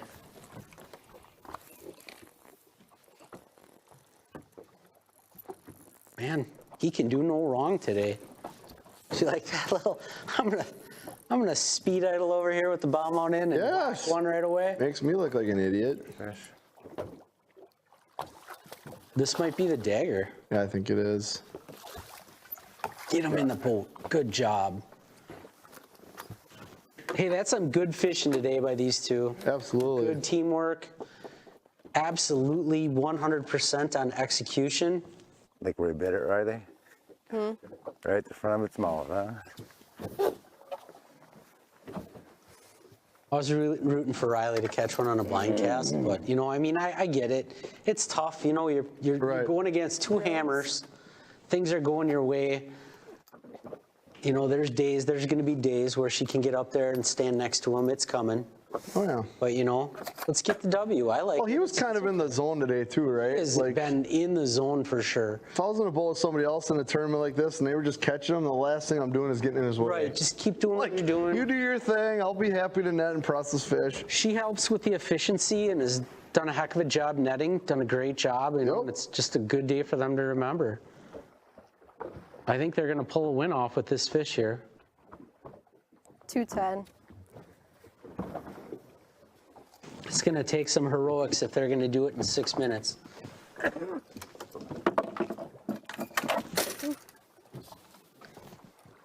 $210. Huh? 210. You have 6 minutes.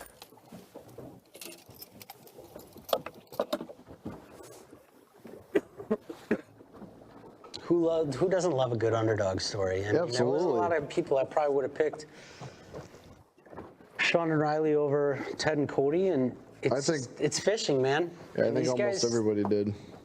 Sean has a skill set. He's got some tough breaks this year so far, and I think he's still in the learning curve a little bit, but he's on the right track. He's had some really good coaching, and you know, he's got the good attitude and just keeps at it. He did a great job today. Just a jigging clinic. Eric's hooked up with a good quality fish here. If it's not another giant pike, looks like a giant walleye. Oh, that's a good one. Look at that one. Wow. That is a good one indeed. More like that in a quick hurry. Yeah, go ahead and grab it. It's off. Holy smokes, that's a hammer. It's not over yet. Girls. Boy, it's not. Well, no, but I don't think they've looked at they haven't looked at Walleye since. Right. They put another 10, 11 pounds on the board. Those kind of fish are game changers, but there's not enough game left. There's just not enough game left. Well, I think he still thought he was only down 15 or whatever.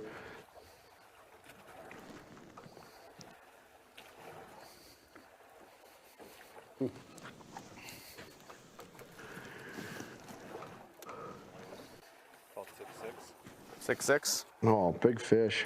Good fish. I'll say I thought it looked a lot bigger than that. I look at their camera. That's the same thing I thought with the last one. Yeah, it looks bigger, but it's kind of short. Just short and fat. Yeah, both their last fish I totally misjudged. I thought they were way bigger. I thought that one, the last one that was 4-something was 6-something, and this one was pushing 8. But just now he's gonna look at it and be like, ouch. Difference of camera distance from the fish, you know. Yeah, they're done. They're cooked. They did a good job today, but they're cooked.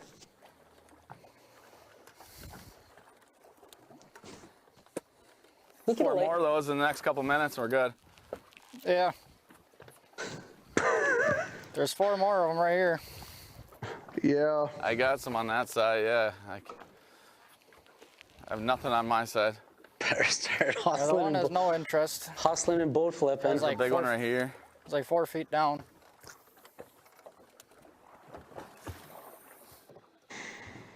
He goes, yeah. I wonder if he I love those guys. I mean, I wonder if he doesn't want to know. I'm surprised he didn't say something. I can't say enough good things about them and that whole. Oh, absolutely. That whole family. Kevin's just one of the nicest guys you'll ever meet. No, they got, you know, I believe with getting out of the hotel business and that, they're kind of on the road a little bit, spending a bunch of time down south. Oh, Karen seems to be traveling along to the tournaments. Mom's there. Just fantastic situation and good for those guys. Just a bunch of great people. A lot of excitement this week for Kevin and Eric being in 3rd and 4th in the NWT Angler of the Year race. Right. That'll be exciting to watch.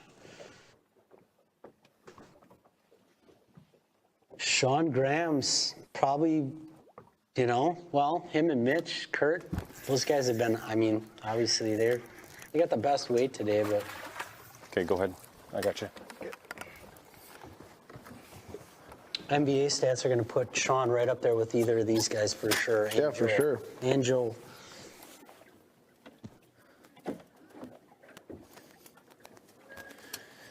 These guys.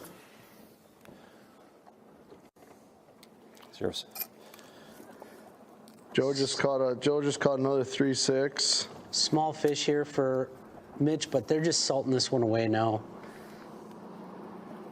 1.5, 1.6, 1.6 locked. Hold on.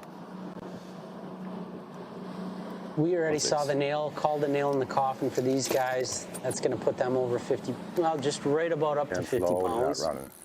Great day for those guys today. Oh, there we go. There we go. Just has to be in the boat by, right? Yep. Over the gunnel. Force it. Yep. Go. Yep. There she goes. She's just cranking. Love it. Okay. Slow. Let's go. Let's go. Come on. Get this one in the boat. You are good. She gonna make it? 24.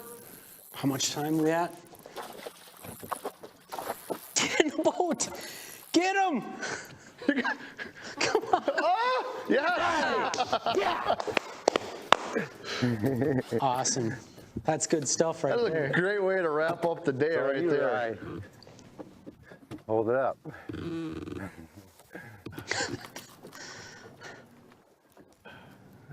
Lines out. Just an awesome, memorable day for Heck those yeah. two. That's fantastic. Weigh this one. Perfect fish for her, wasn't it? Zeros. I mean, what a great way to end the day for her, right? I love it.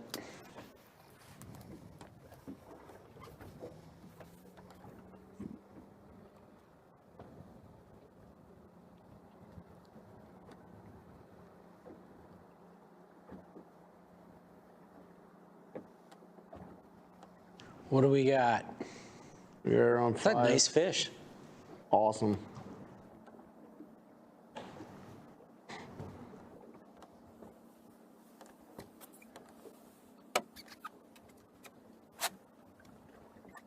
It's called 5 on the head, huh?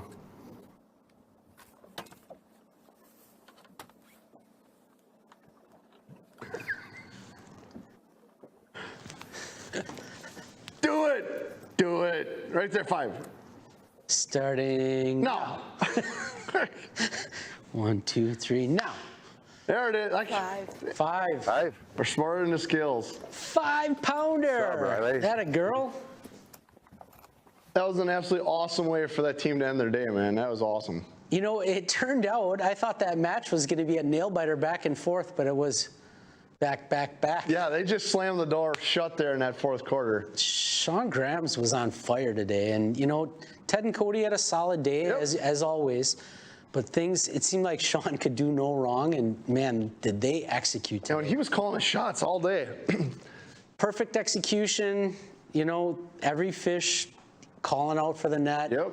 Perfect vertical hook sets, you know, that nice perpendicular, locking them in. Every fish made it into the net. Some of them were a little bit dicey, and those fish were hot today in that crazy, you know, the water temp was like optimal for those fish to be so super activated, and, you know, being 100% on that, that's a heck of a day. Yeah, absolutely awesome. Well, and that was kind of the thing today, right? It was all jig and crawler for the most part. The guys that caught him was all jig and crawler, right? Jig and crawler, slow death, you know, not slow death, but death jigs, that kind of stuff. Definitely today, as we saw people try to make adjustments, that was the deal. And, you know, like in the match we saw with our number 1 versus our number 2, I didn't really see Eric and Steve try the crawler too much. They like that reaction bite, and I think it kind of came back to bite them a little bit today. Yeah, absolutely. Trolling guys struggled again. But let's take a look at the scoreboard and see how things ended up here in the 4th quarter. Katowski's take home the win over the Mootses with 11 pounds, 14 ounces. Dawn and Yoder, absolutely awesome day there. Like you said, I think at halftime, you know, or the 3rd quarter, every quarter they just kept doing better and better and better. Right, it's right there. You look at their consistency, and I think what Mitch alluded to that really kind of spells it out is they were in, you know, pretty deep into the day, and he said we've been in a 50-foot area. So they were on the front end, kind of the wind-blown end of a piece of structure, and they were targeting the active fish that were coming to that area. When those fish come to that part of that structure, they're there to feed. Rather than just kind of combing the area for fish that are there. There's fish throughout the area, but the ones that are in that spot set up with that wind, they were there to feed, and they took advantage of that, capitalized on it, did a great job. You know, I think Eric and Steve made a move somewhere midday and got a couple of those really big bites, but just couldn't find enough active fish to get back in it. Yeah, no, shout out to Eric too. Good luck to him as he heads over to the NWT. Like I said, yeah, those guys, there, a lot going on there. Oh yeah, a lot going on. Joe had an absolutely fantastic day. Beat out Nickel and Golke, 33-10 to 6-6. He had that same thing as Don, where he just had that whole area kind of to himself, and he just kept plunking away on that one little tiny spot. Yeah, Joe's weight was, you know, really the only difference between a lot of the people is he had almost all big fish. Yeah. We didn't have any small ones in there. He had really good quality, kind of away from the group a little bit. Capitalized on it, another good jigging clinic. You know, Sean, Joe, Mitch, Kurt, those 4 all were just kind of in the zone today. You know, like Katowski's we talked about, they got the win today. Didn't have a great day. You know, they got their work done, but they, you know, they had fun. You just need to survive in advance. They survived. Right? And, you know, Okada put on a heck of a show today. Great job, consistent all the way through all the quarters. You know, Alec Nickel got one right away and just never got it going. You know, whether it's the vibe with the team, you know, having a sub today, but just maybe out of his, you know, the area that he's been fishing for the last few weeks, just couldn't quite put it together. We just watched the Grahams beat Ted and Cody, 34-7 to 29, 20 pounds, 9 ounces. And then our last matchup of the day there, Klaus and Ackley defeating our 9 seed Darlin and Barracuda, 11-1 to nothing. So that was kind of a grind for those guys all day too, right? Yeah, it looked like Bob and Nick were gonna put the trolling thing together. They seemed to be starting to get the bites they needed to get that picking up a little bit, getting some weight on the you know, on the scorecard, but it just never really went. Right. You know, yep. It didn't really pop for them. Yep. I think they as you enter those fish and you can see your opponent sitting at 0, it kind of gives you that comfort zone. False sense of so they didn't. Yep. Yeah, exactly. So they didn't make big monstrous moves. They thought, you know, we're going to get the win. We're going to grind it out. I feel that's what they did. Ted and Cody, you know, there was one of those ones where consistently almost identical through 3 quarters. Right at the beginning of that 4th, we heard Cody say, "No, nothing's biting." All of a sudden, they're all inactive. And, you know, should they have scrambled a little bit? I don't know. That's going to be going through their head. They put a pretty good day together, but, you know, just couldn't quite squeak them out today. So, yeah, a lot of good action. Yeah, a lot of excitement. I had a fun day watching them put on some good show jigging today. So. Well, we're going to be right back here next week, Wednesday, Bay Green Bay. Boundaries are still to be determined, so Kyle will be announcing those sometime later this week on Facebook, I'm assuming. Until next time, Nick, thank you very much. Camera guys, everybody in the production studio, nice job. And we are out of here. We'll see you next week, Wednesday. Thanks for tuning in, Walleye fans. We'll see you next week. Yep. Better one. Here we go. That's why we're doing this fast. Zeros. Here we go. Huh?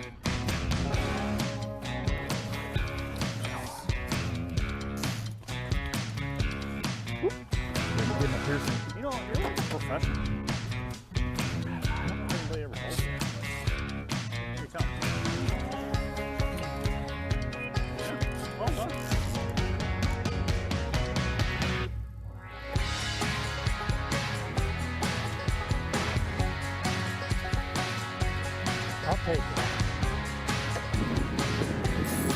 Chris.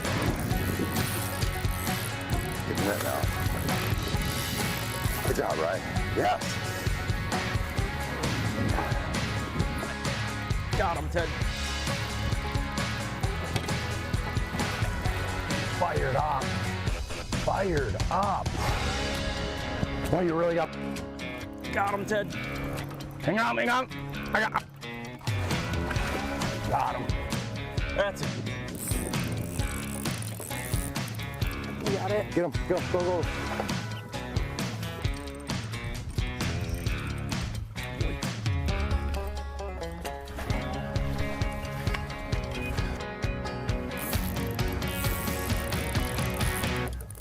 Keep that down. Good job.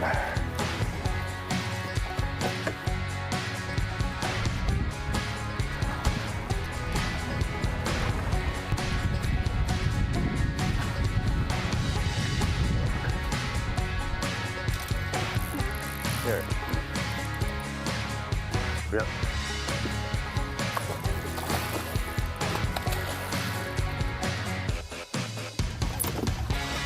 Riley! Yeah!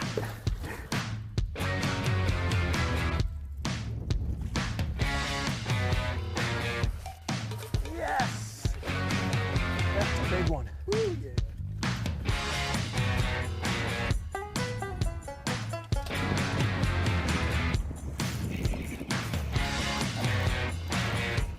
Go get him.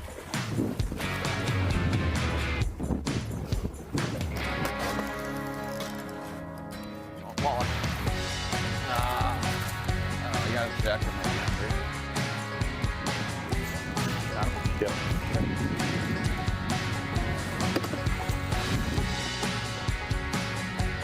Fish.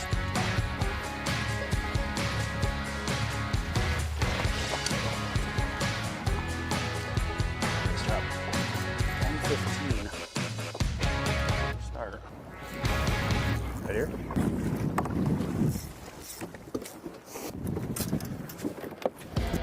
You got one on top? Huh? Yeah? Oh, no. Ah, right one? I think so. Huh? I think so. Big one, too. Big one. Oh. Nice. Hook's in there still. That's what we came here for, boy. Woo! Get him.